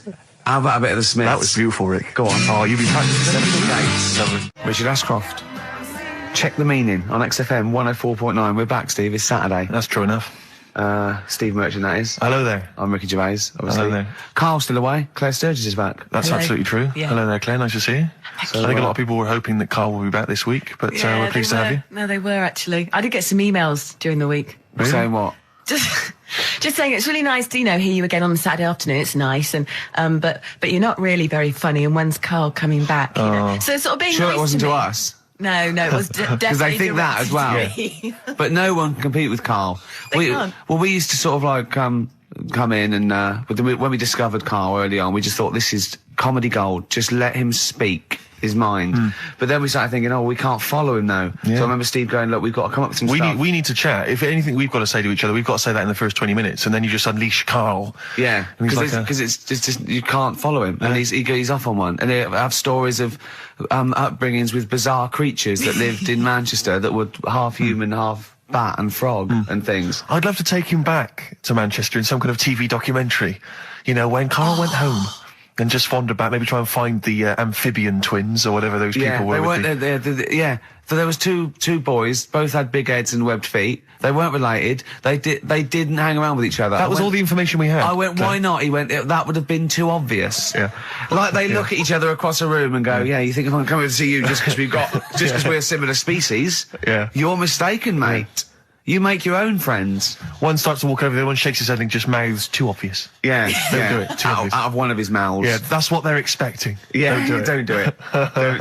Don't do it, Webby. Yeah, but anyway, he'll be back shortly, I'm sure. He phoned me. His dad's ill. His dad's in hospital, so Carl went back to sort of look after his mum. And he was so sweet. He said, "I'm back here just driving my mum around." He said so unbegrudgingly. He just went, "It's like old times." And I said, sorry to hear that." And he went, "That's all right, yeah." I think it's going to be fine. And I said, "How was your holiday?" He went, "Yeah, it was good. Except it were a nudist beach, so he didn't tell me." Of course it was. I went, "What do you mean?" He went, "Well, sitting on the... I don't know why they have to do it. I don't know why they have to do it. Why do they have to do it?" He went, "Suzanne said they think there's nothing wrong with it, like being a transvestite." Right? I went, "I love the fact that your girlfriend has to tell you what's wrong and right in the world." And he went, "Well, we're walking along the beach, fella coming towards us with knob out." I went, "Oh, what's going on here?" Right? And he said, and because it wasn't all nude, he's walking round, he's stark naked, and he wants the freedom of that, but he's got a big rucksack on his back with his clothes on just to get changed. He went, "So what's the point in that?" Right? And I went, "He should just carry the book." He went, "What, and covered it up?" When he went, "Oh yeah, good idea." See? He went, "But I wasn't happy." He says, and that was the first day, so we didn't go there again. I can just imagine his little face. Yeah, just going, "All right, gobsmacked. That's out. Yeah. That's out. What's that doing out? Why has he got his out?" I imagine Carl sort of dressed in a suit in a sort of safari suit, done right up with a cravat. I'm not undressing. I don't want people seeing the flesh. That's for you, love, and no one else. But I love the fact that as this girl goes, Carl, they don't think there's anything wrong with it. They're just happy that way. and he in his own mind just goes, like being a transvestite. He knows there's nothing wrong with that. I'm always a little bit suspect about people who like walking around nude. I think you meant transvestite. No, nudists. What? Hold on. Can you be a naked transvestite? What are you then? Yeah, I suppose you're a... When Eddie Izzard's naked, is he a naked transvestite? That's an interesting metaphysical question. Yeah. Yeah. On XFM 104.9. If you know the answer to that metaphysical question, or indeed any of the famous ones, if a tree falls in a forest and no one hears it, has it fallen over? Any of those. That's brilliant. Yeah, if you leave the room, Rick, does it get quieter? Yeah, what's the sound of one leg hopping? Exactly. What we got there, Claire? Do you want some music or I'd love to hear it. What you got? chat? Yeah. I've got the Vines actually. Oh, play it. Strokes. Someday. I'm already annoyed. I've been here 3 minutes and I'm already annoyed. Yeah. I'll bring back Claire, I'll tell you. No, it's not his fault. It's the whole place. The library's shite. I tried to get... Oh, God. I had to go to Capital Library. Fancy that. I had to go to Capital Library to get a couple of records I wanted. Right? Place is falling apart. The email's not working. It's so shoddy. He's had 2 weeks off. On holiday. I mean, they might as well bulldoze this, honestly, because for all the, It is ludicrous. And we get paid peanuts. You get paid, do you? And it really annoys me to have to fight. Anyway, just calm down. 104.9, I'm Ricky Gervais, with me, Steve Merchant and Karl Pilkington. Carl, you're back. All right. How was it? What, the holiday? Yeah. Well, it wasn't all fun, was it? Because my dad was in hospital. Oh, but he wasn't during the holiday. Not during the holiday, though, was he? You came back from holiday and then found that out, didn't you? Yeah, but it happened when I was on holiday. Did you know that, though, when you're on holiday? No, because I didn't take my phone with me. The White Van Man column in The Sun. Carl, I've seen it. Are you familiar with this? This is where every day in The Sun they interview a guy who drives a white van, just, in order to get the kind of voice of the man on the street in the paper. And he has to answer, or just give his opinions, really, on events that have made the news each week. There have been huge rises in street crime, especially muggings and carjackings. What's your view there? More youth clubs are needed, aren't there? You think more youth clubs? I like that. No? Okay. I like that because it's so 1950s. Yeah. It's sort of like you want a Bobby on the beat that'll clip you around the ear. So once they've come out of national service... Yeah. No, I love that. And if you find someone smoking a wood bomb, you make them smoke 50. Yeah, exactly. Oh, this is great. That is great. Did you used to go to youth clubs? Yeah. And they kept you out of trouble? You used to get into a fight afterwards when you came out. But for the sort of hour and a half you were there? You had a bit of pool and some boxing and a bit of pop. Yeah. So more youth clubs, that's good. I love him. I love him. If you're at home, just make notes, because this is brilliant stuff. Honestly, you won't hear more honest, from the heart stuff than this. This is great. Go on. This is not pre-planned. These are your direct responses now. I promise you, Carl did not know what we were going to do. He never knows what we're going to do, and he always answers honestly. That is the beauty of Carl. It's not an act. What is your view, Carl, on New York's former mayor becoming Sir Rudy Giuliani? Sir Rudy Giuliani. Is he happy with it? He appears to be pleased with it. Let it go ahead. Fair enough. Okay. Go ahead. Oh, he's genius. Okay. Is he happy with it? He's like your nan. Yeah. What do you make of a cat that's been cloned in a secret 2.5 million research project? To find out what? If they can clone cats. Yeah. Have they had to hurt it? Sorry? Have they had to sort of hurt it to do that? Have they had to hurt it? Yeah, or is it just scraping its tongue for some stuff? I think the cat's fine. The point is that they're cloning another creature, which is potentially very dangerous. Have you seen that film where they bring Hitler back? That cat. What if that cat turned out to be a world dictator? Exactly. What do you reckon of cloning generally, Carl? You concerned about it? When they're cloning for organs, they just grow them for the, Do you know what cloning means? Yeah, it's when you, make something else that's the same, isn't it? Right. Yeah, I mean, it's not going to do any harm. Okay. And finally... When you're on the World Council. Yeah. Finally, what do you make of some city workers who were caught bonking in the glass lifts of the Lloyd's building? What do I make of it? Yeah. Is that a problem for you? Do you think that's unprofessional? Was it the lunch break or...? I think it was lunch break. It was their own... All right. It's their own time, I think, fair enough. It only takes 45 seconds to go from the bottom to the top. Is that a problem? They moved quickly. They acted, on instinct. Do you think fair enough? If that's their natural instincts and they're both consenting, you think fine? Yeah. Okay. Yeah. Thanks very much, Carl. Thanks very much, Carl. Carl, Right, we'll have Steve, more of Carl's world-weary opinions next time on the show. Now it's time for White Van Man. White Van Man. Yes, for explain what it is. those that don't buy The Sun, they think it's beneath them. White Van Man is a column they have, I think, every day, actually, and they just get sort of some, Joe Public to kind of comment on the week's news. Just seems to me, that it might be interesting to get Carl's views on some of the big events. Not because we think that Carl hasn't got a valid sort of viewpoint. No. Because Carl sees the world differently to some people, that's all, and that's what's interesting. Like an artist does, or a... Exactly, yeah. He's very bohemian in his outlook. Yeah. Do you feel that you're up to scratch on this week's news? I don't like this bit. Do you? No, just relax. Why not? It's pressure. No, because you just have to give us your first opinions. For your honest answer, that's all we've ever asked of you, Carl, and it's all you've ever given us. Your honest, your first from the heart view, yeah? All Don't right. worry, just relax. Just chill in. Are you worried that people are listening and thinking you're an idiot? If my girlfriend's listening now, go and have a wash or something. Go and have a wash. Not very nice, is it? Is it the opposite of Napoleon and Josephine? Yeah, go on. If you're going to visit me again, Josephine, for Christ's sake, wash. Well, I'll ease you in with something fairly easy, a music-based question. Kylie Minogue versus Dido as Queen of the Brits. What's your view there? Go and have a wash. It doesn't really matter, does it? It doesn't really matter. What doesn't really matter? With the Brits. I was watching it the other night, and I think Kylie will be a good-looking old woman.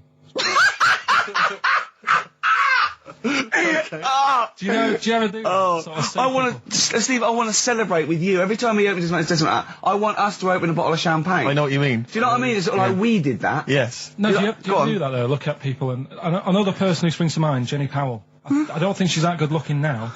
Who's Jenny Powell? Is she that girl that used to be the assistant on Wheel of Fortune? Yeah, I think she's a bit over the top for a young woman.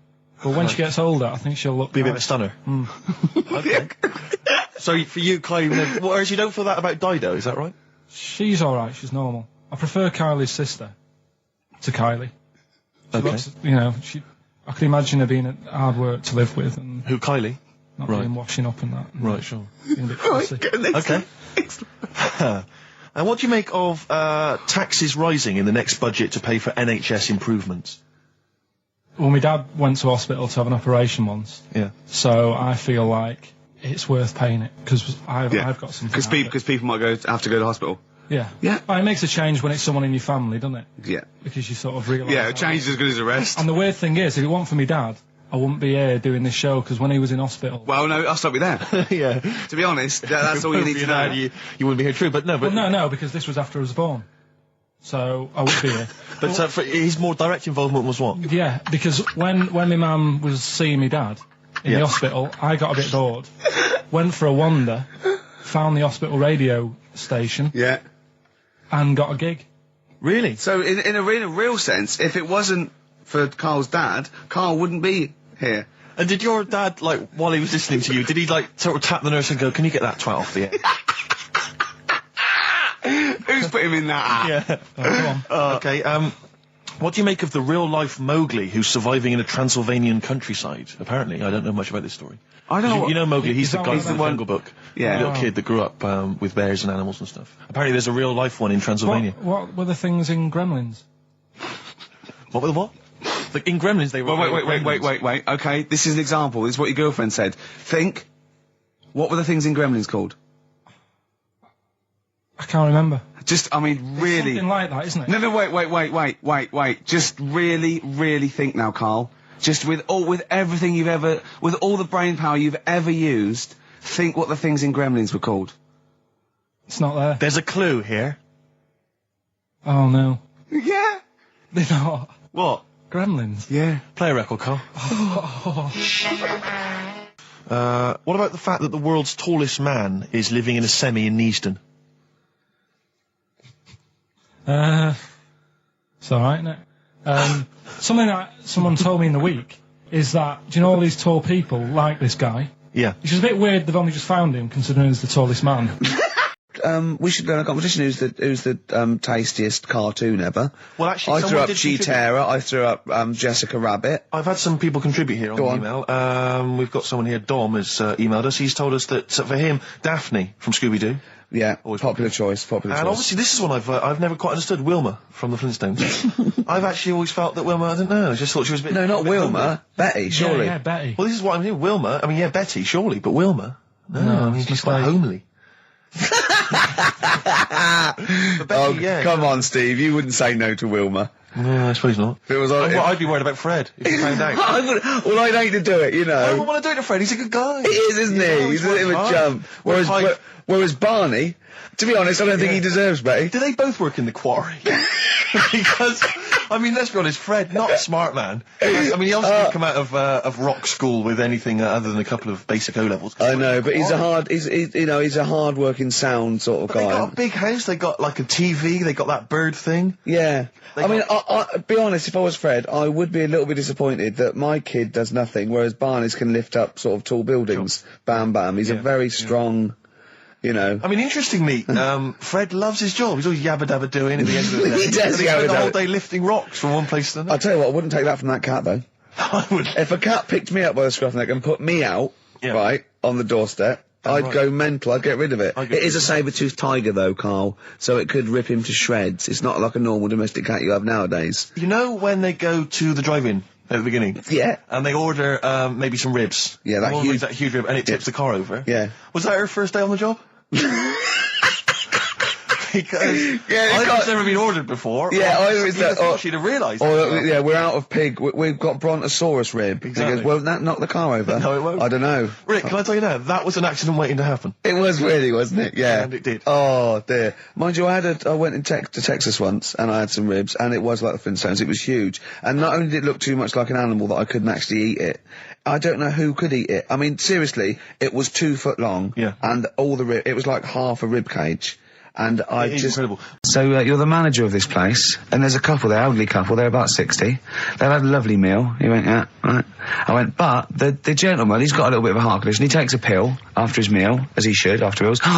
He's only taken Viagra. Oh. And now he's stuck in. Wedged in? Wedged in. We've all been there. It's gone, and it's stopping him getting out from the table. Yeah. So what would you do? He went, what? He's stuck in because of his dick. I went, yeah. He went, right. He said, I'd use the situation. I'd make cash. I said, you're not going anywhere. Do you want a pudding? Entrepreneurial. Yeah. I like it, Carl. And he went, so that's that sorted. I've got the job on that. Next. I went, okay. You won't believe it. Next day, there's a little problem in the toilets. Two gay men were having sex and they got stuck in each other. Yeah. He went, right. I'd say, is it the same fella as yesterday with the Viagra? If so, why was he let in again? Who was on the door? Yeah. I went, it's not. It's too different. He goes, right. Does his wife know he's cheating on him? Yeah. He went, right, I'd go down. I'd go, and then he went, I'd say this isn't a restaurant problem. Call an ambulance. Strictly speaking, not a restaurant problem, no. But all right. All right. Carl's had a bad week. I'm going to say it straight away. He tries to rule out stress in his life. Yeah. But he's had a bit too much stress this week, haven't you? One, a phone call from his mum, stressed him a little bit. Right. Something he said in a magazine about his auntie. Okay. Came back to haunt him. With Auntie Nora? Auntie Nora, yeah. Don't name her. No. Oh, She no, knows don't who name she her. is. No. Okay, we won't name her, right? We just say it's the one who farted for 5 minutes and he saw a skirt when he was young and I found it like a split tennis So ball. it could be any of me aunties. That coming up, and also a bloke in Times Online, Chris Campling, did a review of the show, right, and basically said that Karl Pilkington is a creation of Gervais and Merchant. Well, if only that were the case. He said he started off saying he liked the show. Yeah. He was excited. Said it was a good show.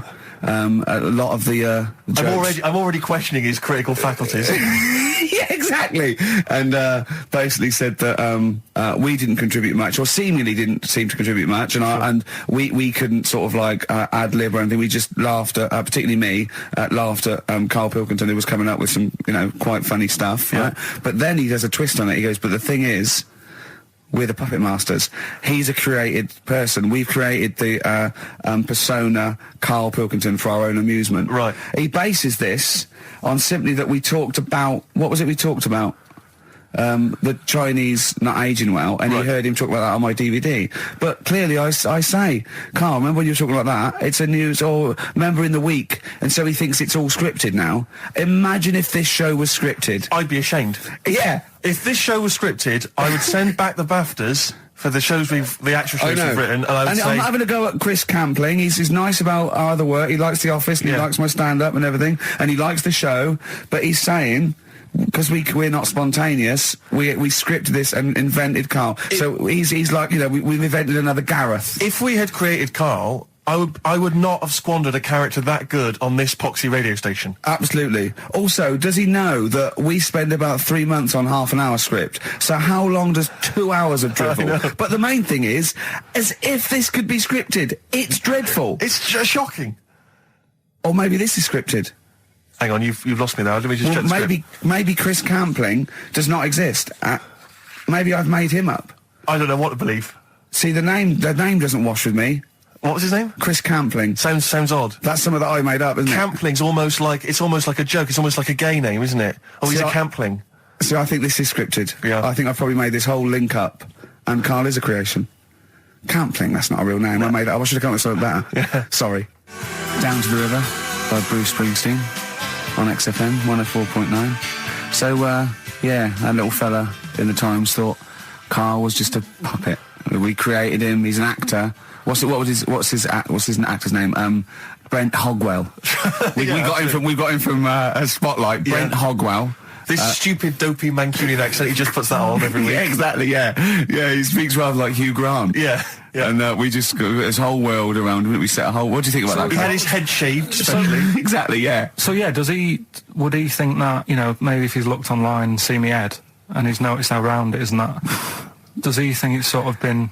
you know, morphed into that shape just for the show, just for 2 hours on a Saturday? Yeah. You spend 5 hours in prosthetic makeup like John Hurt in The Elephant Man.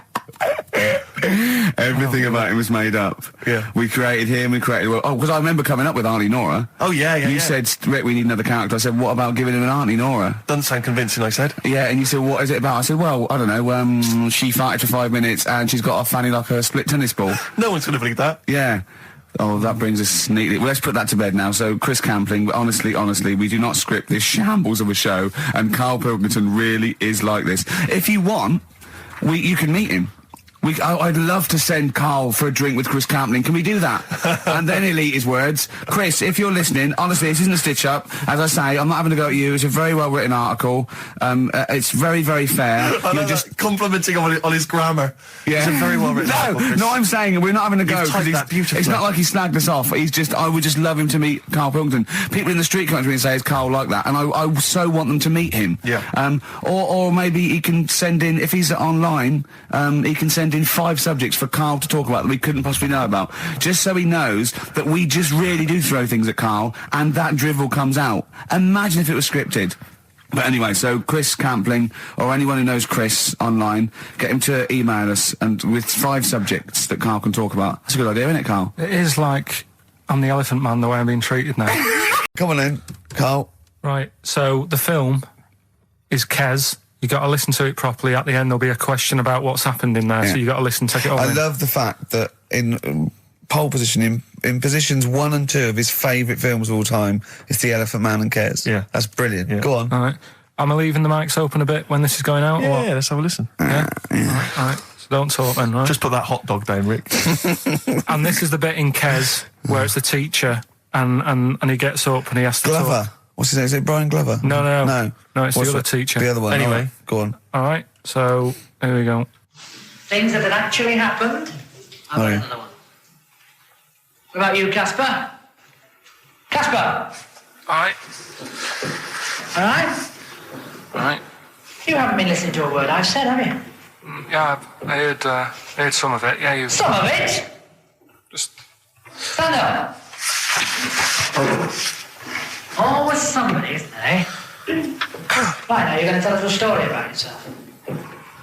what sort of story? I want you to think of an incident that's happened to you sometime in the past that is true and that you think will interest the rest of the class. All right? Right. What about I work on a on a radio show at the weekend. Well, are you going to tell us about it? I'll just do. It's 2 hours, and it's with Ricky Gervais and Stephen Merchant, and just sort of play music and tell stories and stuff. What kind of stories?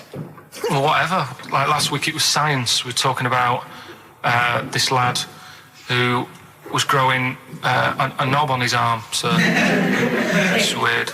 It's tricky, sir, because like with Ricky, he gets bored quick and he won't listen to the stories, and he'll start squeezing my head.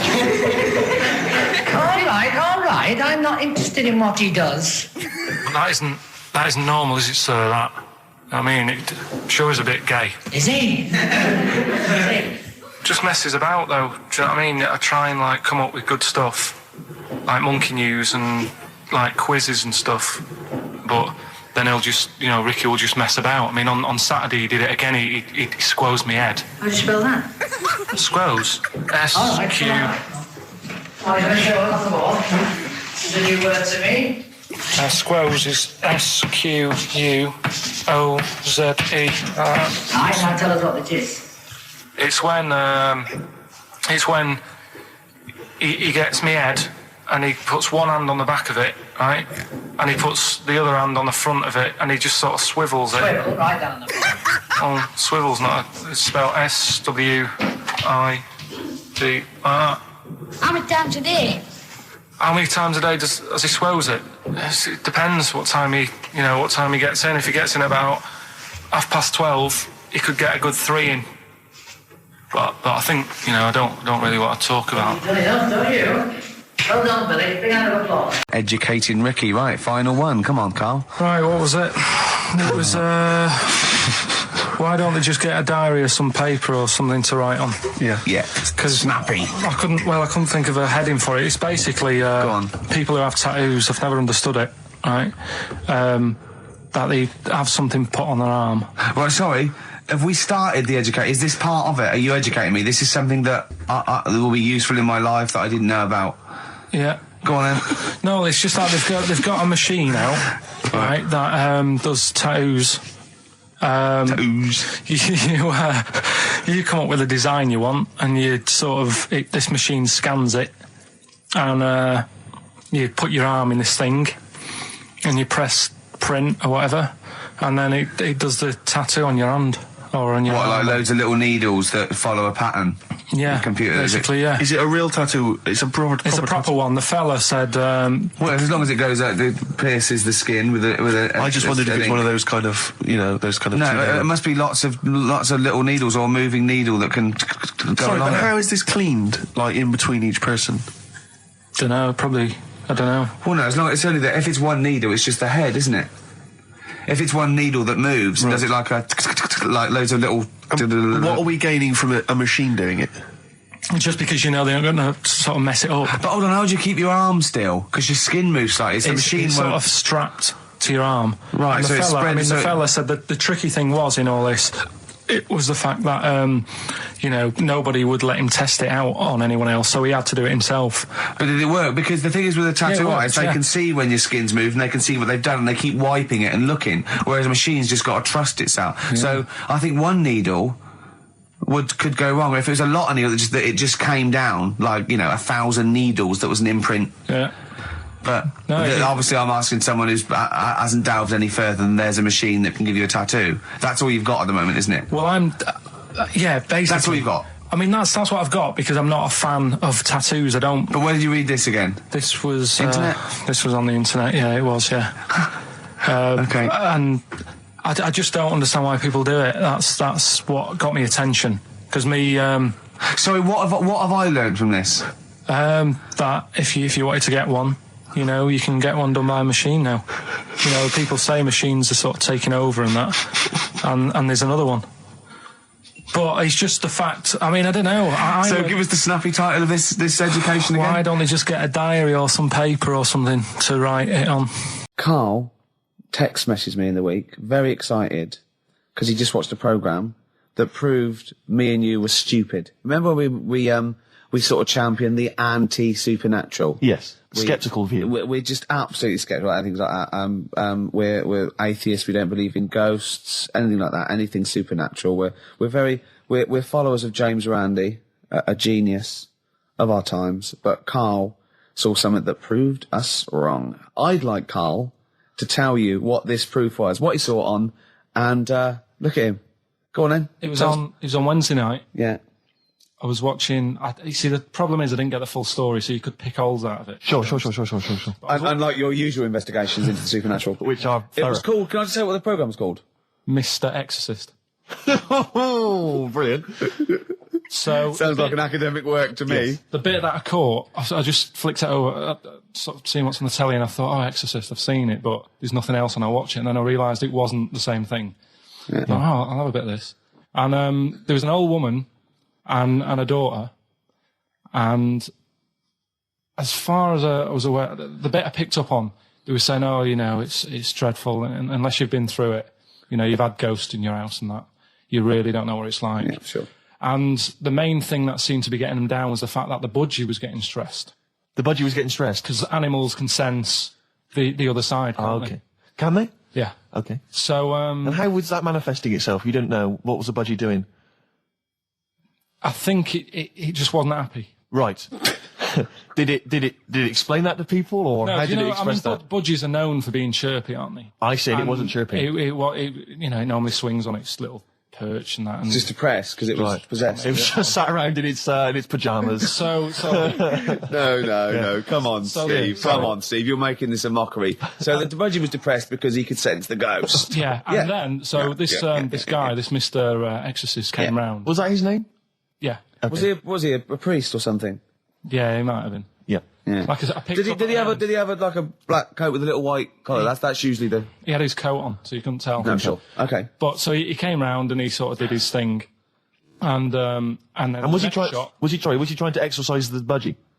No, the ghost. House. Right. The house, so it wasn't that the budgie had a demon on it. No. Okay. No, this wasn't a possession, was it? This was a straightforward. It wasn't a poltergeist or anything. It was just a. Well, a haunted house. Yeah, but that's the thing he was saying. He was saying you can have like your ghouls and that aren't that bad, that aren't going to cause you any problems. Yeah. But obviously the budgie, they've got weak hearts and that, haven't they? And sure. So he go on. So anyway, basically he sorted it out, did whatever he did, and the next shot you see is like the budgie making a noise and swinging the dice over the moon again, and the old woman was like happy because she couldn't believe it. Yeah.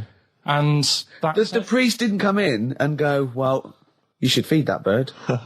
Give it a bit of millet. It was happy. He goes, right. No, see you later. No.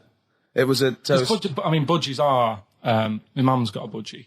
And they're fairly happy all the time, aren't they? So it's got to be something fairly odd. You never see a budgie sitting down going, I feel like topping myself, to be honest. Yeah. Do you know what I mean, then? No. Do you know you can have, like, a moody dog? You can see a dog when it's unhappy if it's walking down the street. You can have a moody canary, can't you? And what they do is they often tell the police what you've been doing. They're known for that. Mm. Yeah. So basically... So that, for you, is proof that the supernatural exists. A bird in a cage got a little bit annoyed, wasn't chirping as much as it normally did. Who knows why? There could have been a little draft up its... and... Cloaca. Exactly. That's a medical term. Anyway, a man came in and did whatever he did. Yeah. Mr. Exorcist, though, Steve. Yeah. This wasn't any bloke off the street. This was Mr. Exorcist. Yeah. Yeah, so... And for you, that's the proof that there's... Just because, like, if it was a person, you go, they're playing up for the camera. Yeah, a budgie could possibly act like that, Steve. Yeah, I see what you mean. You're saying a budgie would not be trying to... It wouldn't be trying to become famous. No, not like Lassie. No, sure. It was basically a show-off. Yeah, or Champion the Wonder Horse. Yeah. What do you think? I think... I've changed my tune, Rick. I don't know about you. I have, and I think we should play a record. I'd love to get Mr. Exorcist in. Wouldn't that be amazing? Never dabble with things you don't understand. Sorry. Like women. See what I did there? Oh, he's turned that back on me. You saw something about the Bermuda Triangle, didn't you? Yeah, when I talked about ghosts, you sort of just... because you don't believe in it. I think it's because you're scared of it, to be honest, and you can't admit to understanding it and actually believing in it. Sure. Thing on last night, Steve. Yes. Bermuda Triangle. Oh, yeah. Do you know much about that? Mainly the song by... What was his name? What's his name? Bermuda Triangle, where people disappear. No. Bermuda Triangle. What's his name? No. Barry Manilow. Yeah. Are you familiar with the lyrics? Bermuda Triangle, where people disappear. Bermuda Triangle, don't go near. Yeah. Shouldn't really make a joke out of it. No, you're right. Go on. But what it is, right? There's a program saying what it's about. What do you know about it? As I say, mainly from what Barry's told me, but certainly planes and various boats have gone missing within the Bermuda Triangle. Planes. Yeah. Yep, but obviously that documentary didn't explore it. He learned a lot about that. For that. I learned a lot about American history through "We Didn't Start the Fire" by Billy Joel. Again, most of my knowledge of the sort of Tsarist Russia comes from Rasputin by Boney M. Well, listen. Yeah, he was the lover of the Russian queen. They put some poison into his wine. Yeah, yeah. They shot him till he was dead. Yeah, which is, go on. Right, well, this. Oh, those Russians. Sort of bit of an earthquake in the sea. Sure. Lets out methane gas. Okay. And apparently, if you were swimming out in the sea, and there was like an earthquake and some methane came out, you can't swim in it, you just sink. Okay. Even if you're a good swimmer. What happens if you're two lads from your school and they heads? Yeah, that's like a buoy. So you can see them a mile off, and their webbed hands would get them into shore. Because they did actually say even if you're wearing a life jacket, if the water's full of methane, right, you just sink. You just sink. So what it's saying is boats have gone across the sea, got a load of methane in the sea, and the boat just sinks. Right. What about the planes? Is it then sort of planes with little sort of floaty things on? Could be. That'll be the sort they've landed in the sea. Right. And methane's come. Well, sorry, Carl, what did the documentary say? Not I imagine. Yeah, your hypothesis might be one thing. What did they say on the They documentary? didn't cover that bit. They didn't cover the planes. They didn't do the planes. Something else they said about it, though. Go on. Loch Ness, the monster. Yep. Sure. Probably doesn't exist. Okay. What it is... Interesting. Hold on, interesting. Oh, interesting. What they thought the Loch Ness probably didn't exist. Curious viewpoint. Hold on. What proof have they got for that, Carl? How can they go around saying stupid things like that? It's methane. Right. Again, in Loch Ness. And people have seen... what's the lake it's in? Loch Ness. Yeah. It being the Loch Ness Monster. Yeah. That's where it lives. That's how it finds its way home. That's certainly the clue. Yeah. If you again, Carl, that's the clue. Yeah, if it goes, and if it's wondering, it goes, excuse me, would you know where I'm being the Loch Ness Monster? Where would I be gone? Oh, you'd be going to the Loch Ness if that's your home. It's way over there, you big monster, you. So the bubbles from the methane bubble up out of the water. Yeah. People think, oh, God, it's a monster's head. But it's not, it's just water sort of shooting up because of the bubbles. Well, that's two of the great mysteries of the universe solved by Karl P on a Saturday afternoon. That is fantastic. Yeah. So that makes me think a lot of things. So when mediums are sort of like going, oh, I've got something coming through. Do you think they are exhaling a lot of methane gas, and thus making them not think straight? Do you think everything's down to methane gas? Do you think that all the mysteries of the universe are down to methane gas, Carl? What did it say in the documentary you saw? About what? What was the budgie happy? We know that budgie was sad. Was it in a room? Because they used to take canaries down the mines, didn't they? They used to take canaries down the mines, they'd smell the methane, and then the budgie would be happy. I'm not going to teach you anymore. Play a record. Oh, excuse me, and don't be alarmed. I look quite frightening, but I'm merely a nice monster. I seem to have lost my way home. Could you direct me in the right direction? Nice to meet you. Yeah, Karl Pilkington. Hi. What's your name? Why do you need to know my name? Well, it might help me to find out where you come from. Oh, my name's the Loch Ness Monster. Okay, all right. Give me a second. What was your name again? Loch Ness Monster. See, this is what I mean. Just doing some research, right? I'm sort of working my way through different creatures and insects and stuff that's on the planet. Yeah. Right? And finding out if we need them or not. Right? Yeah. Do you know much about snails? Well, sea snails. Well, yeah. Snails in general. Don't know much about snails, land snails. Know a bit about sea snails, like whelks, top shells, that sort of thing. Would you say they're important? What sort of sense do you mean by important? Say if we had to sort of get rid of some animals and insects and that because we're running out of room. Right. Do you know what I mean? Because I'll tell you what I know about some snails. I don't know if this applies to sea snails as well. I mean, I called you today because a lot of other places are shut. Yeah. Right? So, I know they like to eat stamps, apparently. The glue on stamps. They love it, right? Right. Apparently a lot of letters and stuff aren't getting to where they're meant to be getting because snails are crawling into letterboxes and eating the stamps. That obviously doesn't apply to the sea ones, but that's a problem they're causing. All right. Were you aware of that? No, I didn't know that. But you're glad you answered the phone today? Right. They love beer. Beer, yeah, who doesn't? And also, I don't know if this is right, but I heard that they sleep for 13 years, or can do. Right, I wouldn't know if they can sleep for 13 years or not, but...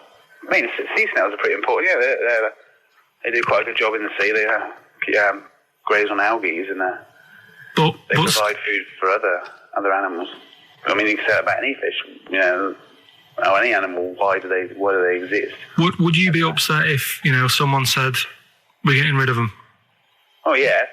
You would be. They're an animal, you know. I wouldn't. Forget being like favouritism and all that. I get for them, right? There'll be other things knocking around you can sort of spend your time looking after. You'll still have a job. Don't be worrying about that. Because I'm not going to get rid of all the fish. Jellyfish need looking after, so you're safe. Yeah. But do we need them? Come on, there's loads of people saying, come on, we've got to move on through the animals, and you're holding them up saying, well, I want to keep them. Well, who's saying we need to... That just sounds a bit crazy to me. Just imagine. Do you know what I mean? And they would come to you because you work in an aquarium, so they'd be asking for your advice. Right. And you're slowing it down. Well, they asked for my advice and I'm giving it to them, so, you know, that's what I think anyway. Yeah, but snails, you know, I mean, like I say, they drink beer and that, you know. What do they do apart from some food for a whelk? They were around, their descendants were around a lot longer than we have been. Yeah, they've been around a long time, but what have they done? Well, they've survived that long, so they must be doing something pretty good. Well, apparently they sleep for 13 years, so really, even though they've been around for ages... I think that sounds a bit... But I don't think they sleep for 13 years. Not all of them, just the tired ones. So, snails, do we need them? Well, yeah, I just think they've got to, just as, you know, it's not for us to say, do we need them or not, we can't. So you think we should keep them? Yeah, definitely. Have we got a cheeky freak of the week? Do you want one? Yeah. I think we should have a jingle for this. Okay, I've got a jingle. It's very similar to chimpanzee. Chimpanzee there. Yeah. Well, let's hear it. Okay. Oh, cheeky freak of the week. Brilliant. Yeah, no, I think that's excellent. So, cheeky freak of the week. You've spotted a freak. This is where somewhat, I think, offensively, you pick on someone who's not like other people and say it's your favourite freak of that week. Yeah, I remember we had the woman whose legs looked like the hind legs of a dog. We've had the little fella with the aging disease with the little head playing the piano. That was your favourite. I think that's your probably freak of the year, isn't it? It's a pretty good one. So what's this? Is it a man with a horrendous injury, or is it a congenital birth defect, or what? Yeah, but you put it like that, and now it sounds like I'm being tight. It sounds like I'm being out of order. But I'm just giving him a mention. Just giving him a big shout out. Right. There's quite a lot going on in the freak world. There always is. You've been visiting hospitals the last week, have you, when we were away? No, there was a thing on a website. This isn't even the one that I've picked, so this is just a bonus. This is a bonus freak. Yeah, go on then. This is a free freak. Right? It's a fella called the Lobster Man. The Lobster Man, of course. Again, good name. You know what you're going to get. Yeah. What are you going to get? Some succulent meat. I like the idea that the vicar on the christening suggested that. I know you want to call him Mark. Can I make a suggestion? Yeah. Look at his hands. What's his name? Mark Michael Webster. Right. Right. Have you thought about a nickname? Not really, no. Have you looked at his hands? Yeah, we don't want to talk about that because do you look a little bit like lobsters? Well, yeah, but it's quite deformed. It's like, you know, we can't... Can I suggest Lobster Man? That's terrible, Vicar. That is terrible, Vicar. Pinchy. Go on then. We're going to see. This is what the sort of feature you come up with, Carl. So, Lobster Man. There's probably people listening now with, you know, lobster feet. Right. Lobster hands. So, Squid Boy. So, Lobster Man, what does Lobster Man do? Does he fight crime? Not that much. Okay. Apparently he got into a bit of trouble. He was in a restaurant, and this was years ago, by the way. And someone picked him to eat him? No, so apparently the waiter said, "Oh, you shouldn't be sat here, you should be in my pan," or something. Oh dear. And they had a fight, got out of hand. Yeah. Got out of claw. And, so that was... What do you mean they had a fight? What did he do? A waiter took the mickey out of someone with... No, can I just make clear? I'm assuming his hands look a bit like those of a lobster. Yeah. Yeah, well, it's fused, so it's just like two big fingers. They're fused, I assume, probably in the womb, and they're just like, instead of like having 5 digits, they're fused in it. But he can pick stuff up, can't he? Yeah. What does he pick up? He mainly eats crabs and jellyfish, doesn't he? Yeah. Yeah. So he was having a fight with the waiter, he snipped off his nose. Right, so anyway, he just held on to the waiter's bib. Yeah, and the waiter was screaming, "Go and get him off me!" Yeah. So anyway, does he eat other lobsters? Does he think he would eat lobster, or is it kind of? Would he feel bad about eating lobster? Right. The little cheek of the freak that we've gone for anyway. The what? The little freak of the week, cheeky freak of the week. We've gone for this Siamese lad. Okay. Right. Happened back in. You can't have a Siamese lad, can you? All right. Yeah. This Siamese twins happened back in 1693. Oh, he's got a date. Blimey, that's the first time ever. Yeah. And all it was, he was doing all right for himself. He used to go on those circus things he used to do. They're 2 people you're talking about, Carl. So we're going to him. All right then. All right. They did this circus show, right? Yeah. And everything's going well. They're selling out the tents and stuff, people coming to see them. Yeah. He was doing all right for himself. Yeah. Right? Sorry, before I said that, did you think a Siamese twin was a man with 2 heads? Well, it can be, can't it? It depends. There's 2 people, they're conjoined. No, but it depends, doesn't it? The one that I shown you in that book that time was a fellow with 2 heads. No, it wasn't. That was a stupid picture in one of your stupid books that he had a growth that looked a little bit like it had a face on it. It wasn't a man with 2 heads. You're the same sort of people who send potato chips to restaurants and say, doesn't it look like Norman Cook? Yeah. It's not 2 heads. We'll bin this feature. No!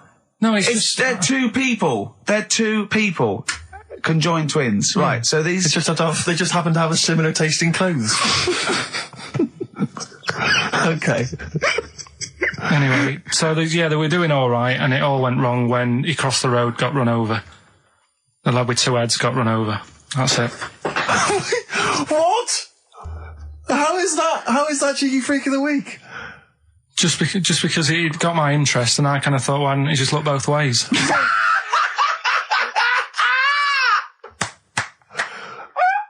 I'm intrigued to know why wasn't he looking both ways? I'm intrigued to know how you get run over. What was it, 1629? Yeah. Well, it's horses and that, wasn't it? Yeah. Oh, why wasn't he looking both ways? Karl Pilkington, you are a genius. Play a record, you fool. Cheeky freak of the week, do you want to... Oh, definitely. Should we do cheeky freak of the week? Cheeky freak of the week? I can't wait. I'll always do these. I'd start off with these. All right, well, let's have the jingle for cheeky freak of the week. Oh, no. Do you remember it? No. I remember it. Oh, cheeky freak of the week. Brilliant. Something like that? I want some more, though, because that was slightly half-high. Oh, cheeky freak of the week. Excellent. Right. This, we're going back again. Yeah, 17th century? Well, it was 1829, right? Oh. I'm impressed. Now, the problem is with Cheeky Freak of the Week... not so much the week, is it, if you're going back to 1829? Well... Not even of the century. You haven't even done Cheeky Freak of the century. There's... What's the problem with Cheeky Freak of the Week? Just because... Other than the sort of moral implications. Yeah. Well, last week, it was a fellow with 2 heads. Yeah. We've done Siamese twins. It's Siamese twins again. Oh, no, it was Siamese twins. It wasn't a fellow with 2 heads last week. It was Siamese twins. Conjoined twins, sorry. They're 2 different people. This is what I'm telling you. But this is the problem. They're going to crop up quite a lot just because they've got double a chance. All right? Oh, please don't write in and complain. He knows not what he does. You understand, don't you? Karl will actually feature one day in this section. Yeah. So... Right, go on, Karl. We're going back to 1829. Yeah. All the way back there to 1829. It's a retro conjoined twin link. A couple of guys set up a business. They were called Chang and Ang. Oh, they're the first. That's why they were called Siamese twins, because they wasn't that what it was based on? Those 2, Chang and Ang. Was it? The original. Yeah, that's why they're called Siamese twins, because I think they were Siamese. So these are the first ones? Well, not the first ones, but they're the ones that got to fame, I think, and why people started calling them, people started calling conjoined twins, Siamese twins. I think I'm right there. Anyway. Good. Well, the sort of set up business, sort of going around the US. Well, both of them. And Europe, yeah. Yeah. And what they used to do, people were amazed by it anyway. But people wanted to know how they get through life doing certain things that you think about. When you think about Siamese twins, you think about, how do you get through a day like that? Yeah. Right? And the thing that cropped up the most with people was how they take a bath. So they used to go on tour around the US and Europe and sit in a bath, have a wash and that. And did they ever wash each other by mistake? They go, oh, that ends there.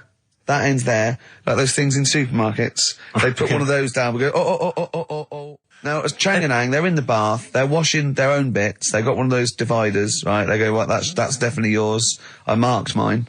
That's definitely mine. Don't wash that, Chang. I wouldn't, Ang. I wouldn't wash that. Right? So what are they doing? They're in the bath. Carry on with the story. That's about it, really. I mean, that's the fact that people... So, two little Oriental fellas joined in the hip, had a bath. No. That's your story. No, they didn't have a bath. They they must have done some sort of research, right? Who? Chang and Ang, right? And they said, well, what do people want to see? Isn't that a Bay City Rollers song? But it's an idea that people have queued up. They've paid their money. They're in a tent. They go, well, I hear they're going to have a bath. Two Siamese people have a bath. How would they possibly do it? Well, I've heard they get into a bath. But that's I don't know they what's wanted to see exciting. them nude and where the join was. No. More than how do you get in the bath? I don't know. That's what they picked. They said, what would be good to see? What do you want to see them do? Having a bath. How'd you get into trousers? Was there exactly, this is all part of it, and that's why they picked having a bath. This is all part of it. Well, then once we get dressed afterwards. Yeah. Who was the best out of Chang and Ang? Who was your favourite? They both look the same, to be honest. There's a surprise.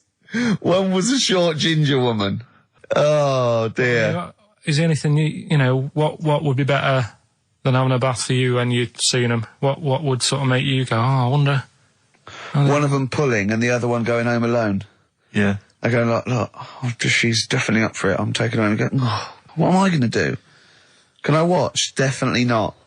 Definitely not. Look, you go to bed. Wherever it wants to go that day. But maybe it's not big enough to sort of make any, real decision. But, like now, I'm sat here, right, with my jeans on. I don't know where I am. Well, that's clear from hearing you talk. No, but what I mean is, if a fella said to me, what side are you, what side do you member on? Member? What is this the use of the word member suddenly? I'd go... Well, it's usually not appropriate, and also, I imagine in the old days they had big baggy pants that used to sort of like hang down, and now, like with those stretchy boxers and briefs, it's sort of held up in a nice neat little parcel, isn't it? So it's probably not appropriate. It doesn't come in contact with your little snake. So, did you ever, have you ever heard that? Are you telling me a tailor has asked you that and you went, what do you mean, mate? No, I've never, I've not really had one made to measure. I had one made when I was a kid, but since then I've sort of bought a suit off the hook. But when you were saying about buying a suit, I know that question sort of crops up and I don't know what the answer is. It just annoys me the way I don't know, there's no surprises anymore. Do you know what I mean? People know. What do you mean? He's going to go, right, I'm going to measure you now. Which side shall I measure? Go, well, pot luck, go and have a look. Right, there you go. Oh, you got it. You checked me out. What do you mean there's no surprises anymore? What are you talking about? Everything you say is a surprise. Everything you say, every opinion you have is a surprise to me. What I mean is, why aren't people just happy just to go, well, depends, doesn't it? I'll just pull the pants up wherever it wants to go. I'm happy. What do you mean? Why is this such a big issue? But Carl, when they ask you this question, they're not making a note of it somewhere. It's not statistical research to find out what the kind of common leaning is. It's a question so he doesn't touch it when he's using his tape measure. Just be careful. But he is being careful by asking the question. But what's wrong with him touching it anyway? If he's, I mean, it's only like a slight. Fair enough. But if he just sort of, knocks it a little bit, you can just go. Do that again? To me, it's the same as the prostate thing. It's just happening all over again. It's But the doctor doesn't go, oh, what side's your arse on, sir? Trying to avoid the arse. He wants to go, he knows where your arse is and he's aiming for it and he wants to get it up there. He's aiming for it for a good cause. This little fella's going, well, I've got to measure his leg. I don't want to touch the knob. I'll just ask him, sir, do you mind telling me where your cock is so I can avoid it? It's a big difference. But like I'm saying to you, I'd have to have a look first to let him know. I don't know where it is now. I don't know. It could be the left, could be the right. Are you telling me you don't know where your knob is without now? looking? Well, what do you mean without looking? How could... Well, you're saying it as if like... Should we have a guess? Well, have a look and tell us where it is. What are you wearing? What sort of pants are you wearing? I've got my jeans on. But you got pants on underneath them? Yeah. What are they? Briefs or boxer shorts? Boxer shorts. Boxer shorts. Well, it's probably free, but the jeans are probably strict in it. I think it's probably either in the middle, dressed in, or just slightly to the left. Have a look. We'll tell the listeners after the break where's Carl's knob. It's a good competition. Oh, brilliant! We've got to send this to the Sony Awards people. XFM. Run, Snow Patrol on XFM.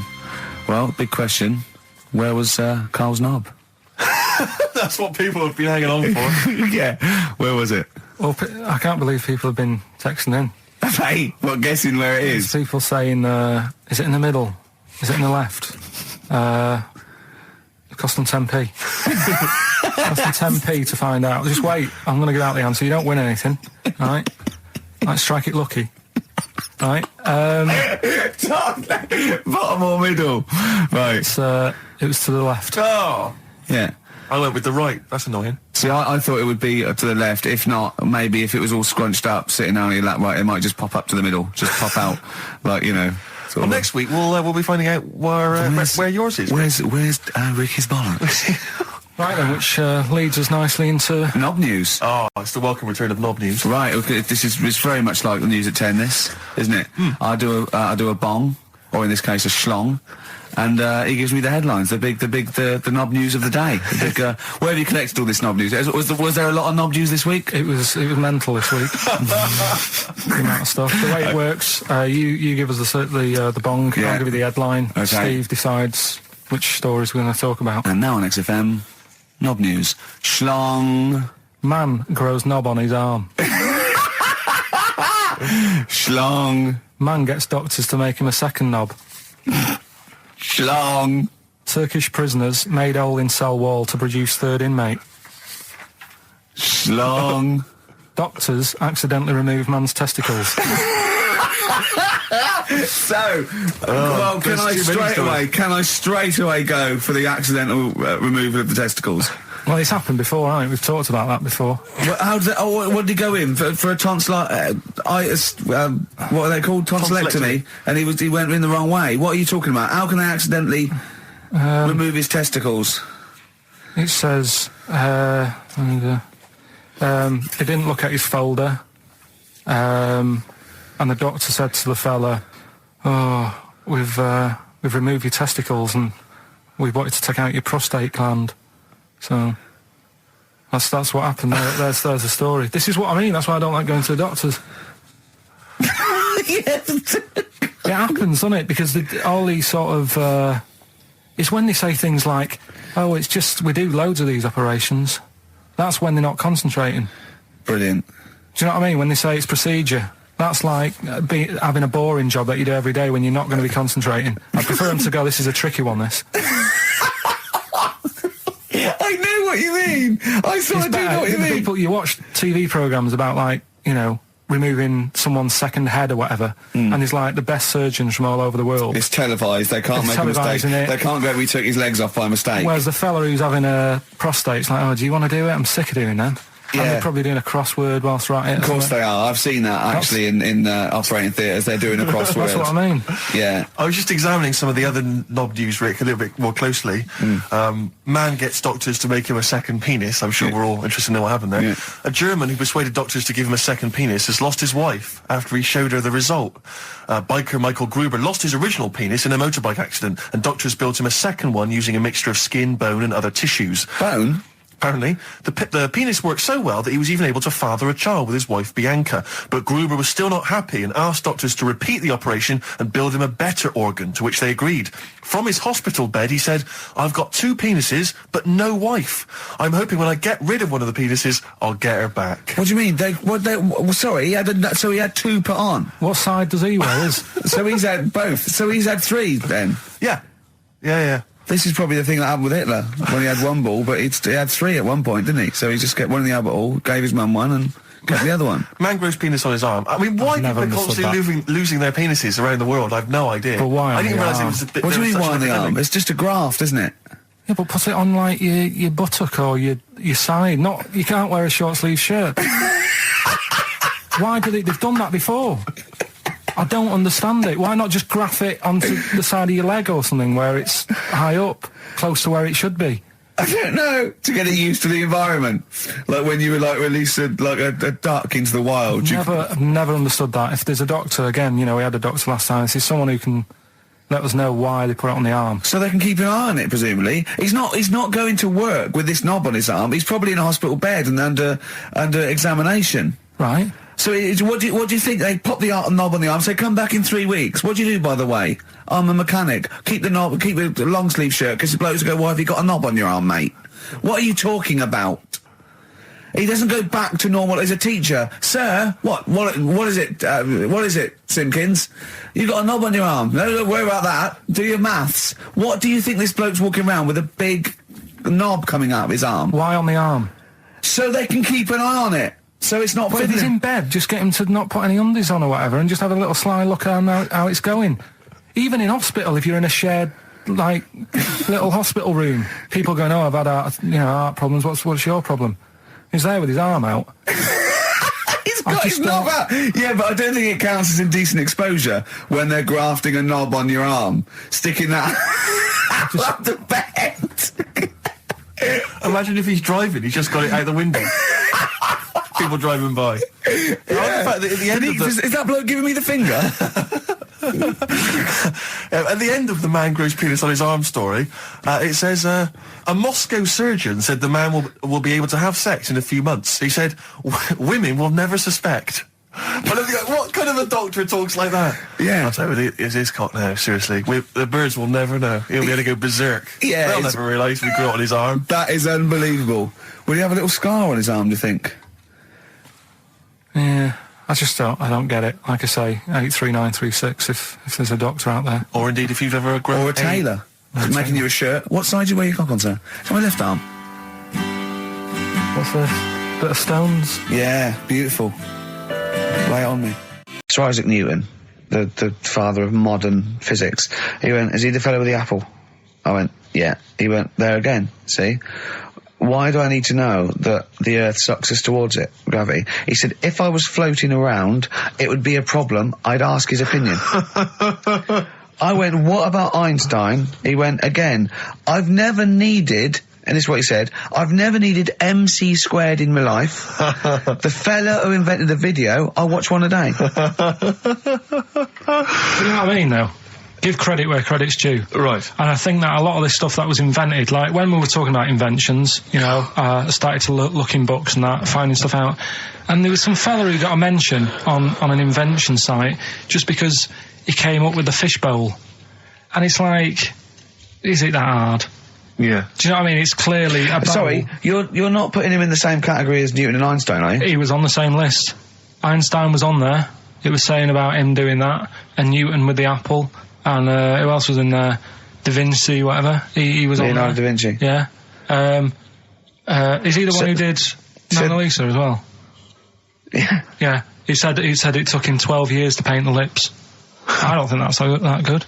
Like, it takes that long. I saw, when you think, saw Tony Hart do like an Aborigine man with a elephant in the background in about 3 minutes. Aborigine. An Aborigine? Well, really? And a Hefferland? So what about some of the big names? Well, What's your first reaction when I say some big names from history? Go on. Gandhi. Again, what did he do? Good point. Right. Good point. Okay. Good point. But yeah, all right. Do you understand what he represents? Well, go on, tell me, and then I'll tell you if he deserves to be mentioned. His whole kind of attitude towards peaceful protest. It's quite a sort of modern idea. Very much the forefather of the 60s movement. Where people would sort of sit in, and protest. Steve. Right, look at the glazed look on his face. Did I lose him on Gandhi? Yeah. Yeah. So just, Pick someone else, do someone else. Pick someone else, okay. All right. Someone you know about that's obviously, let's think, a great thinker. Isambard Kingdom Brunel. Right, yeah, he's alright. Brilliant, thanks. What about Jesus Christ? Well, I'm thinking more your modern day, like your Richard Bransons and that. Who, to be fair, I wouldn't put Branson up there with Gandhi, Christ, Newton, Einstein. But why? Stephen Hawking. Because he's mainly known for having a beard and a funny jumper. Have you seen the film Jurassic Park? Yeah. You know what happened there? Well, according to the Sun here, it says scientists are planning to clone mammoths for a theme park. Look at his face. Look at that. He looks like a dog caught in the headlights of a car. He's terrified. I love Carl. He's sprung to attention Carl. there. Is that the best news you could have? Man moths.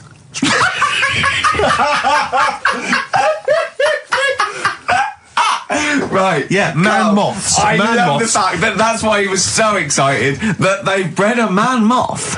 What is this? Yeah, it's a human being that hides in your wardrobe and eats an entire jacket in a day. Yeah. What do you mean, man moths? Mammoths. Mammoth, the big hairy cow from the Ice Age. I mean, elephant. You're not so excited about that, then? You can take or leave bringing back mammoths to life, but a man moth? A man moth is a different matter. Oh. If we'd have never brought that up, he'd have gone and told someone now, they've bred an half man, half moth. This is how things start. This is what we mean when you hear these ghost stories. Are you slightly deaf? Is that it? When you hear these stories, you're slightly deaf, and his head was in the basket, and he went, count how many times I blink. Is it... Carl, is English your first language?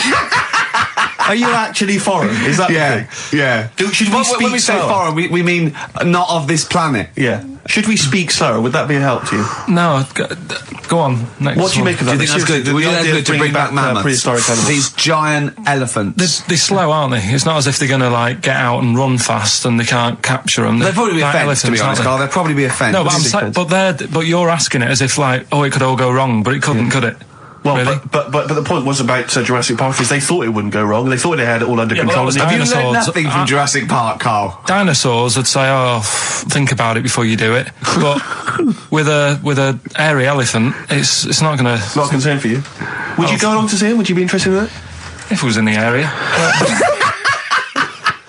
He's great, isn't he? I'd love a queue, Nothing right? impresses No, him. but what I'd like to do is Carl sitting like Yoda in a little cave, and I'd just like to see people like Tony Blair and Stephen Hawking in a queue, and they go and say, "Carl, got a bit of a problem." And thinking of cloning a man and a moth. Problem? Not an issue. No, if I'm in the area, I might cruise around and have a look at it. Otherwise, just don't send it near my clothes. Oh, that's fantastic. So it's just for a second. As the words "man moth" came into your head, how excited were you? I mean, were you both terrified and excited? For the moment when you thought that they'd cloned a man and a moth? I pictured... what kind of face did he have? Did he have the moth's head, or was it a man's head? Just a little man head. Right, what was his face? What did it look like? He just was a bit shocked. Perplexed, yeah. So it was like he'd been grafted onto the body of a moth without his consent. And when he was asleep, he'd woken up. He just went in to have a goiter removed, and they said, "We've replaced your goiter with the body of a giant moth." Yeah, is that all right, Mr. Jenkins? So he had the head of a little. Was it a little boy or a man? Little man. Right. Okay. And he's just bumping into a lamp. He's just bumping into a lamp. If you went into hospital and they'd done something, what's the worst thing they could do, right? What would you rather have done, right? You wake up and you've got lobster claws for hands. Right. You wake up and you've got duck's feet. Or you wake up and you've got one horn coming out of your head. The worst thing? Yeah. Probably the horn coming out of my head. Why? Get in the way. That'd be useful, wouldn't it, in fights and stuff? And for parties, people would play I suppose the lobster claws would also be quite handy there. So go on. Along the similar sort of lines, right?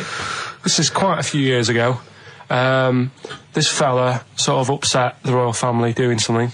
Right, so they said this isn't good. It wasn't Ben Oughton at that Jubilee thing, was it? I can't remember what it was. And they said, right, that was terrible. We're gonna cut your head off. You know, you gotta show people that you can't be doing what you've been doing. What was this? The 1970s? When you say a couple of years ago, you mean maybe sort of? Was it the olden days when the phones weren't very good? Ages ago. Yeah, ages ago, sure. So yeah, fair enough. Yeah. So very philosophical. Yeah, imagine that when you wasn't here story. This was literally ages ago. Yeah, exactly. Yeah, Simon Sharma's History of Britain. Yeah. Oh, and even before that, which is yonks before, when it was all mental and different. Sorry, Carl, go on. So he's having his head cough, and he's resigned to it. It's a day before. He's kind of got it into his head now that I'm not going to have my head much longer. Sure. So he said, let's make use of this. Yeah. He said, I wonder how long, like, the body can stay alive without my head on it, right?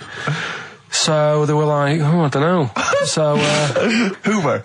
So... The jailers? Whoever he was asking. These jailers with one eye. Yeah.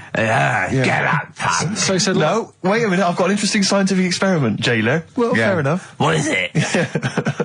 So, he said, what I want to do, right, he said, you know, surely it's my last right. You know, I'm gonna be dead tomorrow. Sure. So let's do a test. He didn't draw it out this long, did he? Yeah, he said let's test this out. You know, he said do us a favour. He said, you know, it's my last day. What I want you to do is you're gonna cut my head off. Let's put a white line on the floor. Right. And see if, you know, because there's no point asking how far he can sort of walk without an head if there isn't a line, because you don't know what to count. Do you know what I mean? If he loses his head and he's running around all over the place, you can't really count That's that. not impressive enough, yeah. So they said, let's make a white line. Sure. Yeah. Who said this? He did or they did? I think they started to join in with him and saying, well, let's make this a... Sure. You guess it. Go on. So, they got Norris McWhirter down. The Guinness people. Oh. Yeah. So they said, let's get this white line. Yeah. And dedication's all you need. We'll do this tomorrow. And he said, all right, then I'll see you in the morning. Yeah. See you in the morning. I'll see you in the morning. Night, sleep tight. Bye. I love the fact that Carl knows exactly what was said. That's beautiful. Yeah. He doesn't know the story or what order it is in or when it was. Exactly what was said. But he knows the intricacies. All right then, see you in the morning. Bye, little kissy. Oh, I'm not like that. Oh, you joker. Don't let the bed bugs fly. Yeah. Anyway. So he gets up. Do you want a paper tomorrow? No, I'm all right. Go on. He gets up and they say, right, you know, today's the day and that. And he said, well, you know, I've got used to the idea. So here's a white line for you. Got used to the idea. Go on. So they go, right, you ready then? And he said, I go on. And they cut his head off. And the body walked 32 steps without a head. Wow. 32 steps. Incredible. And that's the lesson, really. Did it get as far as it walked along the white line, did it? Yeah, it stayed along the white line, did 32 steps, and then started to stumble a bit, and it just fell over. Yeah. But, you know, it was a test that your body can still keep alive for a little bit. Yeah. When you've lost your head. Absolute twaddle. Absolute twaddle. This was fantastic, right? Right. There was this. Sorry, can I just check now? We're just remembering classic episodes of the Tales. No, this is important. Well, I saw one right. I saw one on Tales Unexpected, right?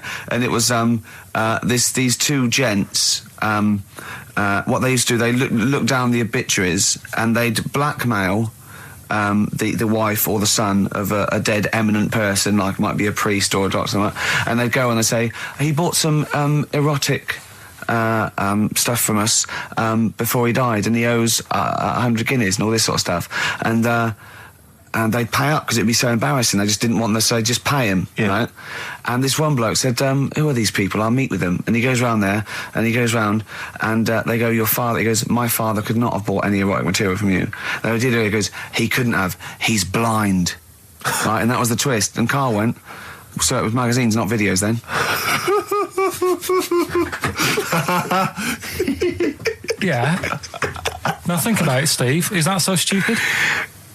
Well, presumably it was set in olden times because professional pornographers don't tend to call it, you know, erotic material. Yeah. They tend to call it, you know, juicy jugs or whatever. But more than that, I don't understand how a video is going to be any use to a blind person either. I know that you can hear the sound, Carl. I look at you nodding like you caught me out. Yeah, what sound will you hear? Do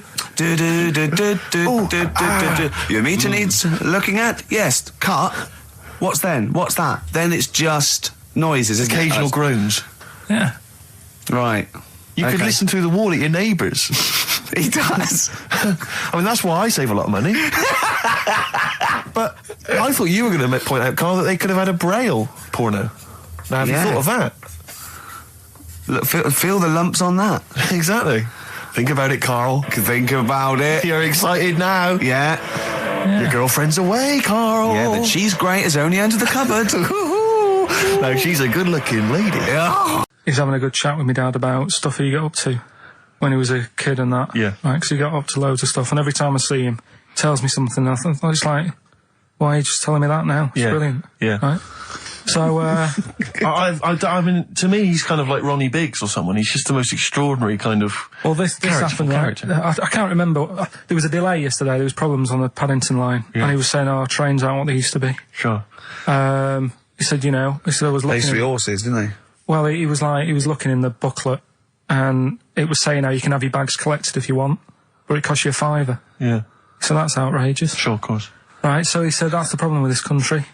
We've got good with computers and that, but when it comes to, getting service, it's gone out the window. Yeah. Right?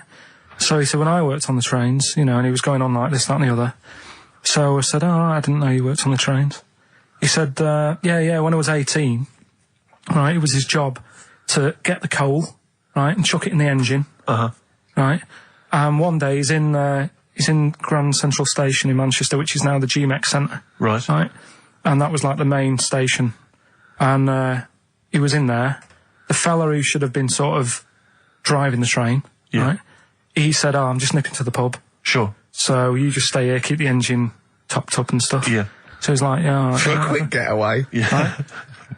So the fella goes in the pub, and my dad's in there, putting the coal on. He did his bacon and eggs on a little shovel. Yeah, yeah. And anyway, fella comes up. He says, right, can you move the train forward now? Oh, blimey. So he was like, oh.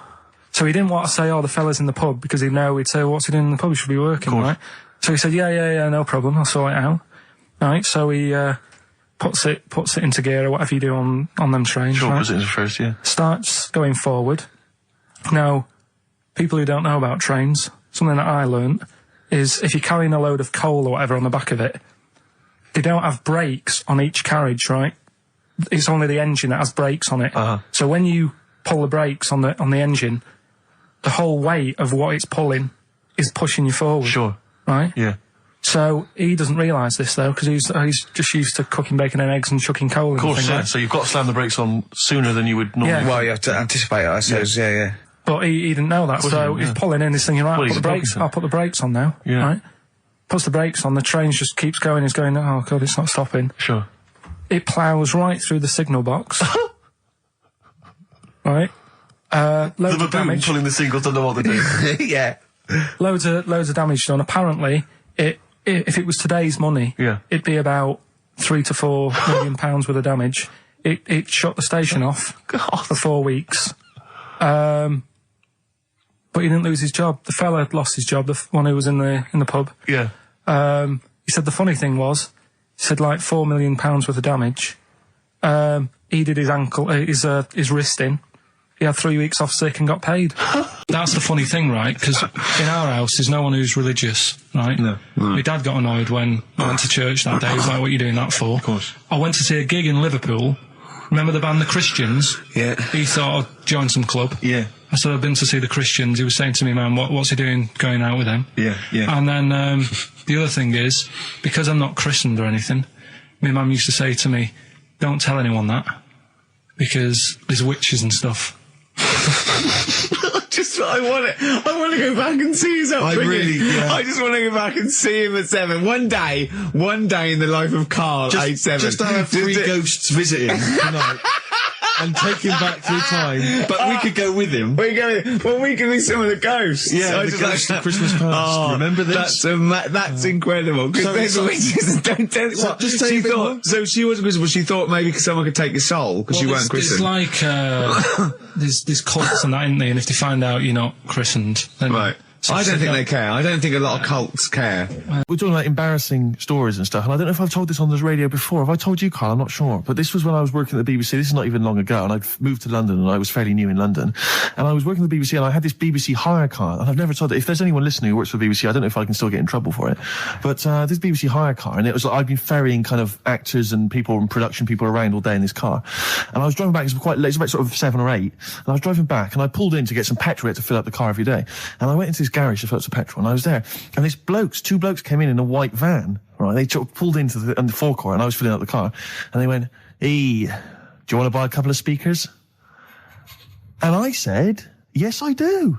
Yeah. Because I'll tell you the reason. It was like I was so flattered that they thought I'd be the kind of bloke who would A, need some kind of classy speakers, and B, would like to buy them on the sly. Do you know what I mean? Yeah. I thought, they like the They've fact seen me. They've seen I look a bit of a hustler. Exactly. Yeah. I'm a street sort of guy. You can see by the way I use my walk. Exactly. Yeah. So I couldn't believe my luck. So they drove behind the garage, the little sort of garage bit at the back, and I went round there, sort of casually went round there, sort of locked the car, went round there. They went, open the back. You had 2 speakers in there. I said, "Are you sure these aren't knocked off, mate?" He went, No. We work for Dixon's. This is the story he spun me. We work for Dixon's, right?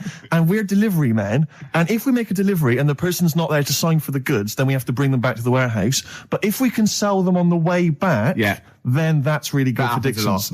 Dixon's must love that. And instead of thinking, are you sure some kind of troubleshooter didn't... I mean, did someone going to go into Dixon's and go, you're not getting in the garage John Harvey Jones. Exactly. Get a couple of lads in a white van. Exactly. Yeah. So anyway, so I sort of bought this story, and I was a little bit dubious, and I went, right, let me hear them then. And he wired them up to the car stereo, and boom, boom, boom, they're playing. So it was some groovy hip-hop. I was thinking, great, these guys know what I'm into. Yeah. And he's giving me the talk and stuff.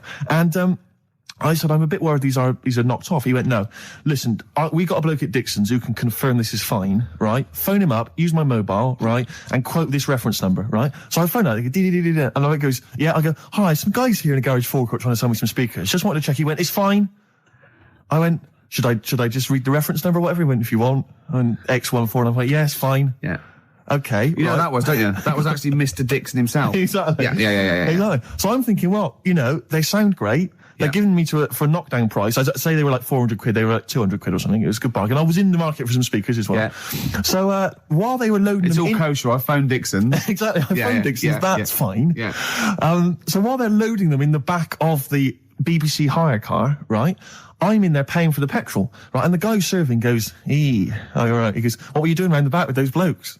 Right? Because obviously there's security cameras filming this whole transaction, right? And he goes, what are you doing around the back? And I went, brilliantly, there's some old mates. Some of my mates were just having a chat and that. He went, oh, right, okay, like giving me obviously the evil eye. So I went back to the van. So I'm in the car now, and I'm driving with one of the blokes who's in the van with me because I didn't have the money on me. So I had to go to the cash point to get the cash, right? So I'm driving with him, and the other guy's following me in the van, and he was like a northerner like you, and he's giving it all the, all right, I tell him, my girlfriend's a DJ, she's got some of these speakers, they're fantastic, and he's giving me this. And then my mind starts working. Now that I've got a bit of time to think, I'm thinking, wait a minute, this all sounds a bit dodgy. Yeah. It dawned on me, Rick. You fool, are you? You're streetwise. Exactly. You're streetwise, Steve. Not only that, I was thinking, how am I going to get them home? I've got to drop the car off at the BBC. How am I going to get these huge speakers back to where I live? And how can I pay for them? Because I've just spent £100 on Find the Lady with a couple of blokes in the square. It seemed like a fair game. Some of his friends were winning. But so I explained to him, I said, I can't get them back to like Brixton where I was living at the time. He went, don't worry, give us an extra 20 quid, we'll take them home for you. Oh, that's good. Deliberate. They do a whole service, you see. And there's also a backup guarantee. Did they have the guarantee, the 3-month guarantee? They didn't. No. But I said, I'm not sure about that. He went, well, why don't you put them in a cab, send them back, and your housemates can collect it? I was like, oh, no, there'd be no one in. And I was beginning to sort of get a bit conscious of like, maybe this was a bit of a scam after all. So I pulled into like a little side road. I said, I'm not sure I'm into this now, actually. He went, what are you talking about? It's 200 quid for a pair of speakers. It's a bargain. You never get a bargain like this, mate. I'm going, not too sure, actually. I don't think I want them. He went, 150 quid, mate. 150 quid. I went, no, he's 100 quid now to you. And I'm thinking, wait a minute, this doesn't sound like the kind of work that Dixon's would be doing. Dixon's don't do that when I go in. This is it.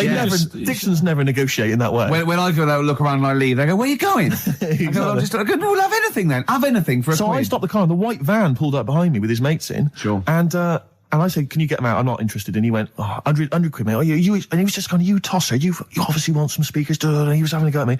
So I was carrying the speakers out and putting them back in the white van. And he was just shouting at me. He was going, 70 quid. I was like, 70 quid from 200? This is ludicrous. You realise that wasn't Dixon's policy then. Exactly. They don't usually shout you tosser as you leave the shop and walk down Camden High Street. They're not usually shouting you tosser. You should have took the offer of like the monthly payments they've got on at the moment. So I mentioned I put them in there, and I sort of knocked the deal on the head. And I got back in my car, and they were in theirs. And I just looked in the rearview mirror, and they were punching the dashboard like with aggression and venom, like we let that deal slip through our fingers. And I've never been so terrified in my life. I just sat there, and I was just thinking, oh my god! All I was thinking now is, what if I go back to the BBC and they go, we've had a call from the police. The man at the garage, he saw you doing a dodgy deal. I love it. Yeah. Well, what you do is you put the hire car in a drain in your front garden, and then go in and out of the toilet, just pouring bleach down or Ajax, and they never know. Right then, which leads us nicely into Knob News. Oh, it's the welcome return of Knob News. Right, okay, it's very much like the news at 10, this, isn't it? I do a bong, or in this case a schlong, and he gives me the headlines, the knob news of the day. Where have you collected all this knob news? Was there a lot of knob news this week? It was mental this week. The amount of stuff. The way it works, you give us the bong, I'll give you the headline. Okay. Steve decides which stories we're going to talk about. And now on XFM, knob news. Schlong. Man grows knob on his arm. Schlong. Man gets doctors to make him a second knob. Schlong. Turkish prisoners made hole in cell wall to produce third inmate. Schlong. Doctors accidentally remove man's testicles. Can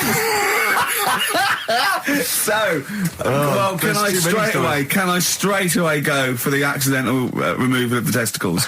Well, it's happened before, right? We've talked about that before. How did what did he go in for a tonsillitis? What are they called? Tonsillectomy. And he went in the wrong way. What are you talking about? How can they accidentally remove his testicles? It says he didn't look at his folder, and the doctor said to the fella, "Oh, we've removed your testicles and we wanted to take out your prostate gland." So that's what happened. There's the story. This is what I mean. That's why I don't like going to the doctors. Yes. It happens, doesn't it? Because all these sort of it's when they say things like, "Oh, it's just we do loads of these operations." That's when they're not concentrating. Brilliant. Do you know what I mean? When they say it's procedure, that's like having a boring job that you do every day when you're not going to be concentrating. I prefer them to go, "This is a tricky one, this." I know what you mean. I sort of do know what you mean. People, you watch TV programmes about, like, you know, removing someone's second head or whatever, and there's like the best surgeons from all over the world. It's televised. They can't make a mistake. They can't go, "We took his legs off by mistake." Whereas the fella who's having a prostate's like, "Oh, do you want to do it? I'm sick of doing that." Yeah. And they're probably doing a crossword whilst writing it. Of course they are. I've seen that actually in operating theatres. They're doing a crossword. That's what I mean. Yeah. I was just examining some of the other knob news, Rick, a little bit more closely.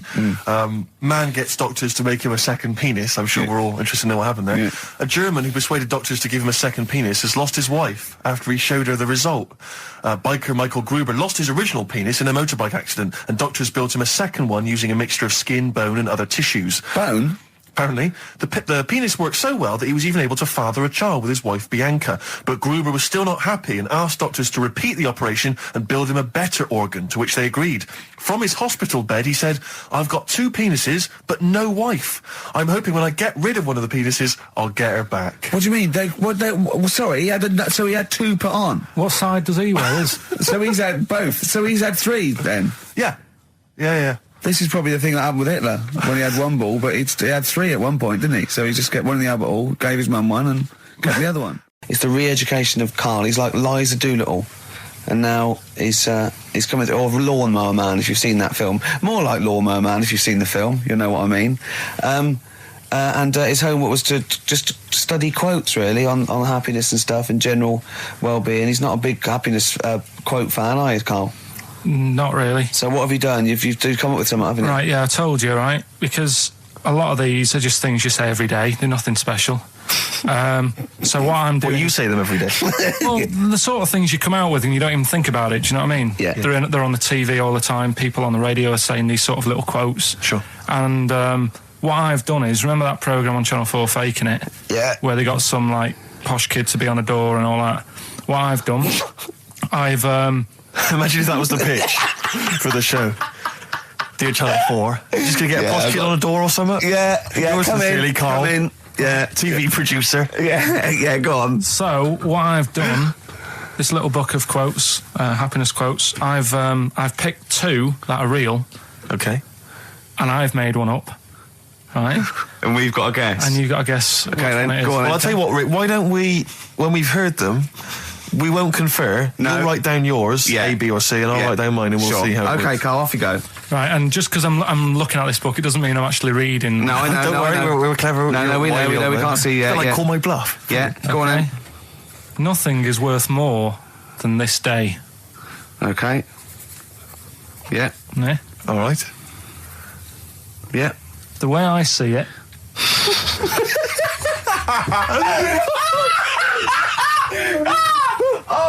Oh God, my head's gonna burst. No, hang on. My head's gonna burst. No, Hang on. this might not be Carl's. Oh, it might not be. How do you know I haven't tweaked them a little bit? Yeah, good Okay, point. fair Good enough. point. No, good point. The way I see it, if you want the rainbow, you got to put up with the rain.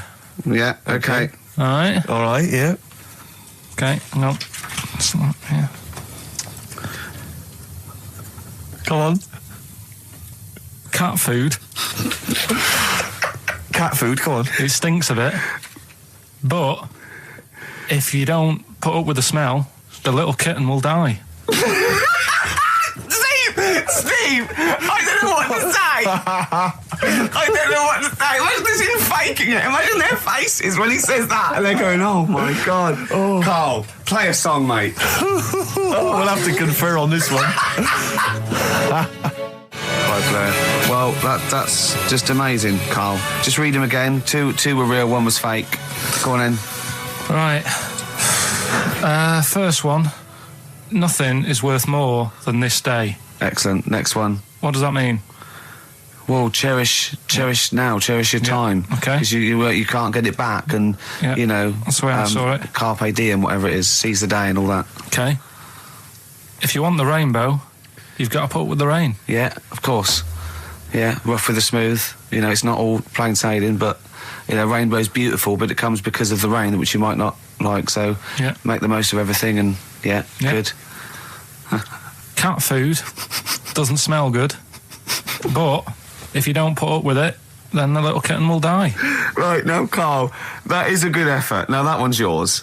I mean, obviously, right? Right, no, but it's a good effort, right? I mean, it slipped seamlessly into the others. Yeah. Don't think it didn't. No, but it's good. I mean, we knew it was that one. But what I will say is, it's good, but what you don't know, maybe subconsciously, is, I mean, it's very similar to the putting up with the rain and the rainbow. But that's good. Why do you think that? Well, what does mine mean? Well, even though it smells bad, it's good for something. Right. So I didn't look at it like that. What did you look at? I kind of thought... Was yours more specifically about cat food, generally? Because, you know, normally it's an analogy. Yeah, or a metaphor for something, you know, much bigger. Well, no, the way I mean, Dolly Parton, who I think did the rainbow rain thing, she wasn't specifically concerned about weather conditions. No. It was a sort of general idea. Yeah, it's all about life. Yeah. Well, that's what I've done. Go on. I've used an everyday thing. Yeah. And put it with today's problems, right? Go on. So, like, my girlfriend, she might like to go shopping for clothes. I hate it. Right. But because I love her, I put up with it. Ah, that's nice. Yeah? Yeah. So, you love that little kitten. You can't stand the smell of the stuff you got to feed it. But because you love it, you go, well, you know, I'll put up with this just for a few minutes, and then I can, like, squeeze its head later and give it a little... Sorry! Squeeze its little head. No, yeah, well, that's just the thing that I do with cats. Put it in a bag and drown it in a lake. Well, you take your dog out on that, or maybe on a Sunday. Come on, let him finish. Quick! Let him finish. You take your dog there. You might go there on a Sunday. Have a taste of it when you're there. Right? That was AP. The answer? Alex Parks. Right? Alex Parks? Yeah. It kind of doesn't work, that one. But that one doesn't work, I know. It's you know that one doesn't work. Yeah. Okay, good. Okay, well that's Well, fine. that's, then that's fine. what I was trying to work out when you were messing around. What That's do you mean why it isn't messing that around? good. Okay, come on. The other ones. The first one was the These German are gonna be fella. brilliant. Can't do any photos because it's been nicked. The What's German that? fella can't do any photos because it's been nicked. That was The initials were? AC. I've got it. I took, Right, it's Aztec camera. Yeah, But what's that got to do with the German fella nicking it? because the way he'd say it, he'd be like, you know, Aztec camera. So why ain't you taking any pictures? Can't. Why? Aztec camera. Why is that German? Just sounds a bit. Right, do you know that's rubbish then as well? You know that one doesn't work, do you? And the second one was, if you keep eating, this bit of your body will get bigger. PC, yeah. Phil colons. Phil. It's honestly right, Carl. Phil Collins. Phil honestly, Collins. right, okay. I don't know what the PC term is for this, but I honestly think. I think you're quite bright, I think you're quite streetwise and all that things, but I actually think. Oh, I've got to be so careful here not to offend people, but I think you might be. Could you maybe describe it through a sound? You might be educationally subnormal. Does that worry you? No. I've got by all right. I'm not going to worry about it now. You know what I mean? I'm 30. Do you know what I mean? Why start worrying about it now? But you've got the mind of a 12-year-old. So what? Sure. Do you know what I mean? I don't worry about stuff. If you don't know about stuff, you don't worry about it. Yeah. So I'm happy. We went to Jonathan Ross's house for his birthday. I didn't. No, me and Jane, and we went there, right, and there was lots of people there, and Darren Brown was there. Jonathan got Darren Brown tricks, and it was incredible. He did all these tricks, right? I mean, incredible. It was just amazing. And he did one with a bloke who was there, a friend of Jonathan's. I think his name was Ray, and he got him to give the pack. He said, count the cards. And he counted out 52 cards. Yeah? He went, think of any card in that pack. He didn't touch it yet. He's counted 52. They were in his hand. He said, think of any card. He said, what was it? He said, 3 of spades or something. He went, find it in the pack. Couldn't find it. He said, count the cards. There was 51. Right? And he couldn't find the card. And he had no idea. And we forgot about it. He went, oh, it's gone wrong. And he forgot about it. And he kept, he was going, I wonder where that card is. And he kept looking at it. Like, I found out that about a week ago, Ray went into hospital with appendicitis. Yeah?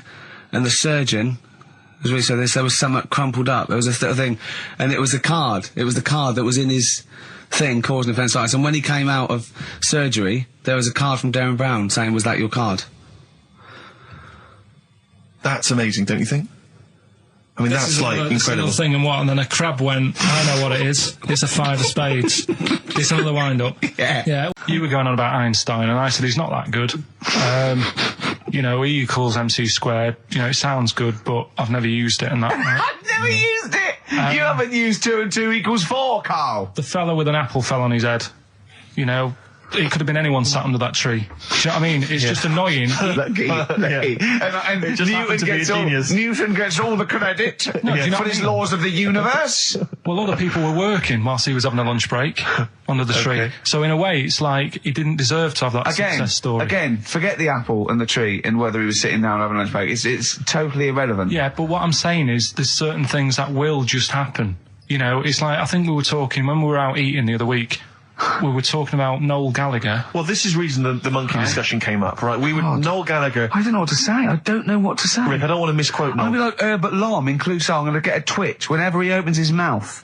I don't know where to start with some of his statements. Well, as I say, this discussion began because we were talking about a quote that Noel Gallagher supposedly gave. Now, I don't want to misquote Gallagher, but the gist of it was that he said, had I written Wonderwall or whatever, instead of the Beatles writing Strawberry Fields or whatever, I'd be the one that was considered the great songwriter and it wouldn't be the Beatles. It's just the fact that they came first that meant that they get all the credit as being the greatest band. I don't know where to start with that statement either. I mean, that's Gallagher's thing and he's, well, whatever. We know what we think of that. What was your point, Carl? You agreed with him, didn't you? Yeah, I reckon, right? Do you know we've talked about putting a baby in a room before and it'll know what colour it is and stuff? If you've got a room that's painted red, right, but forget that because that's going to confuse them. Hear him out. Listen to me. Say if they did some new TV show, right? Like, what's that film with Jim Carrey in where the Truman Show? The Truman Show, right? So they make up a little room And some woman has some kids, and you say, right, let's put the kids in this room, and they don't know what's going on outside. They don't know anything about, like, EastEnders and that. It's like their little world, right? They don't know anything that's gone on. How could a child survive without EastEnders? Right, listen. So he's sat in the room, right? And then when they're all asleep... Right, wait for this bit. Someone... Have you heard this bit? Wait for this bit. They're all in a room. Yeah. They're asleep. Yeah. Someone pops in, puts a guitar next to the bed, right? Nips off out again. They wake up in the morning... And one of them goes, what's this? They don't even know it's a guitar because they've never seen one, right? They're talking English, though. Yeah. We just left guitar out of the vocabulary. Right, so... There's plenty more to come. So, one of them will pick it up, and they'll go, I don't know what it is, and they'll start strumming, they'll go, that sounds good, doesn't it? Give them a few weeks, they could come up with Hey Jude. Whereas, typing Shakespeare, a monkey that can't even spell... I see that. It's time to give Karl... You're actually nervous. I'm a little bit nervous. Just to recap, Karl is 30 this year. He never went to get his results of his GCSEs. So myself and Steve took it upon ourselves to phone his school, track them down, and we actually got your results. What did you think you took? Did English. Right. Maths. Yeah. Art. Right. And I think I did physics. Okay. Well, you didn't do any of them. Eh? You didn't do any of them. You didn't register. You registered for one exam and took one exam and got results for one exam. So I don't know what you thought you were turning up to, or you weren't registered, or you didn't. You're familiar with the notion of registering for an exam.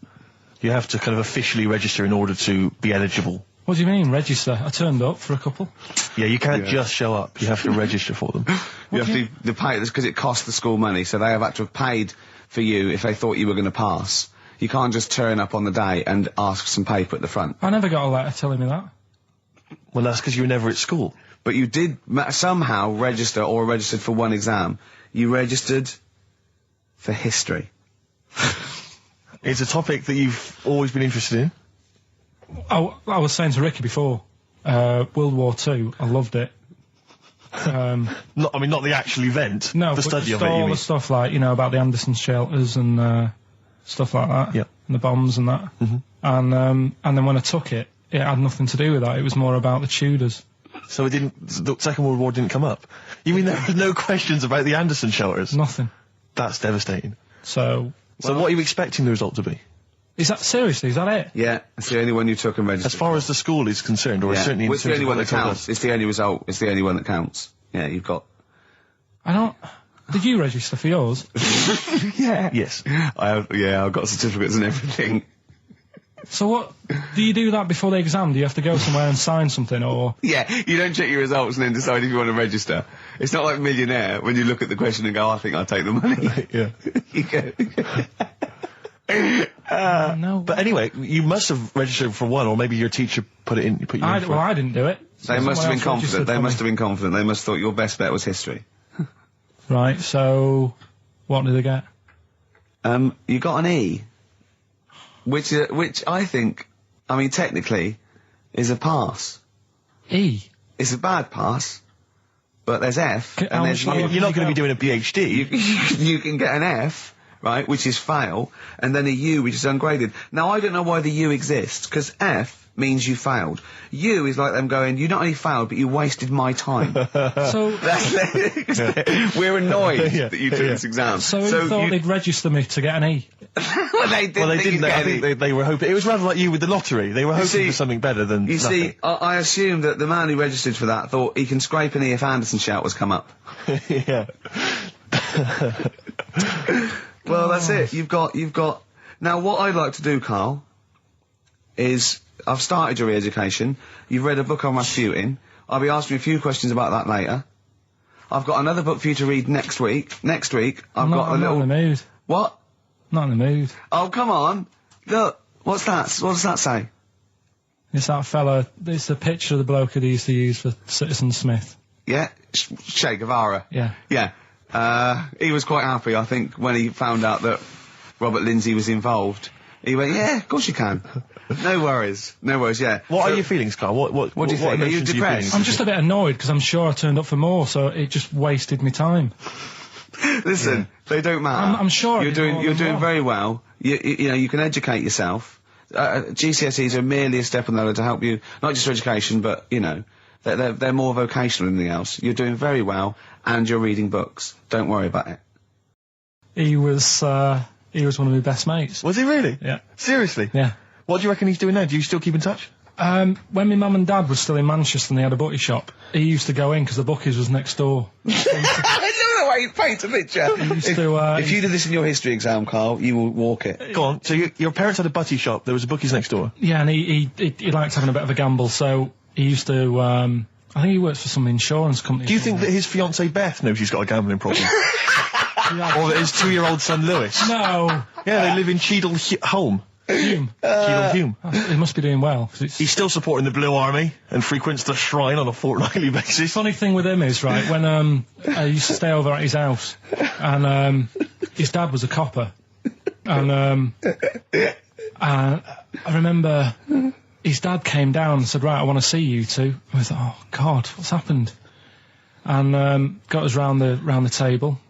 And he said, do you know much about drugs? So we were like, what's all this about? So he goes, you know, they're not good for anyone, you know, the stupid thing to get into. And we're like, yeah, we know. And he went, you know, do you? We said, yeah. He said, what's this then? And he'd found something in his bedroom, and it was a Skittle. What, the sweet? Do you know little sweets with the S on it? And oh, really? Drugs. Yeah. So he said, well, yeah, it's a Skittle. Yeah, I know what it is. Oh, he was bluffing like that as a slang word. Yeah, he thought because he was a copper, he probably had to be down with all the terms and that. So we said, oh, it's a Skittle. And he said, yeah, I know what it is, but what's it doing in your bedroom? Oh. It was like, no, it's a toffee. So there's some people dressed up on TV. They were dressed up as the characters. They had their sort of costumes. There was a guy I went to university with. I don't want to mention his name. Went into his room once. He's into that sort of thing. He showed me in his wardrobe. He had a full-size Star Trek outfit that his mum had made for him. His mum had made for him. But I wanted to say, well, A, you've taken it to university, but B, when are you going to wear that? Yeah. When are you ever in the mood to wear that? Well, you know, you never know when. You know, like on Apollo 13, wasn't it, when someone had measles or someone else got in. Sure. So you might go, oh, I can't believe it. Yeah. Can't believe it. The Enterprise, Uhuru can't make it. But it's the idea of that being, you know, I'm not one to speak, but it's that idea of that sort of being attractive to women. Because that's presumably generally when you're at university, when you're 18, 19, that's the reason you wear those kind of clothes, is to try and make a bond with someone, isn't it? Try and establish some kind of connection. Yeah. Saw a guy walking down the street the other day, must have been 18, 19, wearing on his t-shirt, it just had a picture and the words Star Wars Phantom Menace. He probably like. But it's just the idea of a girl going, yeah, well, I'm in that film as well. Yeah. Because it's supposed to be kind of kooky and eclectic t-shirts, aren't they, normally? They're supposed to be a bit sort of radical and a bit offbeat. My favourite, though, are, I love fat goths. Yes. I really love fat Who are still goths. persevering with it, even into their 30s? Yeah, I like fat young ones. I love fat 18-year-old goths. I really like them. They're one of my favourites. And I like 42-year-old goths Yeah. who, they're losing all their hair. They're just growing at the back. But, you know, I don't know what jobs they do, but their main hobby is looking like Nosferatu and wearing lots of silverware. That's one of my favourites. I think I mentioned to you before, I saw a girl on the tube, she had a bag, and she was quite gothy. She had a bag, and it sort of had like a Barbie's head kind of sort of defaced hanging from there, and loads of badges and tassels and little motifs and odd things, and she decorated the bag. And then had sort of things like, you know, legalise cannabis and ban the bomb, you know, and stop the war. Yeah. And I just wanted to grab her and say, you doing much about the war, or are you working mainly on the bag? Yeah, you spent most of the year you're filling in the embroidering. petitions, are you doing the marches, or is it largely badges. the bag you're focused on? Oh, dear. I'll tell you another thing, that a fashion mistake that always offends me whenever I see it, is an Englishman of any age wearing cowboy boots. I had cowboy boots. I can't believe it. When I was 18, right, I went out and I got a pair of cowboy boots. The cheapest, I mean, they were the only ones I could afford. Awful. Why? I mean, was that 'cause they were like clogs that came up to the knee. They were so uncomfortable. And why did you get them? Who was wearing them at the time that you thought they were cool? Clint Eastwood. Right. Okay. And I had cowboy boots. I put segs in them. What segs? Which the little things you nail into the bottom. So they sort of clip-clop as you walk. So I'm 18, right? Those tight jeans, so tight, in fact, I thought I had to went to the doctor, and I said my balls are aching, and I went off. I said I've got a pain in my epididymis and all this, which I was doing biology, and he went, your jeans are too tight, they're squashing your balls. Right? So I had cowboy boots, right, and pale ones, not even sort of like finished properly, sort of like just the raw sort of leather, cheap wooden bits, the bottom segs, really tight Levi's, and a red sweatshirt with bullshit on it. That was a present. Just embroidered on. I looked pretty hot, baby. Oh yeah. Yeah, and I remember once as well, this was really embarrassing. I had leather jacket, and how old were you? Oh, this is embarrassing, 26, I think. And I just had a nice leather jacket, right? But I was bored one day, and so it's about 1986, 87. Yeah. 87, must have been. And I just painted on the lapel a little acid. And that didn't last. And were you going to acid house raves at the time? No, of course not. No. Of course. Oh, I can't. Well, I'm sickened. I'm sickened because everybody knows that Gervais, and yet he's come out and he's spouted rubbish. Oh, I'm just. Oh. He thinks it's a good show. Oh. God, I'm disappointed. Oh, I'm so angry. He likes the show. I'm so angry because everybody thinks I'm an imbecile. Well, yeah. Well, fair enough. Yeah. No, because I was going to mention a couple, because I came up with a couple of my own TV shows. Go on, yeah, so I've got a few. Have you come up with your own? Yeah. Have you talked about this in the past? Well, yeah. Oh, yeah. You know, like the, when they have a cliche in the title, and that's the... like the best one we come up with. Like a touch of frost, and it's his name. I know, I love it. Yeah. But my favourite, this is one I came up with, right? It was called Lady of the Night. Right, but that's night spelled K-N-I-G-H-T, right? Yeah. And what is clever about it is, what it is there's a knight, right, a knight of the realm, okay, but it's set about sort of 1870 or something, sort of Sherlock Holmes era, that sort of thing. And he's a knight of the realm, you know, was it Sir Johnson or whatever? And he's a knight, whatever. But he doubles up as a private investigator, right? Yeah. And he's got working for him a prostitute, right, who's also a private investigator. Yeah.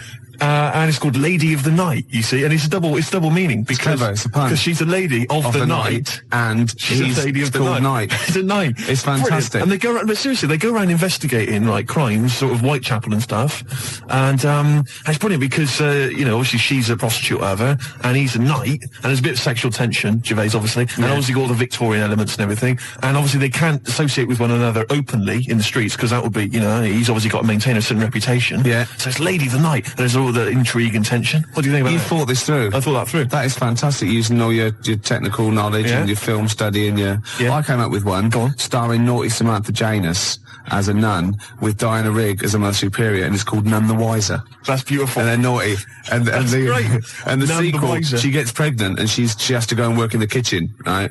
And that's called Nun in the Oven. I was going to say. Yeah. Of course it is. Yeah. Of course it is. Oh, that's beautiful, Gervais. Remember Ray Cooney, that thing in the 80s when all those had those farces on, and basically what he did was substitute the word life for wife.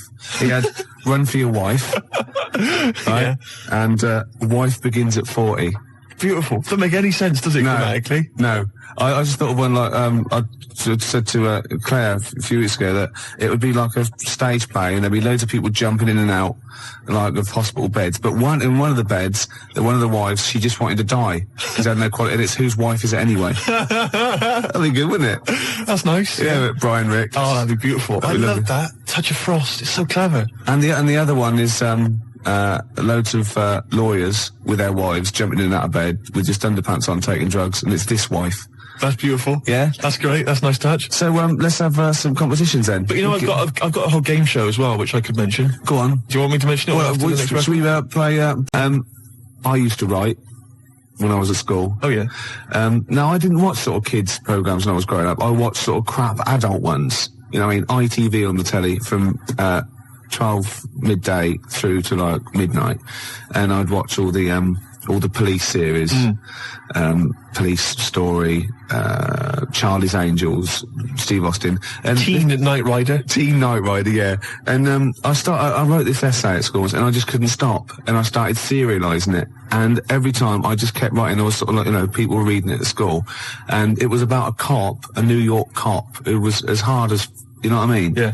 And I worked out what his name was. Now, God, this is how television influences me. Because it was one word name, which is his surname. That was the title of the book, title of the series, and that's what all his friends called him. Right. It was called Jezuk. Jezuk? Yeah. Jezuk. Yeah, I thought it had a Z and a J. Jezuk. Jezuk. Yeah. Do you know it does sound so close to like Pillock or Jesse. Yeah. Or Nonce. No, nonce. There's no nonce. Well, do you know what I mean? Cross between sort of Jezuk. like Pillock and Jism. Damn you, Jezuk. Yeah. You're off the case. Give me the badge. Keep the stinking badge. I don't need a badge to be a cop. It was all stuff like that. And he'd burst, yeah. And so he'd look at his gun and go, this is my law.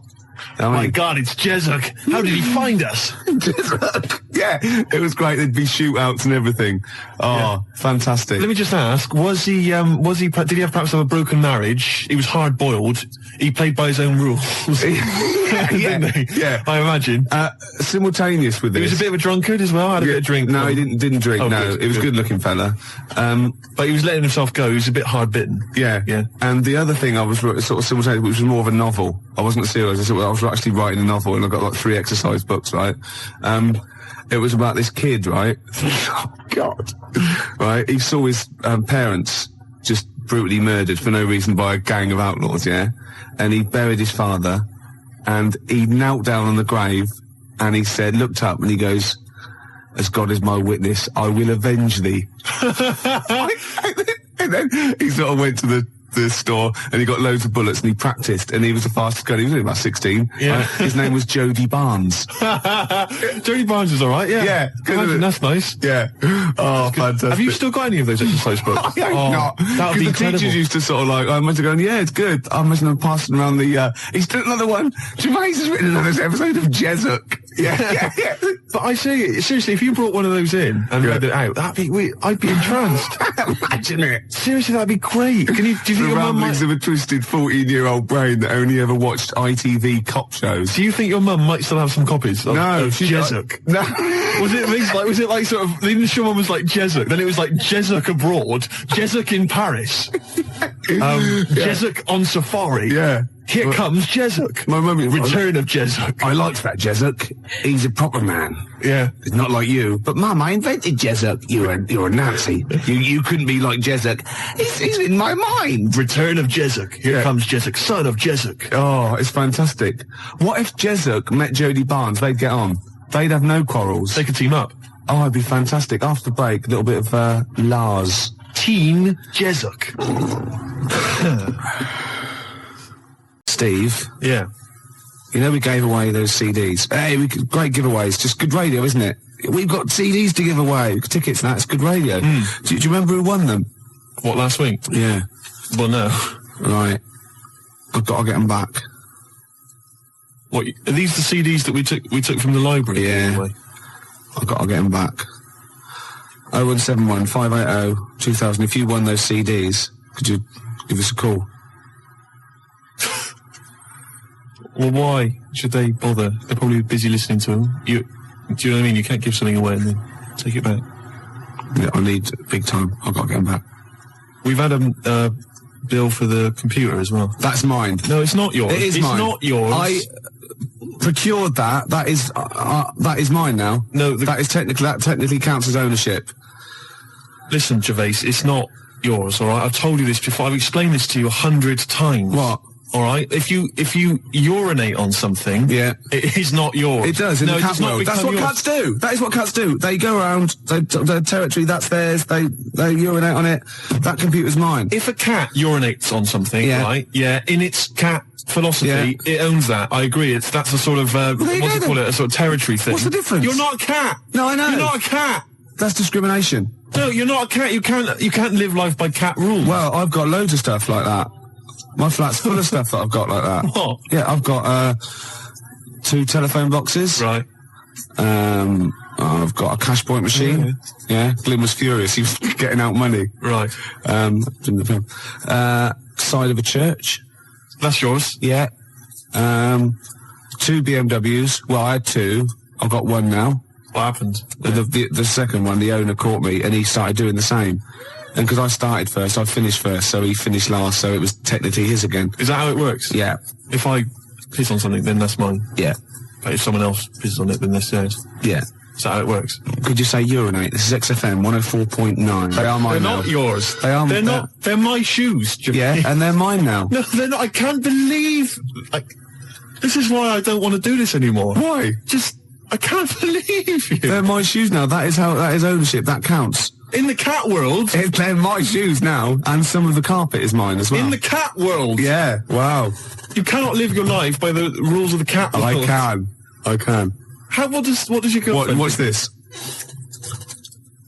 Oh, not many people can do that. XFM 49 quarter past. How do these sort of little theories of yours develop? What? They come in my head. Then they're all right. Then I like them and they happen. Right. Then they're mine. Yeah, it's fine. It's fine. Okay. Yeah. What do other people make of the fact? They go along with it. What, your girlfriend? Yeah. And all my special friends and the friends that I make. Does she mind that your flat looks like an East End lockup and stinks of urine? No. She don't have a problem with that. I hate to kick people when they're down. No, you don't. You like it. And you like people twitching when they've been badly hurt. But I don't know how this came about, but I started to consider the songs of Carter, the Unstoppable Sex Machine. I don't know why. Someone was playing one in my house, and we were flipping through the record, the lyric sheets. Fruit bat. Now I don't know. When I was when I was in the sixth form, when I was in the sixth form, Gervais, everybody had a Carter USM T-shirt. Yeah. You know?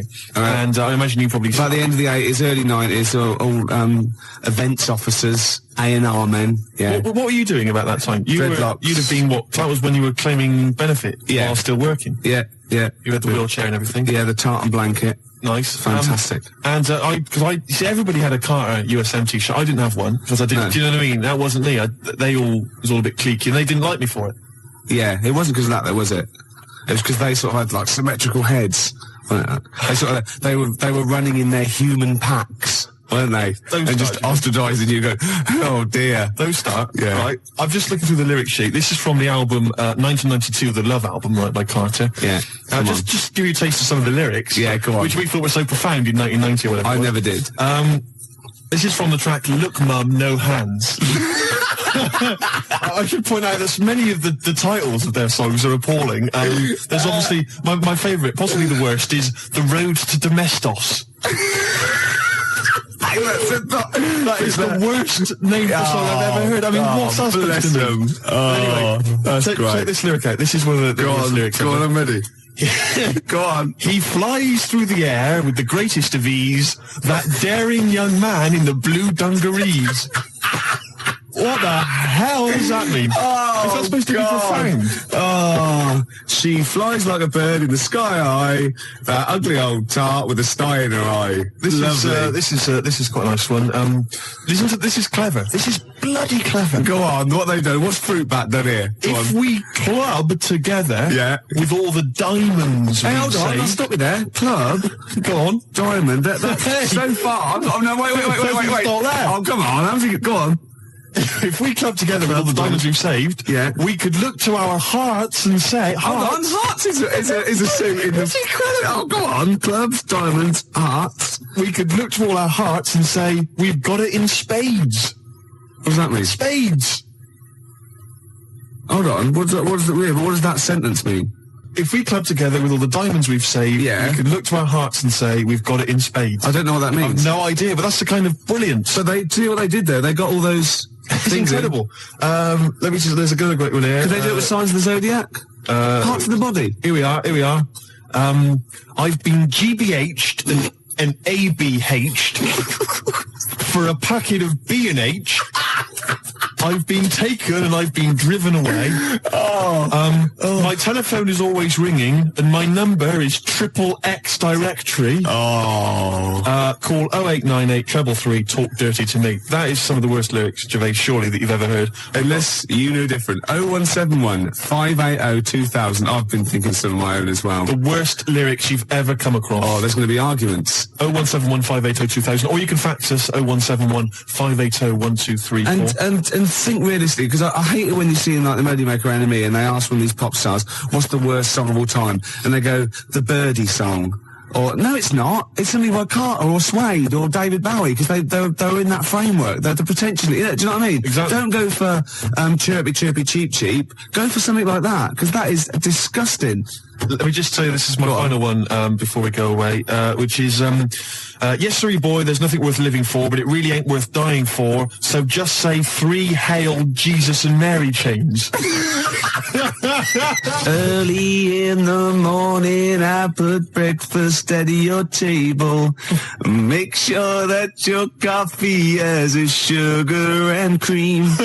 Your eggs are over easy. It's sort of like a breakfast song. I can't remember it. Because I'm not your superwoman. Doom, doom, doom, doom. Yeah. This is, I've never heard this. There's one great bit as well.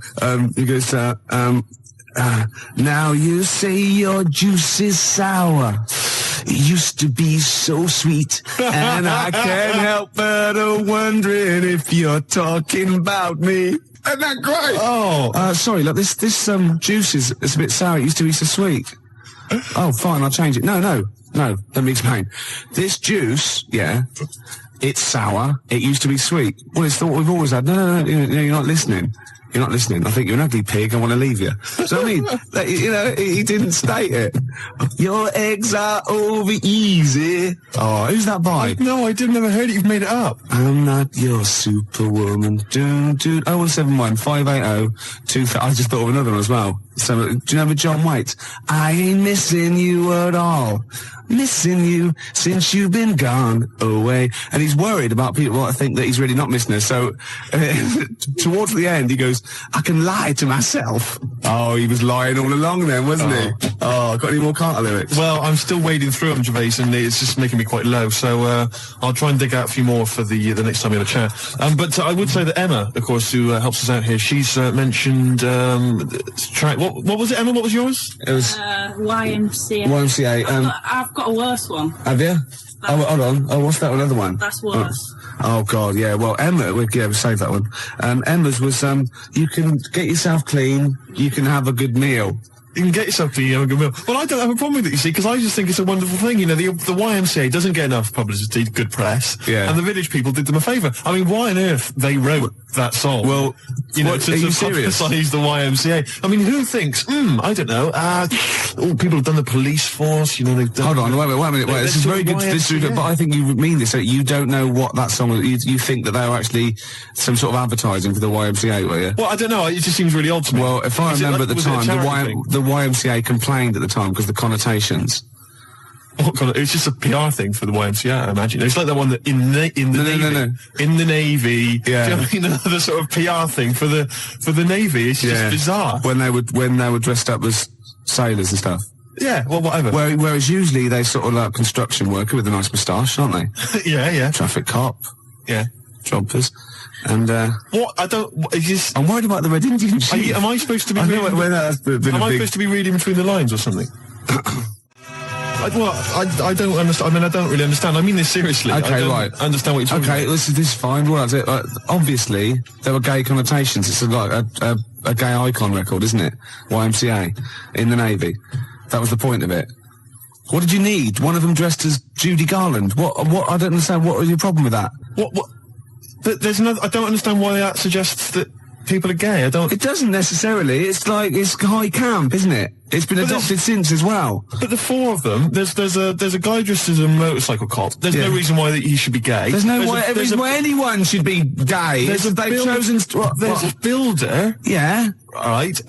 So no builders are gay ever. There's another one. I can't remember what the other one is. Right. And then there's a Red Indian. Why on earth the Red Indian is supposed to be an icon? I don't know about that. I have no idea. I'm flummoxed on that one, I'll be honest. But so what I'm saying to you, Gervais, is if you're going to if you can talk about gay people, then why don't they use the cliches? Why isn't there a hairdresser? Right. Because it's probably the sort of cliches that even scene gays want to get away from. Also, you're confusing camp. ITV gays with real homosexual people who live normal lives. If I'm going to write a song about gay people, I'm going to have a hairdresser. Yeah, you are. In order to appeal to a gay community, I'd have a hairdresser, John Inman. Larry Grayson, obviously, and I don't know. You wouldn't have Jason Donovan then, obviously, because he's not. So you wouldn't have him, would you? No, I wouldn't have Jason Donovan. No. Well, I wouldn't have Philip Schofield. I wouldn't even have. I wouldn't have Andy Peters. Right. I wouldn't have Andy Peters. Okay, I'm getting scared. Shut up! I would not have Andy Peters. I'm getting scared. I would not have Andy Peters. A few more Carter lyrics for you. Go on. You'll enjoy this one. It's just one big knees up, a night on the town, a storm in a teacup, more like a teacup in a storm. Yeah, man. Yeah. You know what I mean, man? Yeah. It's more like a teacup in a storm. Yeah, they've twisted it, haven't right. they? Yeah. Ian Canfield, you know, he's 12 now. He does the rock show. Oh. He called, and that I'm not your superwoman. It was Karen White. And he also says a worse lyric in YMCA is "Young man, there's no need to feel down." Fair enough. Another Carter lyric for you.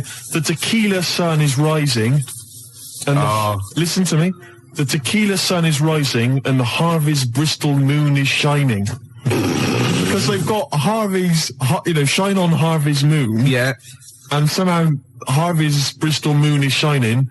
I have no idea. It's got to be something about pulling your trousers down in a coach. It's just it? rubbish. And also, you know this one? You know, Quick Space, I played that and you said, oh, why is that your favourite? And I got annoyed because you've got no taste and shouldn't even question me. And I said it was about you being an ugly tosser. Well, Nina, from the band, who's round at Jan's, said, no, it's not about him being ugly. And the worst lyric is from the Beatles. You should see her in drag in a polythene bag. What's that from, then? I don't know, polythene Pam or whatever it's called. Could be. Yeah. Could well be. All right, then the worst Beatles lyrics, we'll have those as well. There's a lot of them to choose from. There are a lot. No, I'm not dissing the Beatles. No. I'm just saying they wrote, they can't keep up that level, can they? Gervais, I've heard the songs you've written. Do you understand me? Yeah. You're not in a position to disrespect anybody. Oh, no, I don't. I'm talking about people on the tube, all right, that can barely speak, all right, that just go with like a kazoo. There's a guy near my tube, he just got a kazoo, and he just taps his foot, and then tries to sell lighters to you by playing a kazoo. Right? You can't even disrespect him for his musical ability. Of course, you're laughing about him now. If that was female, it'd be a whole different story, wouldn't it? Well, you've got to take it where you can get it. You'd have a lot of lighters every day, wouldn't you? You'd be struggling down that road with loads of little clippers. I'd say, I think there's a sad lack of kazoos on the wireless, and I'd have her in here for a quick session. Well, we better do a competition now. Okay, yeah, well, we've got these two pairs of pulp tickets? So you no idea, have you? I've no idea. You just want to, we've got there, oh, can I do this bit? No, you don't know what you're doing, do you? It's never stopped me, no. Well, exactly. I wasn't going to mention it. No. All right, you do it. Go on then. I'll sit over here. I'm out the way. Okay, how many tickets have we got, Emma? 1 pair. 1 pair. That's 2 to you, Steve. To give away. See who? Pulp. When? Next Saturday. Where? Finsbury Park. At what time? About 9. And what have people got to do to win tickets? Yeah, now you're stumped. What? You suggesting I should plan this show? Yes. Is that what you're suggesting? Yes. Why? All right, now listen, I think we should just give people an added reason to phone in with their worst lyrics ever. They can win this pair of pulp tickets. Yeah. And then if we get bored with that in, say, about 10 minutes' time, we'll come up with another reason. If it'd take 10 minutes for us to get bored. I'll be surprised if we actually bother. Yeah. Yeah? Yeah. Got an ad break, and then I've got a pulp song lined up. Before you do that... Oh, we should tell them what the competition is, shouldn't we? I just did. What was it? I wasn't listening. I wasn't listening. I really do turn off when you talk. Emma, what was the competition? When we were talking to Carl in the week, things we're talking to Carl is that you come up with something that's sort of like, quite innocent, and he goes, well, once, right? And you realise that it's comedy dynamite. He doesn't know it, but we want to go save it. And he let out, you were filling in a form, weren't you? It was all about your girlfriend thinking you're a div. And it's happened before, isn't it? Because she came home and you'd filled out a form to get a job once, hadn't you? Yeah. What was that for? Granada Telly. And on it... Well, let Carl explain. Yeah. You see, this is what annoys me with job applications, because rather than just saying, do you want the job and what can you bring to this business? Yeah. Do you want the job is a good one. Because the thing is... That's sort of the one for the boys. No, listen, right? Because if they say no, I don't think they want the job. Yeah, but listen. Go on. I mean, I presume with what you do, you have to take people on and stuff. What, in a fight, you mean? You know what I mean? Yeah. And I think it's more important that you're willing to graft and put the hours in. Sure. Than say that, you know, you did well at school. Yes. Sure. Because if I wanted to, I could have done well at school. Of course. I just didn't want to. Yeah. So where's this going? So you had the application form. So when it came to the qualifications bit and that, I couldn't fill them in because I didn't have any qualifications. And it was also asking about your languages. And I put down English quite good. English quite good.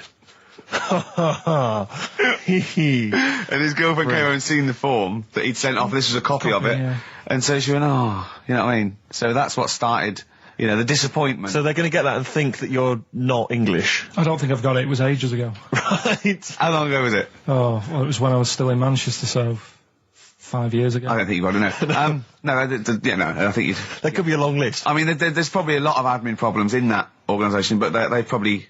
But what I meant by it is that you know, I can speak English, but I don't know all these long words that people use all the time. Yeah. Oh, God. Oh, can I just tell this quickly? In the week, I'm talking to you now, the listener.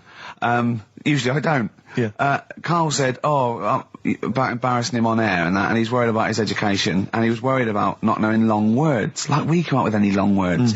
And he said, no, I was scared, you were going to ask me something about, someone, and he's Eastern European leader. His surname is Milosevic. And Karl said, so I learnt it this week, and learnt it so you can't catch me out in case you're out. I said, what? And he said, he thought about it, and he went, Flobodan Milosevic.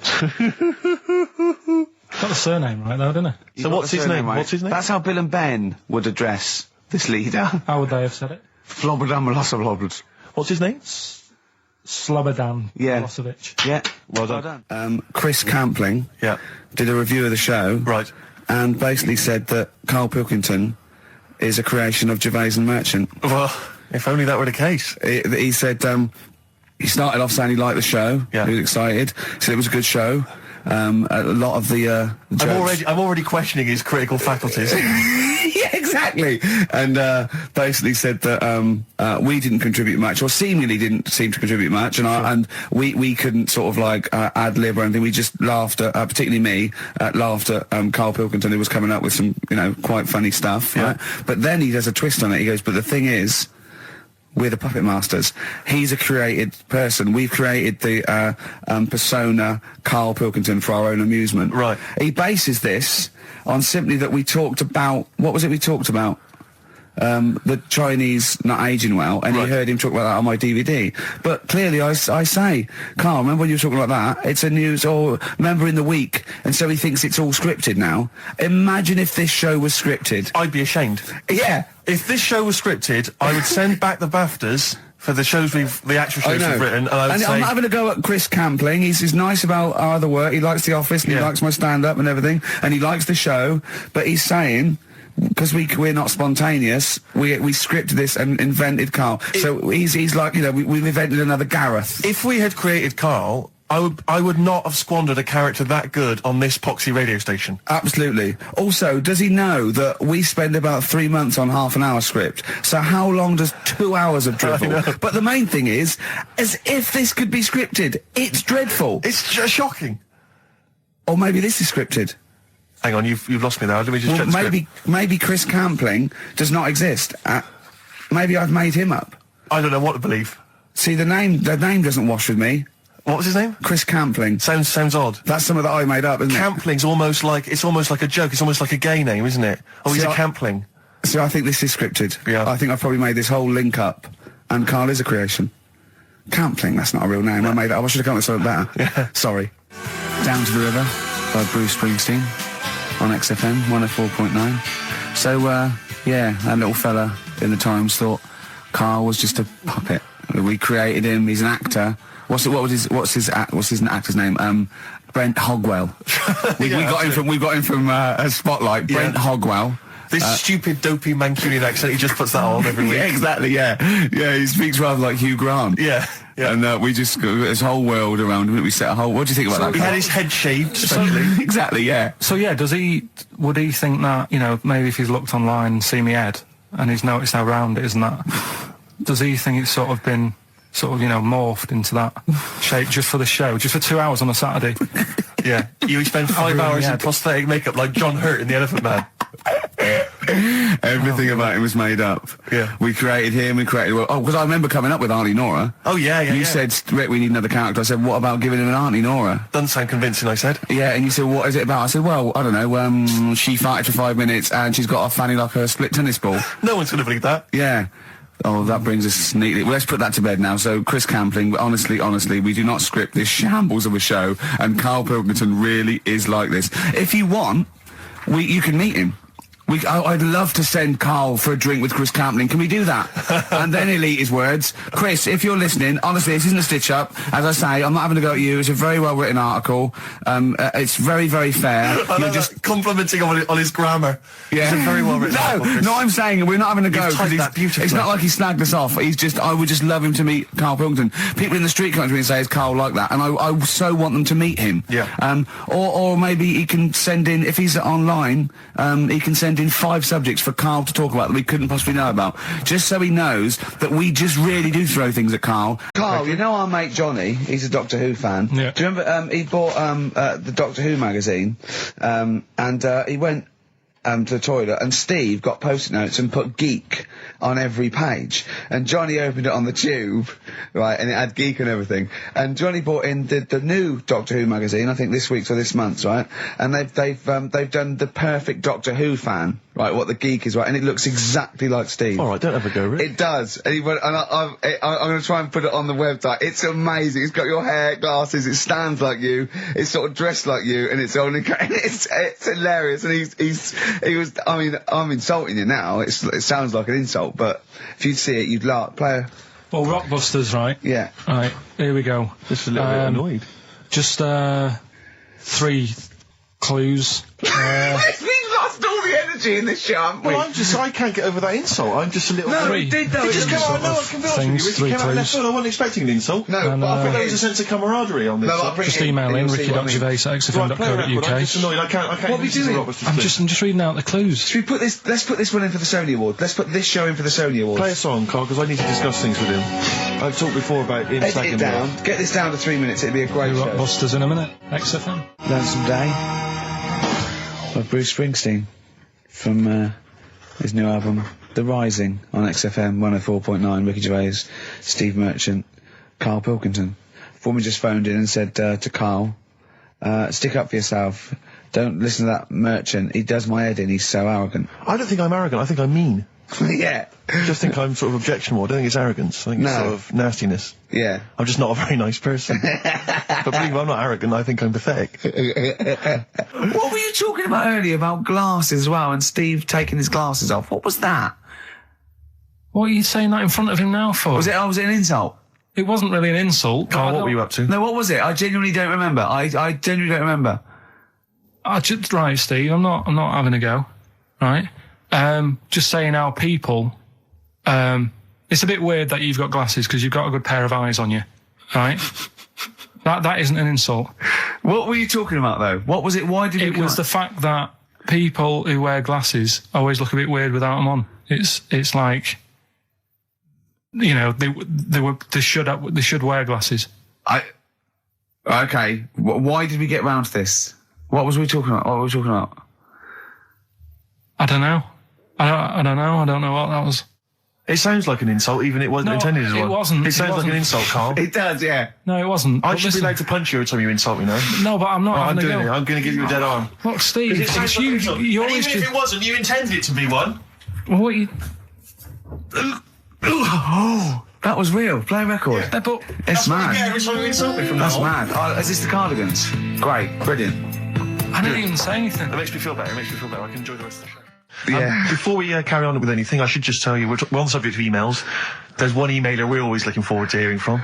Dickers! Richie Anderson! Dicky Docky Doo! Richard Anderson, thanks for emailing. He's my biggest fan. He's now. one of the biggest fans. He absolutely loves me. But not afraid to offer some constructive criticism. Go on, that's the great thing about Dickie. And from Anders this week, he says, Ricky, I'm lazy, I talk nonsense, I'm badly organised, and I believe in ghosts. Can I have a job working on your show?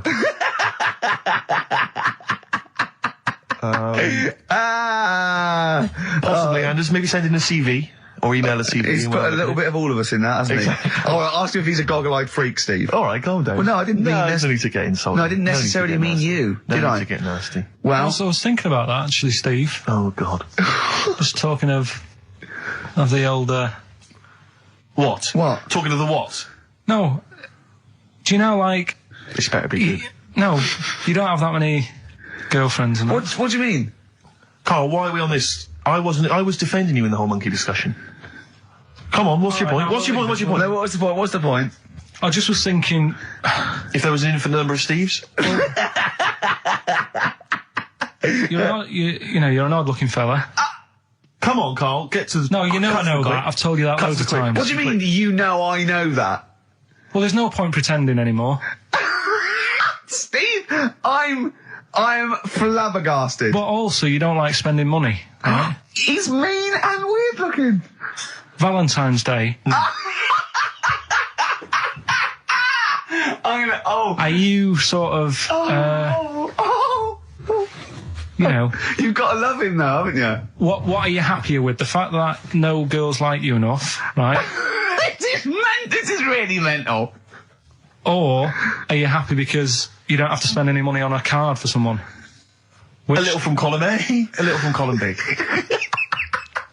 Wait, let's have more monkey news. What have we got? No, we've got so much to get into this show. Insults, We don't stupidity. need the insults. I think we've got enough. We don't need the insults. Yeah, there's no more insults. No more What insults. angers me with Carl is you know he's been planning that. No, I haven't. I was thinking about it on the way in because Valentine's Day is coming up and I'm not a big fan of it. Condoms?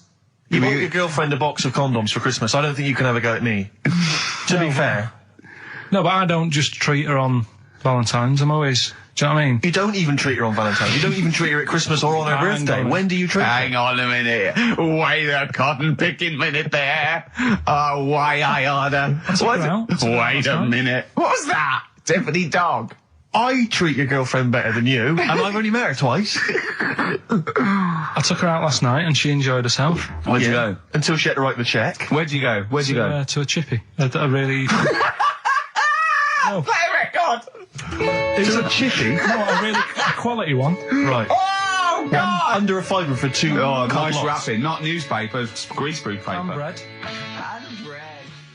That's Feeder, Just the Way I'm Feeling, on XFM 104.9. Ricky Gervais, Steve Merchant, Claire Sturgis. Well, he's defying me. He's not calling in. We're going to give out his number and he's not calling in. That's even more annoying.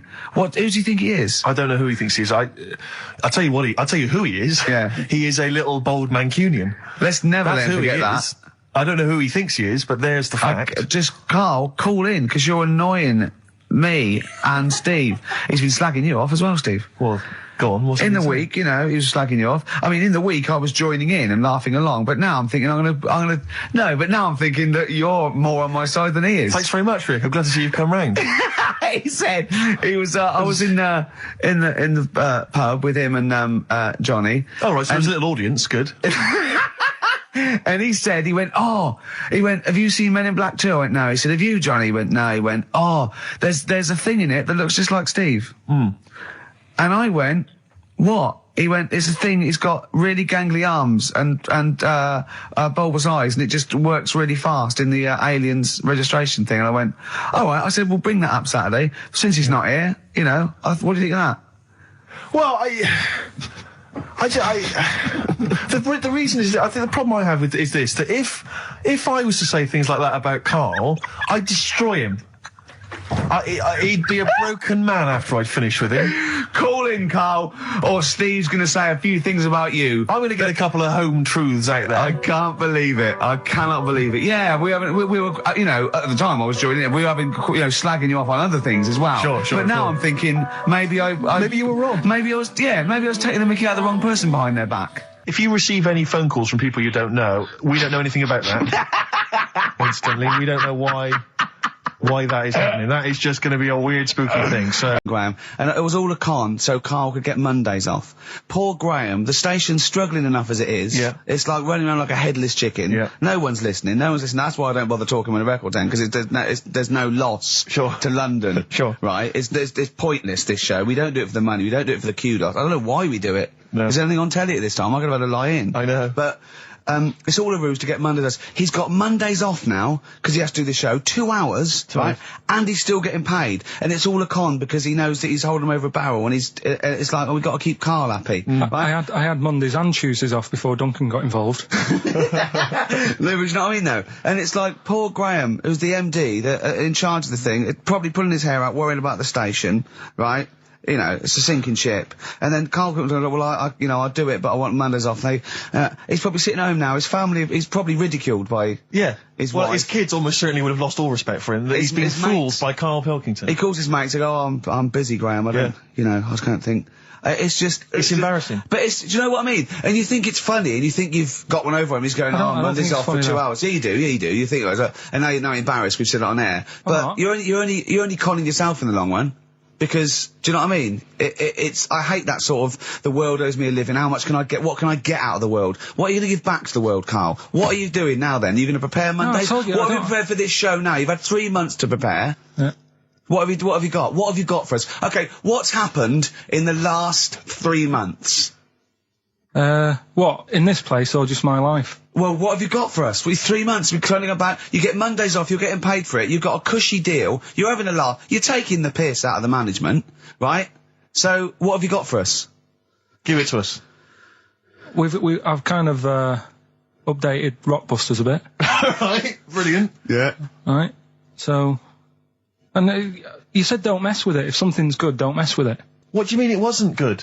It was never good. It was never good. Of course we had to fix it. It was fun to do. It was a laugh. I mean, I imagine it was much more fun for me than the 450 listeners. You know what I mean? I enjoyed it. I enjoyed squeezing your head and dressing you up. No, but that's just it. When I had a meeting with Graham, right, I said, look, I'm not being funny. I don't want to do it anymore. I've had enough of it. Yeah. And he was like, oh, what's up with you? You sounds like you have a right good laugh. I said, yeah, but that's all good acting and stuff. I said, it's hell in there. I said, he's talking about Vietnam. Yeah. I said, having my head squoze, right? What? Squoze is still not a word. We've been away 3 months. It's still not a word. Right? Yeah. I said, he's putting a dustbin lid on my head. Yeah. You told this to the MD. He's hitting me with a tray. Yeah. He's chucking toilet paper at me. Yeah. And he said, yeah, but that's all over 2 years. I said, no, that was the same day. Okay then, what has changed in 3 months? They're listening, they've been listening for 6 minutes now. Come on, give us something. Bit of Nickelback. What's happened in 3 play a record and let him think. 3 months? What, in my life or in here? Nothing's happened here, nothing's changed here. Right. But, I don't know, do you know last time we were on? Yeah. Right? And, I was telling you about the woman over the road, where I live. The one that walked around naked? There's a woman who walks about the flat naked, This is when Carl was watching a woman naked, then she looked at, saw him looking, so what he did, this is the genius he did to get out of this, he pulled his pants down so he was naked too. His girlfriend comes in and goes, Carl, what are you doing? He went, I can't tell you now, but don't look out of the window. Yeah, go on, sorry. That woman, she's bought some blinds.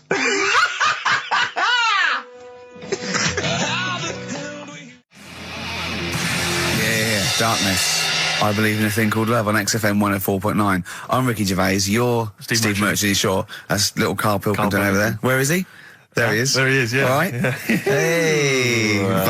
Back together again. The old gang. Yeah, it started last week. Yeah, I think triumphant return. I think it went well last week, didn't it, Carl? Good show, wasn't it? You loved it, didn't you, Carl? Brilliant, right? Yeah? Yeah. Now, you weren't speaking to Suzanne last week at this time because you said she had a haircut, probably quite an expensive haircut. She's a lady in media. She's got to look good. She probably doesn't go to the barber like you or just shave it at home. Probably spent quite a little bit of money on it. She came home. She thought, well, my sweetheart, my lover, my sweetheart, you know what I mean? The man in my life is gonna is going to love this. Well, he adores everything about me. He's going to love my hair. She walked in. Hello, Carl. All right. You look like Dave Hill from Slade. Is what Hugh said to the poor woman. And then talked about it on air. She was furious about that. So what did you do? Carl? She did listen, yeah. She wasn't happy. And she heard you slagging her hair off? Yeah. She, well, what so this is probably annoying her now. Well, no, it doesn't matter. We can do a lot today because she's at work. So, and of course, no one's going to tell her. Let's have a chat about a fat arse, shall we? Straight hold on. Oh dear. You are in so much trouble. That's... Look, he's realised he is a little bit worried. Oh, didn't you go and buy her a coat or something? Took her out on Sunday and treated her to a new coat and that. Yeah. But I offered, I said as well, I said I'd pay to have it done again. Oh no! Carl, you have... Oh God! Oh my Christ! So she listened to the show. What did she say? You got home, she'd heard you slagging her hair off. Imagine that. He thinks that's a good thing. So like, we've won the pools. Brilliant. What are we doing? Well, you can have facial surgery now, love. It's sort of like... It's just... Christ! You offered to have it done again. Unbelievable. Yeah. But I got home and she's like, being moody with me, right? Yeah. You thought something's wrong, so you must have listened to the show when I was slagging off her hair. Well, his first thought was she's probably looked at herself in the mirror. She agrees with me. Yeah, that barber's been round again. Yeah. And she just said, that wasn't very nice of you, was it? Oh. So I just said, hang on a minute. I said, that's what we do on the show. When I'm slagging off, Chinese people looking old or whatever, I said, you never interfere. Sure. I love the fact... She's got to get her priorities right. I love the fact that she's in the same queue as a billion people you've never met. Yeah. That's fantastic. She's in the same queue. Well, you didn't complain when I was because slagging off. Carl, I don't think Carl has ever admitted he might be in the wrong. Ever. Certainly not to your eye. So did you admit... That is so true. Isn't it? That is so true. He's never admitted that he might be in the wrong. So did you, in this instance, agree that maybe you'd overstepped the mark? No, I just said she took it badly. Do you know what I mean? It's only a haircut. Yeah. Yeah. Well, see, you haven't seen it, so you can't start interfering on this one. No, okay. No, I haven't seen it, but I very much doubt she looks like Dave Hill from Slade, who, if I'm unless I'm mistaken, used to cut his hair with garden shears blindfolded. Well. So, you know what I mean? And did her teeth stick out and she started to speak with a Brummie accent as well? I've got used to it now anyway. So. And so did you bought... So at some point you came crawling back and you said, do you want me to buy you a coat? I just said, let's leave that. Let's go out and have a good weekend. Sure. But get your hat before we go. And treated her to a new coat and that. It's a nice coat, so people will look at that rather than looking at the head. So does it do flash? It's got obscenities across the back. If anyone who knows Carl's girlfriend is listening... Tell her. And maybe you're a work colleague and you're listening to the show. Because I think this is terrible. Get her to phone him now. Get her to phone him now. I mean, get her to phone on the XFM number. What's the fat arse complaint line? Because you are in deep shite. That's Michael Stipe and his boys from Rapid Eye Movement. Bad day. I hope you're not having a bad day. It's Saturday, it's 1:05. I'm Ricky Gervais, with me Steve Merchant and Karl Pilkington on XFM 104.9. Big up and a big thank you to Alex Zane for the last 3 hours. I could do it. How long could you keep going with That's that? it. That's it? That is it. Because you see, Alex Zane, we came in while he was doing his last link, and he's an absolute pro. He really is. I was watching him, and he was, at home, you probably think that he's given you his full attention. He's not. He was looking through a listings magazine, probably figuring out what movie or theatre piece he's going to check out, with a lady later. Yeah. Probably going to cruise down there with a couple of, chicks. And he really is an absolute pro. Yeah. Looking at you, Ricky, and it's like you can sustain it for a while. Yeah. You're a talented performer, but it's sort of, I don't know what it is. Is it concentration with you? It just ebbs away almost instantly. And you try and do 2 things, 3 things at once, but normally on air, that's you eating, picking fluff out of your belly button. I never once, when we were on the set, we were filming The Office, and I'm trying to put off actors, just coming up ways, instead of remember lines, coming up ways to sort of ruin the shot or make them laugh. And you came out and went, Rick, it's like having your own TV show isn't interesting enough for you. Just concentrate, it's lunch in an hour. I went, all right. Well, the radio show even less, though. I mean, you really can't be bored. How long do you think your interest you sustain your interest? I came in too early because I got bored just before we came on air. Sure, okay.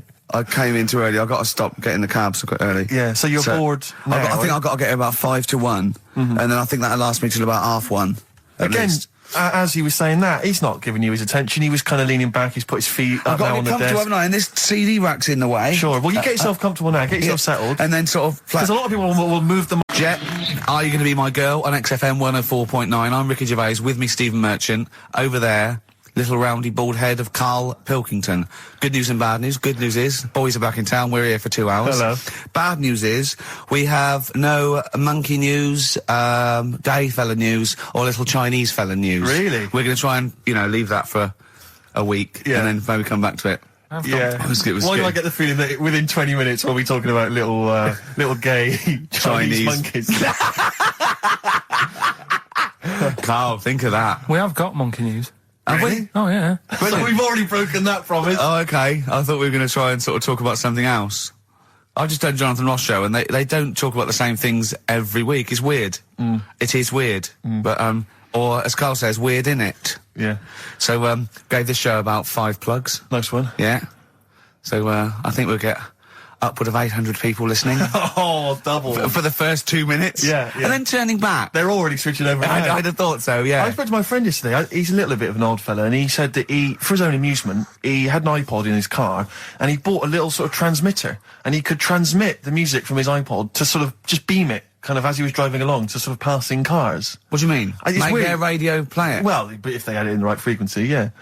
I mean, pointless, completely pointless, but not dissimilar to this show, I imagine, in terms of the number of listeners. Yeah, but I was going to say, what's the chances of people having this frequency Absolutely on? pointless. So it's probably about the same, yeah. Do you know what it reminds me of? When I was young, I wanted to get into radio. I was excited in radio. When I was sort of in my, I don't know, I was 11 or 12. My friend and I, we got a little mixing deck, and we used to host our own radio show. Brilliant. From his bedroom. We didn't have a transmitter, so we'd put some speakers in his front garden, in some bushes, and sort of broadcast it to people who were walking Again, by. probably over the week more listeners than this show. Almost certainly. Yeah, I love the idea. It never happened, but I always was hoping that maybe some girls would just come by and just like sit and listen. These guys are great. I don't know where these sounds are coming from. It seems to be that bush, but... Or Noel Edmonds coming along going, who are these guys? Yeah. Can you get on my radio show? Can they stand in for me when I go on holiday? Yeah. Yeah. I did sort of pirate radio. No, go on. Got into hospital. yeah, the normal radio, but you had an eye patch on. Go on. Dad was in hospital, right? And he was having some operation done, right? And went to see him, and didn't have that much to say to him, right? So I was sat there. Well, it's awkward though, isn't it, when someone's ill? Yeah. Sure. And you don't know. Boring, isn't it? Boring. So I was flicking around on that little radio thing they have. Yeah. And I heard they had a radio station in the hospital, so I said, I'm gonna go and join this. So I wandered off to go and find it. Yeah. Sort of joined that. Did a little show on there. Thought I can sort of get out to the masses here. My mate made a little transmitter. Did a little pirate radio show from the got kicked out because they found out, and apparently I put the station at risk because all the stuff could have been taken off us. But from Little Acorn, 16 years later, he's on a show with less listeners. Yes. Brilliant. Can you imagine if you've gone into hospital, you're already pretty depressed, there's the fear of these super bugs in the hospital. Yeah. Maybe you've got some quite serious illness, you don't know if you're going to make it. His voice is what you hear to cheer you up. All right, weird, isn't it? I saw a programme about a parasite the other night. Yeah.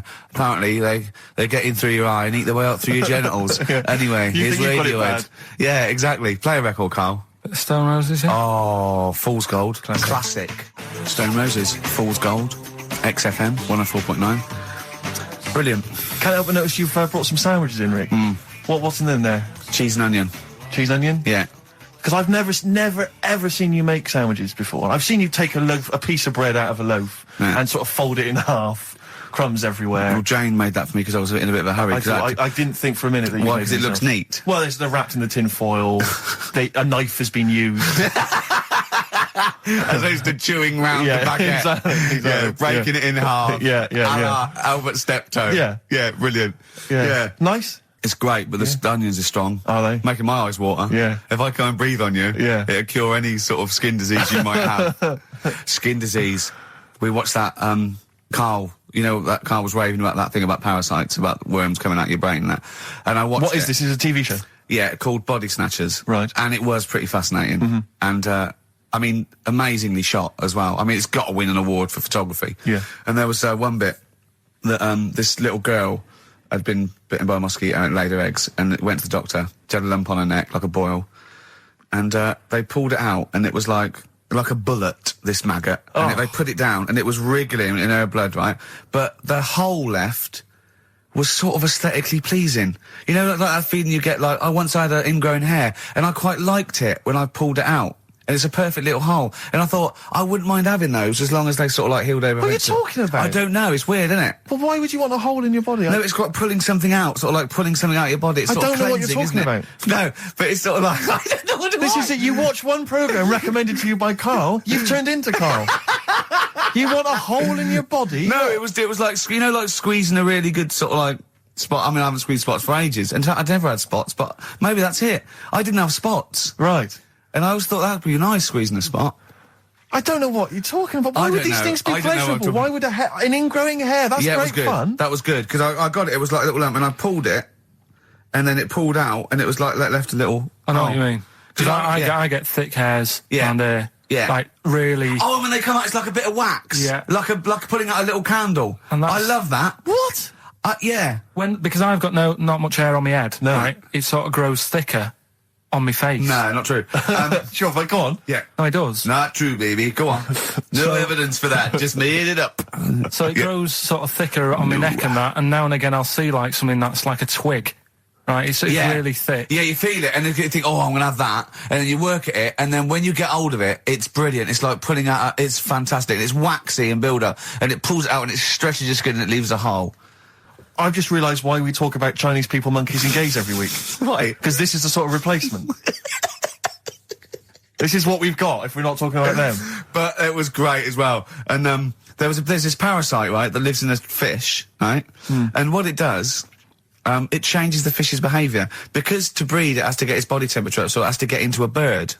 Right? What needs to get into the bird? The fish? Parasite. To the parasite needs to get into a bird, yeah. right. So it changes the behaviour of the stickleback, and it makes the stickleback sort of suicidal. So the stickleback doesn't flee when it sees a heron, it gets caught. Right. Because this stickleback has changed its behaviour. Carl didn't quite understand this, I still don't really get it. I watched it, and you see like the fat fish and that, and you go, oh, it's not well. But I don't understand. Well, all it does is, it has to get into a bird, because it has to breed, to lay its eggs, it has to have a raise of body temperature. So the fish is cold-blooded, so it has to get into a bird which is warm-blooded. There's lots of things, there's certain things at that level. Why? Why is it doing that? Because it needs the temperature. It needs the heat energies for its reaction. Just like, for example, that's why your balls are on the outside. Because the cells have to be a certain temperature to survive. I don't know if it's the sperm or Sertoli cells, but they have to be a couple of degrees below body temperature. Otherwise, they'd be in a nice cage and we wouldn't get kicked in the nads. What do you mean? That's why your testicles are on the outside of your body. They have to be a couple of degrees below body temperature.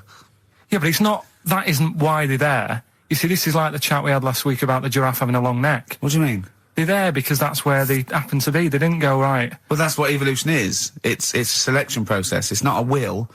The balls didn't say, look, I'm too hot, let's get us outside, let's get outside of here! Alright, hang on a minute then. What? So a little man monkey, right? Theirs are in the same place as ours. Yeah. But they're walking around naked, so it could be anywhere. They could be, like, on the back. It doesn't matter where they are. They call it, well, they could be on the back, yeah. So why aren't they? This is a completely different... Steve! You started it! I wash my hands of the whole affair. And we're not only back to balls, but we're back to monkey balls. Yes. In one thing from about parasites, we're back to monkey ball news. Yeah. And we're back to chimp testicle news. All right then. So this worm's in a fish. Yeah. It's like a little platyhelminth. I think it's some sort of. But what I mean is, why are they about? What do you mean? They evolved. But why haven't they died out? Because they're very successful. Yeah. What do you mean? Yeah. What do you mean? Yeah. Tell me the brain event that made you say yeah in that 1 second gap. Because in a way I don't get it, and if I think about it too much, it hurts a bit.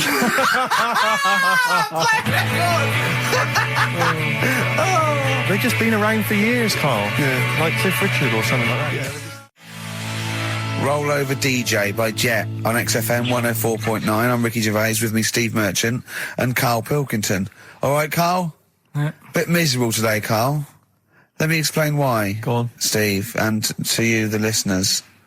Well, we came in to a big bunch of stuff. Dropped off was it Becky from Marks and Spencer? Just like lovely stuff. Food, presents for the cat, books, just, you know, to Ricky and Steve.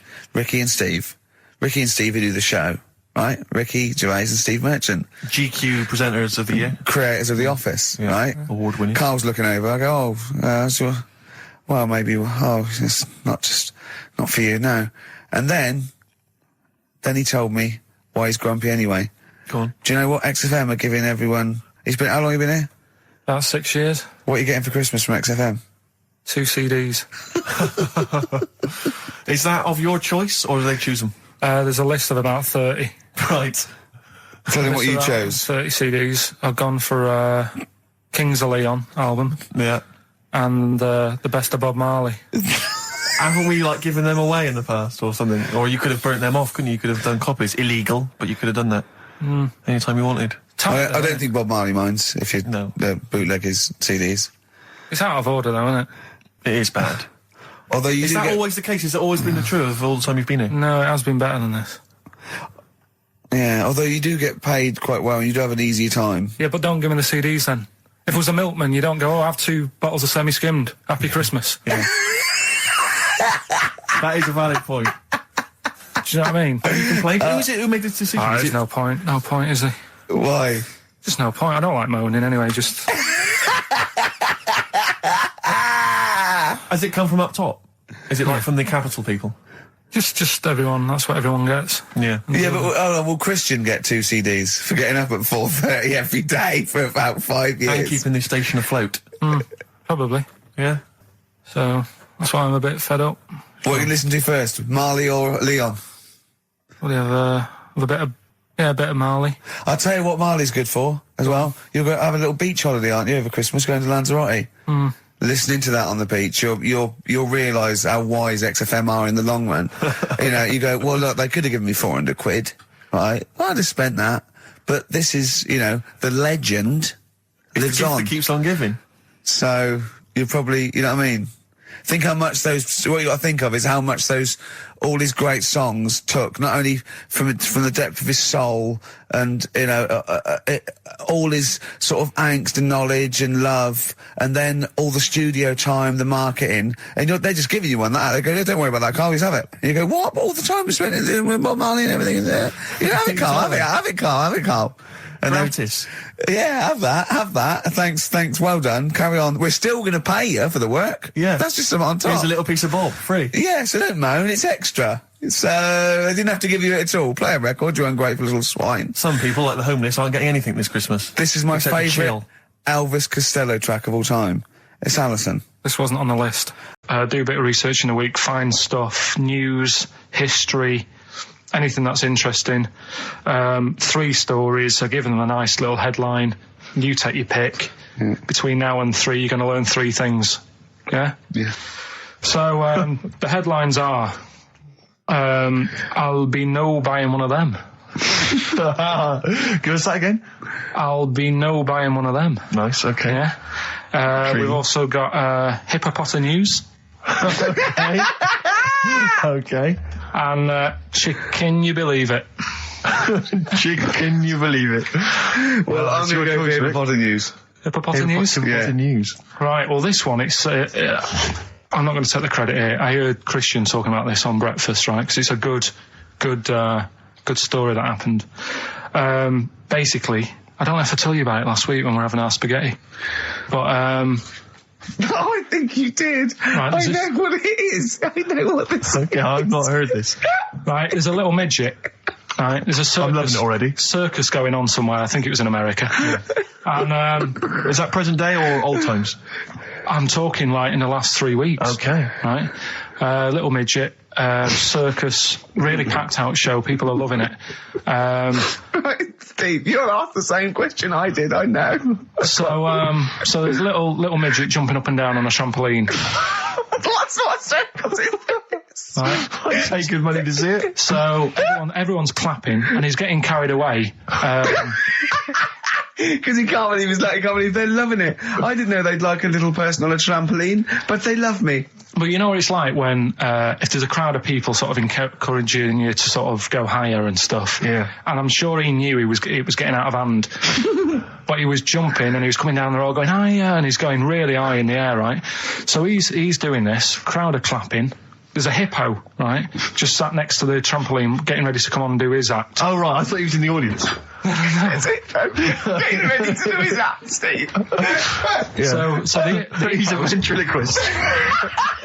What do you mean he's sitting by the trampoline waiting to do his act? Because why do they sit in the dressing room and they go, 5 minutes, Mr. Muss, 5 minutes, Mr. Muss. So anyway, right, so the hippo's there. He's getting annoyed, is he? Because the midget's He's going, how can I follow this? This is really annoying. They're going to be, no. So he's thinking, he's already done the trampoline, my pogo stick act is never going to work. Yeah, go on. So there's a hippo waiting. See, it's a great story, and I just know he embellishes it or it gets slightly wrong. Go on.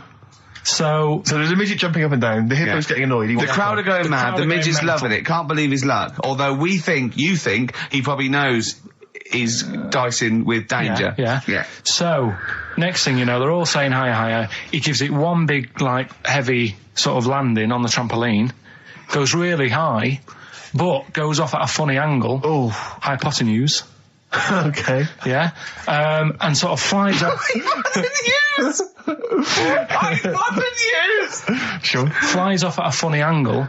Oh, dear. Hippo's there, swallows him whole. Crowd are clapping, thinking that's why the hippo was waiting there. Rubbish. Rubbish. It's not rubbish, though. But no, maybe there was an accident in a circus with a midget and a hippo, but at no point was this hippo waiting to go on, going, come on. The midget flew off at hypotenuse and landed in the hippo's mouth and was swallowed whole. This is what you embellish it. That is great. And what's I that? have to say though, Rick, when I heard midget, trampoline, hippopotamus, I was thinking accident waiting to happen. Yeah. So. Yeah, maybe. I mean, it is that you should never put those three together. Never. It's a recipe for disaster. Everyone knows that. Midget, trampoline, hippopotamus. Are you mental? You're asking for trouble. Well, you know when he told me it, he said, and the midget, he didn't mention the hippopotamus, and he said the midget went on, and soon he fell off, and the hippo ate him. And I said, sorry, what was the hippo doing there? He went, it's a circus. I've never heard of a circus having a hippo. What do hippos do? What can they do? You can't train them, can you? What do you? Aren't they very deadly? They're huge, aren't they? You can't have a hippo in a circus. Are you sure? You're not thinking of Zippo? Isn't he the clown? Yeah. No, and it wasn't some sort of where Zippo was eating a midget, and it's some sort of horrible sexual act. No, it was definitely. I heard it on breakfast, right? Okay, sorry. No, it's definitely fact. Yeah, okay, right, truth. okay, good. Gervais with me, Steve and Karl. It's the best of. You've been voting in all week, sending your emails. So here's the clips that you wanted. All right, so here's the first bit. What's the best job you've ever had still, Karl? Talk like about it. Is still Paper round. Is it still the paper round? Yeah. That's ridiculous. No, it was good though. If you look at it, what I liked about it, you're your own boss. No, you're not. You're not your own boss. No, the news agent is your boss. All right. But then once you get out and you've got your papers and that, you're on your own. Do you want as long as you deliver stuff. the papers exactly to the places he said you are in the time he said? Yeah. It's freedom, isn't it? Any jobs you wouldn't do? I've just thought of one that you wouldn't do. Go on. With your sort of mild homophobia. Well, I'm not. Proctologist. What's that? Basically sticking your finger at other people's arses. Right, well, no, I wouldn't do that, no. Why have you got to do that? What do you mean, why have you got to do that? Why does anyone need that doing?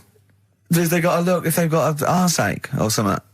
Which trainee doctor makes that their speciality? Do you know what I mean? That must be, right, we got a place for proctologists, and it's you, Meadows. You came last. Oh, seriously, what? I'm not the arse doctor, am I? Yeah, you came last. Oh, I'm a bum GP. I can't believe it. Yeah, you got to, I can't believe this. Yeah. I remember, I was on I don't know if this is alright to talk about. I mean, it happened, so, not worried about it. It's alright to talk about. Everything's alright to talk about. But I was on the train, right, coming from Manchester back to London, right? Yeah. And got on it. It was like a Friday night, and it was heaving, you know, like the last train is and all that, and absolutely chocker. Right? Yeah. So I'm walking through the carriages, thinking, oh, is he in his seats anyway? Anyway, everyone's like, it's heaving, right? It's people stood up in the doorways. You can't get in the toilet and all that. There's not going to be any chair knocking about. You know, so walking through, and anyway, I see this one empty chair sort of in front of me, right? I think, oh, why ain't anyone sat there, right? I'll just rush to that, get to that, I'll get myself a seat, plonk myself down, right? And sort of turn round, you know, see who I'm facing, you know, see who you're sort of having a chat with. Little fella there, right? Little, Down syndrome kid. Right. Sat there, and he goes, all right. And I thought, oh, right, not bad, but do you know what I mean? They're always talking, aren't they? You ask a lot of questions, right? So I was like, oh, here we go, 2.5 hours, and I couldn't get up because the thing is, that's obvious. Sure. Right. So that's like mean. I'd never want to be mean. Do you know what I mean? No. At the end of the day. So anyway, so I think I know. I'll go to sleep. Clever. Right. So I shut my eyes, and he leaves me alone. All right. So then my phone goes, and I think, right, what do? Do I ignore it, or do I open my eyes and see what it is? Anyway, I open my eyes. It's Ricky calling about something, about nothing probably. Actually thinking about it, wasn't even worth answering. Right. So anyway, but I'm awake then, aren't I? So he's like, hello, and I'm like, all right, mate. And he says, you're muscly. Right. Oh, God! And I said, yeah. And he goes, you know, why? So I said, no, just am. It's, again, stressing me out, because I was thinking, why am I muscly? I don't go to the gym. And, you know, I'm not muscly, I'm in good shape and that. Well. So then he wants an arm wrestle. On a crammed train from Manchester, so I've got another hour and a half of this. When you talk back, he'd soon have got up and left. If you'd have started asking him questions, he'd have got up and left with the drivel you come out with. So anyway, do you know when you're under pressure, you're thinking, well, he's said that I'm muscly, right? So do I do it or not? What? And there's people watching, you know, not joining in, not sort of having a laugh and that with me, just like watching but pretending they're not. Oh, and I'm God. at one of those table seats, and he kept saying, come on, I want to arm wrestle. So, and he was getting loud, and I thought, oh, I best just have an arm wrestle. What do you mean? What do you mean? I best just have an arm wrestle. Well, what do you mean? Get it over and done with. I had to. If he's going to keep asking, I had another hour and a half on the train. Oh, God. So anyway. Oh, my God. I'm thinking who won. Well, I'm thinking, were people putting bets on? How was it working? It was stopped, and just as well, really. What do you mean it was stopped? How violent was it getting? No. He was winning. I was struggling a bit, right? Yeah. And he was really like, you know, taking my arm down. And then he sort of let go and started laughing. And I thought, thank God he let go, because I would have made, you know what I mean? If I lost that, everyone's in the train looking, and all the rest of it. It's suddenly serious to him. He's got to win this. Anyway, Pilkington. But then he just, then we were chatting about favourite food and that. He likes sausages. And I said, you know, he said, do you like sausages? I said, yeah, they're all right. I like a bit of Chinese and that as well. And he was saying, oh, I can't have Chinese. Not allowed Chinese. Why? Don't know. He just said, it's not allowed to have it. But yeah, I had a good long chat about stuff and that. But so you enjoyed it in the end? In the end, it was all right. Yeah, it's just. What do you expect? Okay. No, but it's that thing, isn't it? It's whenever you're faced with something different, it's always awkward, isn't it? And that's the thing. You're talking about him now, are you? And I think I did all right, because everyone else was ignoring him, but I probably made his day pretty good. Yeah. We were a nice bloke. I like the idea that newlywed couple are probably thinking that's going to be a similar journey down to Cornwall. Karl Pilkington in the chair now. The talked about the acclaimed Educating Ricky. Right. Well, just in case anyone's new, doesn't normally listen. Yeah. Basically, I'm educating Ricky. Yeah. Do a bit of research in a week, find stuff, news, history, anything that's interesting. 3 stories. I give them a nice little headline. You take your pick. Yeah. Between now and 3, you're going to learn 3 things. Yeah? Yeah. So, the headlines are, I'll be no buying one of them. Give us that again. I'll be no buying one of them. Nice, okay. Yeah. We've also got hippopotamus. Okay. Okay. And can you believe it? Can you believe it? Well, I'm going to go for hippopotamus. Hippopotamus? Yeah. Right, well, this one, it's... I'm not going to take the credit here. I heard Christian talking about this on breakfast, right? Because it's a good story that happened. Basically, I don't know if I told you about it last week when we were having our spaghetti, but I think you did. Right, I know what it is. I know what this is. Okay, I've not heard this. Right, there's a little midget. Right, there's a circus. I'm loving it already. Circus going on somewhere. I think it was in America. Yeah. And is that present day or old times? I'm talking like in the last 3 weeks. Okay. Right, little midget. Circus, really packed out show. People are loving it. Steve, you'll ask the same question I did. I know. So there's a little midget jumping up and down on a trampoline. That's what circus is. Right. I pay good money to see it. So everyone's clapping, and he's getting carried away. Because he can't believe they're loving it. I didn't know they'd like a little person on a trampoline, but they love me. But you know what it's like when, if there's a crowd of people sort of encouraging you to sort of go higher and stuff. Yeah. And I'm sure he knew it was getting out of hand. But he was jumping and he was coming down the road going higher, and he's going really high in the air, right? So he's doing this, crowd are clapping. There's a hippo, right, just sat next to the trampoline, getting ready to come on and do his act. Oh, right, I thought he was in the audience. Getting ready to do his act, Steve. Yeah. So he's a ventriloquist. What do you mean he's sitting by the trampoline waiting to do his act? Because why does he sit in the dressing room and they go, 5 minutes, Mr. Muss, 5 minutes, Mr. Muss. So anyway, right, so the hippo's there. He's getting annoyed, is he? Because the midget's he's going, how can I follow this? This is really annoying. They're going to be, no. So he's thinking, he's already done the trampoline, my pogo stick act is never going to work. Yeah, go on. So there's a hippo waiting. See, it's a great story, and I just know he embellishes it or it gets slightly wrong. Go on. So there's a midget jumping up and down. The hippo's getting annoyed. The crowd are going mad. The midget's loving it. Can't believe his luck. Although you think he probably knows he's dicing with danger. Yeah. So next thing you know, they're all saying higher. He gives it one big, like, heavy sort of landing on the trampoline. Goes really high, but goes off at a funny angle. Oh, hypotenuse. Okay. Yeah. And sort of flies off. Hypotenuse! Sure. Flies off at a funny angle. Ooh, Hippo's there, swallows him whole. Crowd are clapping, thinking that's why the hippo was waiting there. Rubbish. Rubbish. It's not rubbish, though. But no, maybe there was an accident in a circus with a midget and a hippo, but at no point was this hippo waiting to go on, going, come on. The midget flew off at hypotenuse and landed in the hippo's mouth and was swallowed whole.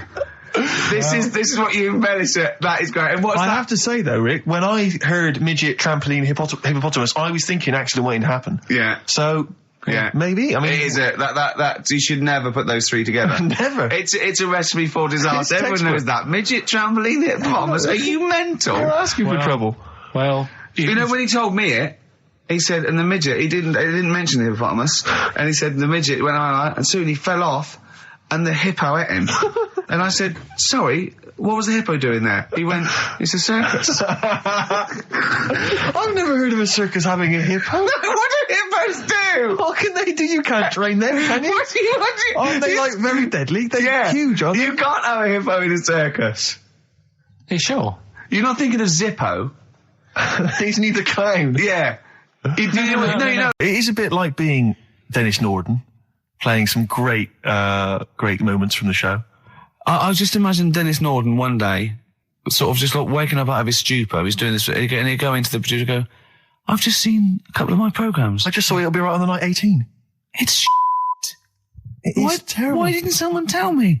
Well, we didn't want to upset you because, but I've been doing it way too long. Well, you can just let me go on forever. Well, until you died, yeah. Well, why can't my son take over? Well, he's 80, Dennis. And the jokes I'm doing, they're awful. They're just, why have I got that clipboard? I've written these jokes, they're not funny. There's an audience, they're laughing. What are they laughing They're not at? laughing. They're not laughing. That's canned laughter. Who are those audience? Who goes to an audience for It'll Be Right on the Night? A lot of them are older than you. It can't be right. Do you know we have 15% fatality in one of your audiences? But I went home at Christmas, I watched one of the episodes, I was with my family and friends, I said, watch this, you'll love it. Stony face, no one laughed, they all thought it was Well, it is Well, why didn't you tell me earlier? We didn't want to hurt your feelings, you're an old man. You may be upward of 102. I didn't realise. Yeah. I noticed the other day when Karl was sitting on your knee having his picture taken, it's a long story, right? He's got a completely spherical head. It's slightly too small. I'm not being funny, because, I mean, I'm not perfect. But he's got a completely spherical little head. He looks a little bit like a baby hamburger. You know Hamburger off McDonald's? Sure. He looks like a little baby hamburger. And it's sort of quite put upon. It's Suzanne thinks I look like that thing in that Dulux advert. Do you know when the woman pulls the head off that? That little plasticine morph type and then they creature. make a new head for it. And it's like a little head. Really? And that's your girlfriend saying it. I know. Do you believe in God, Karl? Don't know, I don't really worry about it. It was ages ago, wasn't it? So, if he's about, whatever. Not that bothered. Adam and Eve is pretty interesting, though, isn't it? It's not. Well, how is it interesting? He made man out of dust. Then just because he could, he's having a laugh. Then he made her out of one of his ribs. Again, he'd like to vary it a little bit. Then they had 2 sons, which gave rise to the entire human race. What was going on there then? What would have happened if they didn't get on? That's interesting. Sometimes with pandas, they don't fancy the other one, do they? They go, well, that's my choice. One. You've brought me one panda from Lisbon Zoo, and I've got to shag that. What if I don't fancy it? What if they bring in a right slapper? Do you think What if it's the equivalent of like Love Island, Well, I whatever it's imagine called? it was like Celebrity Love Island. Yeah, and they're going, I am not shagging that slapper. Every panda in the world has seen that dirty old mott in magazines. Why am I meant to mate with it? I've got some dignity. Are you talking about Adam there or Panda? Was that... either is fine, I suppose. Bad Do you think pandas. that Adam had any say? When God was making Eve, was he saying, can make the boobs a bit bigger, would you? And then... I'm a blonde guy, I'm into blondes, really. I mean, I don't know, did he have any input, or was it just... I don't know. Well, I suppose it was one of his ribs. I know, but it's probably restricted. You go, well, I'm working with a rib, Adam. Give me a break. There's only so many things I can do. Well, he was probably in kind of intensive care, wasn't he? With the whole. They go, well, I can't just keep making the boobs and things bigger because her legs will get short. I don't mind short legs. Yeah, make the legs longer. I don't mind no legs. I don't mind no legs. As long as the boobs are sizable. I tell you what's weird though, Steve. Right? Everyone's heard of like Adam and Eve. Yeah. What's the surname? Yeah. Where'd they get their post from? Unbelievable. One of my uncles, right, Tattoo Stan, he's just caked in them. Right. I don't think he's my proper uncle, but he's just like my dad's got Tattoo Stan. No, my dad's got. That's a province in Russia, isn't it? My dad's got loads of mates who. When you like, say he's not your names. proper uncle, Do you know how, like when Just a bloke someone you used to comes hang around, around you're at school? all right, Uncle Stan. Yeah. Do you know what I mean? And there was like my dad had loads of mates like that. There was John the Screw. Right. So he either works in a prison or he likes to have sex. Cabby. Cab driver. Okay. There was Jimmy the Hat. I don't know where he Jimmy did. the Hat. Yeah. And, did he wear a hat?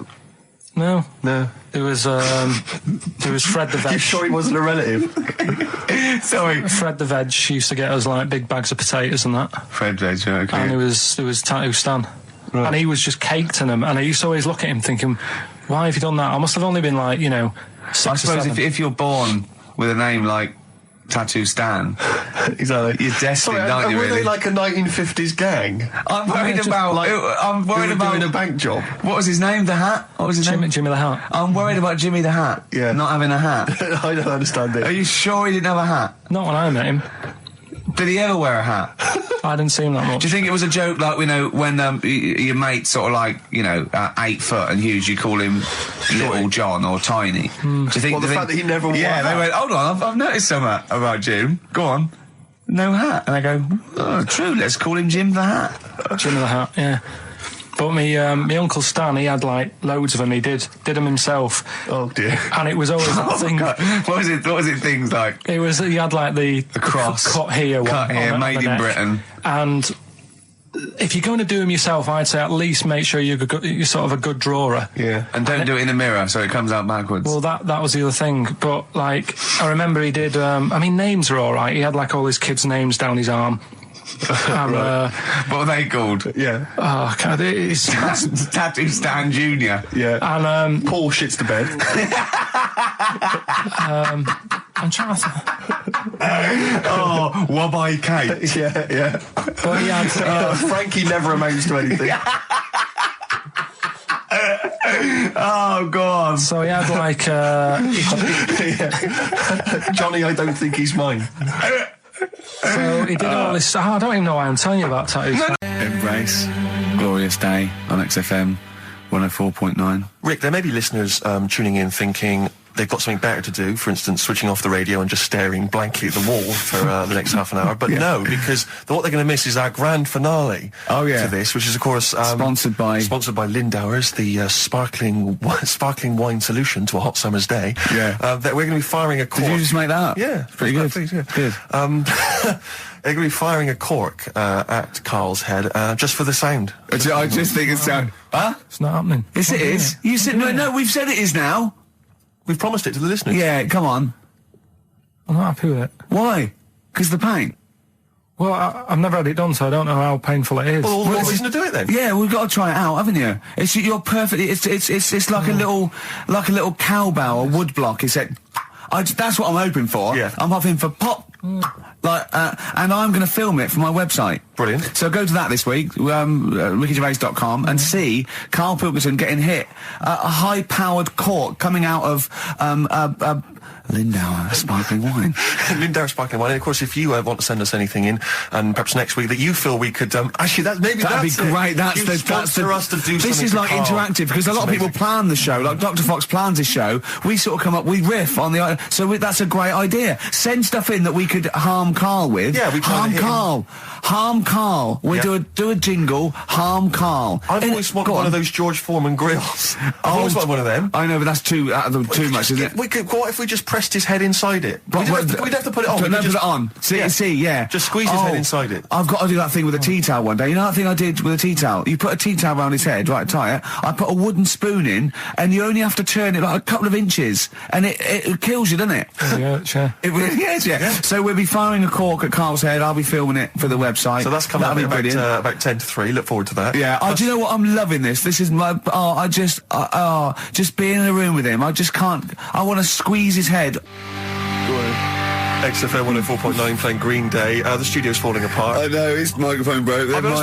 I don't know why Lindauer's, the sparkling wine, want to be associated with this shambles of a show. It is falling apart. This is awful, this studio. It's got to be fixed. Right now, Karl, come on here. It's the time where I'm going to let a cork off. Do you want to film this, Steve? Yeah, that'll be available on the website next week, rickygervais.com. So see Karl getting hit. One bloke suggested we leave the metal cap on because it's get a better pitch, but we take that.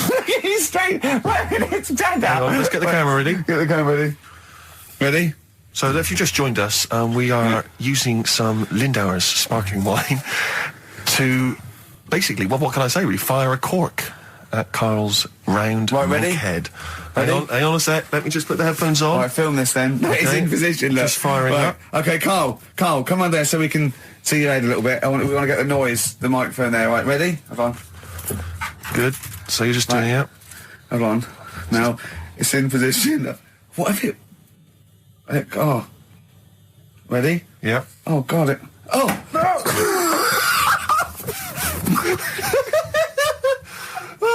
It's like Jackass. Did it hurt?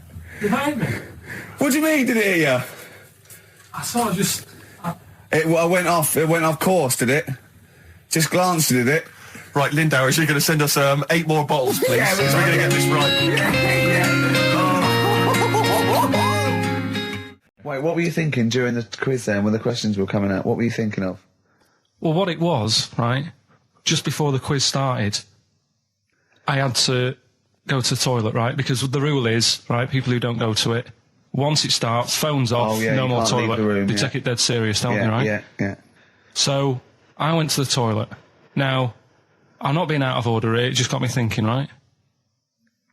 I went to the toilet. The gay fella in there, right? There was a gay fella in there. Gay fella in the toilet. Now, How could you tell? How did you know? just typical, everything about it, right? Everything about it, right, yeah. Oh.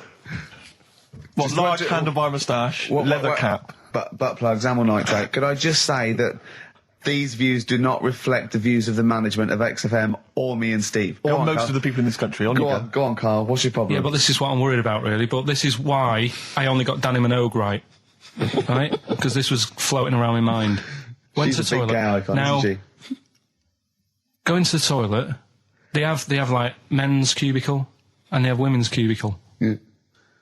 Now, without sounding out of order, is it wrong for me to think gay men should have their own little cubicle? Go in. They should have their own... Well, not cubicle, you mean an actual toilet, I suppose. When I was at the urinal, Yeah. normally, there's a fella there and then you go, all right. And there's no pressure. But I couldn't go. I was thinking, should I wait? If I go into the toilet, it'll look obvious.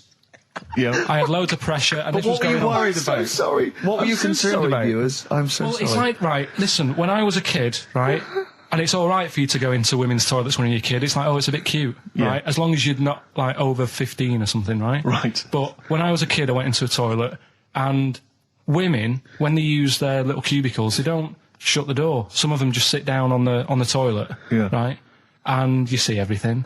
And, no, seriously, that's probably one of the first times I saw, like, a woman. Yeah. That, right, and my Auntie Nora when she was staying over. What happened with your Auntie Nora? She was, she's into wearing caftans. Into wearing what? Caftans. Oh, yeah. What caftans? Big, bellowy sort of dresses. Right. And, yeah, I used to sit on the floor at home in front of the telly. Sure. She was on the chair behind. Yeah. She did a bit of a sort of a Sharon Stone scene. Oh, God. Yeah. Did you see it? There was no underwear. No. What age were you? What was it like? What age were It you? was like a ripped tennis ball. What? Right, we're off air. We're off air. Either that or put us in for the Sonys. Okay, what's the next one? What's the educating Well, Ricky? I don't know. See, like I say, I was looking around and there's stuff that is interesting. Right, I was looking on the web. But there's no point. Well, it's just that I found one about What's the point? about a lad who 8 years old, Yeah. but he's still breastfed. Now, I don't know if you can get anything out of that. Is that what his mum said?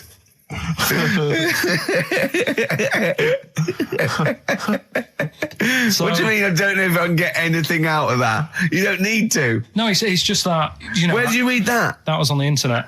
Oh, well, yeah. You're always unspecific when you mention it. It's just it was on the internet. Well, Yeah. I'm trying to think what I put in. I think I put in Y to see if I'd confuse a computer. And then- Go! You are. No, No, honestly. I did a search, put in why, and it came up with funny things that, like, why is this person doing that? Why is that? And it had a picture of this 8-year-old lad, sort of, on his mum's nipple. And it was saying, is this healthy? You sure that wasn't asking you that question? What? I put in why? Just to confuse the computer. Like, the computer go, what do you mean? Yeah. Stop it. Yeah. Oh, look, yeah. Last week, I was walking home with him, and I went, he was saying something stupid, and I went, I've got a competition for next week. Let's do a phone-in, and it's called Karl Pilkington, Genius or Fool. Yeah. Right? And he went, No. I went, why not? He went, well, it'd be confusing because they say there's no difference between genius and being a fool.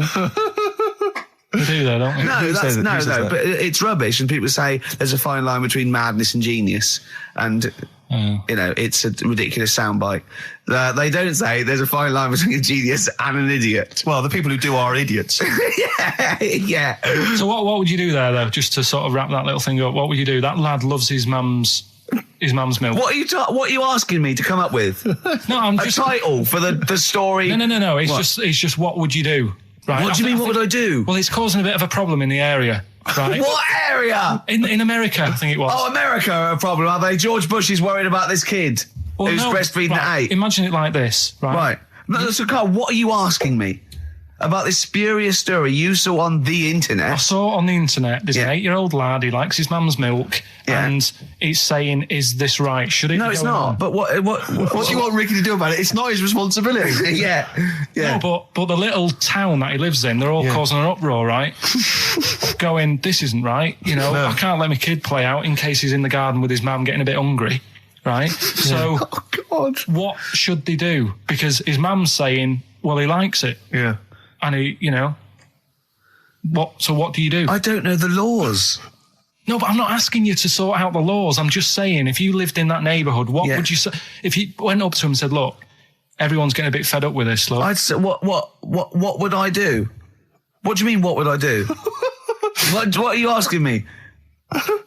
Right, it doesn't matter. No. What are you asking me? What are you asking me and Steve and the public? I'm just saying, say if you live next door to this woman. Yeah. Right? The kid's hungry, 8 years old. He's out playing on his bike and he goes, Mum, I'm getting a bit peckish. And he goes, all right, son. She whops one out. And he starts having his milk, right? You live next door, you're putting your washing out and you see this going on. You're getting a bit sick of it because it's gone on for months. 8 years, I assume. Why is it your business? Why are you such a nosy neighbour that you're concerned? What would you do, Carl? Let's turn it back on him. Yeah. What would you do? What's your solution? What would you do? Well, I thought I'd say, right, why are you doing this? And she'd say, because he likes it. And I go, all right then, put it in a bowl first.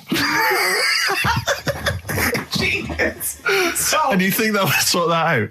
No, because I was thinking about the whole thing, right? And you do that when you're a baby and everything's all right, innit? Yeah. No one bats an eyelid at a little baby having a bit of milk from its mum's breast, right? Yeah. You'd almost say it was natural. But you grow out of it. It's like you don't see. It got me thinking about things you don't see. And you don't see. Did you put this into a computer? Show me things you don't see. What else don't you see? Well, you don't see like an old man having a Twix. You never. So what? You know the terrible thing about all this, Steve, is he's right. You don't see an old man eating a Twix. That's a terrible thing. So what they have got, right, they've made old man toffees, haven't they? They've come up with Gervais. Is that a song? Oh God! You don't see it. So they've got their Werthers, right? Yeah. So, look at him! You think he's giving a lecture at Oxford? It's not going anywhere. No, go on. Sorry, go on. I'm just saying. Right. You grow out of things. Yeah. And the old man, I'm sure when he was a kid, he'd have a Twix. Yeah. Now it doesn't look right, so he's having. It doesn't look right. So, right. I don't think Werther's originals were specially designed for old people. I think they were sweets that just happened to have been made for years. That's why old people eat them. Yeah. They didn't go, hang on, there's a market here. I've noticed old people aren't eating Twixes. Quick, let's make some old man sweets. But the little advert, he gives it to his grandson as well, doesn't he? He goes, I have a Werther's original. I think it cuts though before he throws it back in his face and get me a Twix. Wandy. Ricky Gervais, Steve Merchant and little Karl Pilkington and his magical little manky round baldy head. He was described as wacky mank in one of the papers this week. Really? Brilliant. Well, remember we were talking about it last week about he came round to my house and I popped out my Mr. Johnson for him to take a little look at. And his two that made daughters. the papers. That made the papers. Wow. What paper? It wasn't front page of the Times. It must have been like the Daily Star or something. Just squeeze Live 8 on the second page. Yeah, so Wacky Mank. Wacky Mank, that's Wacky great. Mank. Wacky Mank. We had an email from someone that reckons they remember you from body popping round Salford Way. Yeah, Eccles Precinct, apparently. You know that, don't you? I wasn't doing it round there, though. What do you mean? I was round Stretford. Stretford-Arndale. And what were you doing? What sort of body popping was it? Just a bit of everything. Caterpillar. Bit of moonwalking. Do you have a little piece of line you used to carry around? Well, mates had that. Right, you didn't borrowed theirs. Borrowed theirs. Were you any good?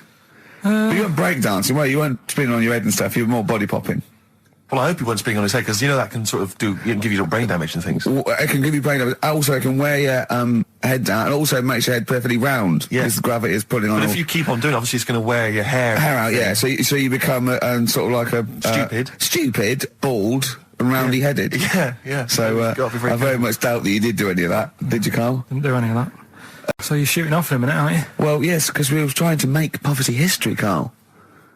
Yeah. People are making poverty history all over the place. They're putting on a wristband, and it seems to be working, because I haven't been poor for ages. I haven't been poor. And Alex had a stop bullying.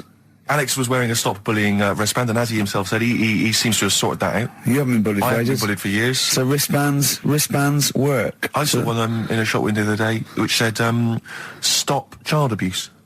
And I bought one, obviously, because a lot of people say, does it make a difference? But it was only £1, and I'd only spent it on kiddie porn. So, I think I've made a little difference there, in a small way. On a serious note, though, I like the idea that stop child abuse. If you're a paedophile and you're walking along the street in your Mac, right? You got a puppy in one hand, a bag of sweets in the other, and you see this wristband, and you go, "Oh, stop it." Oh, okay then. Yeah, I hadn't thought before. That's what I think. Okay, fair enough. Yeah. Well, I won't be doing that again. Yeah, he was hanging around in Topshop for unsavoury reasons. You saw them in there for only £1. Carl, we haven't got long, have we? We've got an hour and a half because we've got to shoot off. I've got to shoot off down to Live 8 and introduce Rem. So we got a lot to pack in. We got the Rockbusters, and then we give away. I just saw those. I'll finish the sentence in a minute. I look forward to it. I'm getting excited. Yeah. I'm getting excited. So we got so much to pack in. Yeah. I haven't got time to finish all my. So listen, right? You know the things we're giving away. The signed little Homer. The Nigel Tufnell thing and the Flanimals, right?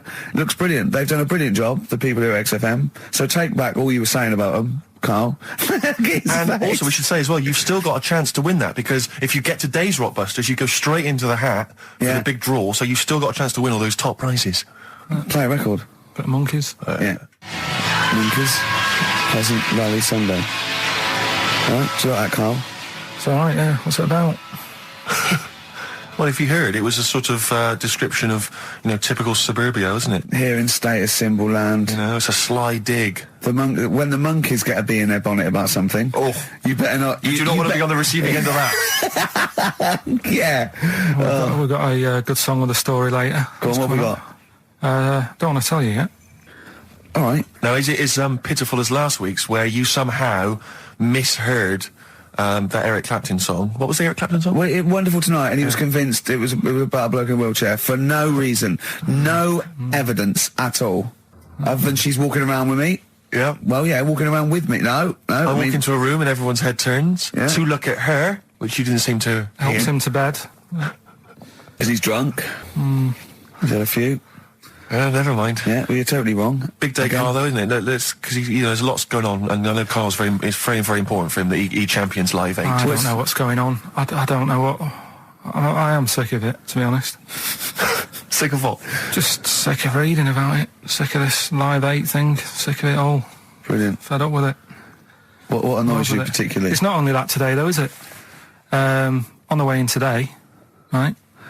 Saw a gay fella on a bike. Weird? On a bike, rushing. What time did the gay march start? What time did they have to be? Why are you looking at me? I don't know. No, but he was rushing, left it late, so he'd had a late night again. So my point's right about him. What was your point about, just to people who've just tuned in? Well, the fact that they go out late, so they sort of have a nice night out from about 11:30. They're riding in the jeans at like 10:30. In their jeans. They're leather trousers. But anyway, right? So they're cutting the back, aren't they? Leather trousers about 10:30 at night. I'm on the way in, right, and I see one stressed out, rushing, right, on a racer, wearing high heels. Oh, I love you. He's 50's dad, isn't he? He's angry. He's just angry. If you're a gay fella and you're proud to be gay, but you also want to make poverty history, you don't know what to do today, do you? You're all racing all over the place. Must be murder. It seems a bit unfortunate that they've put them on the same day. Yeah. Well, you can get little leather studded wristbands that say make poverty history. Yeah. So you can join in on both you parts. could kill two birds at one stone. Yeah. But why is Live 8 stressing you out? It's for a good cause. You must have, I know we've discussed this in the past, and you don't really know what you're talking about. But I mean, maybe that's the problem. I'm just, I I don't know. I mean, I could have told them ages ago that there was no way that they were going to pay it back. I knew that was going to happen. I love that. But they didn't consult you, did they? When they were handing out this money willy-nilly to people who were dying, you could have had a quiet word with them. All I'm saying is... You could have said to Harold Wilson, Harold, you're not going to get this back, mate. Obvious. You are not going to get this back, mate. When I wanted a mortgage, I had to supply 3 wage slips, is what I'm saying. I was double-checked out loads of times. I'd like to see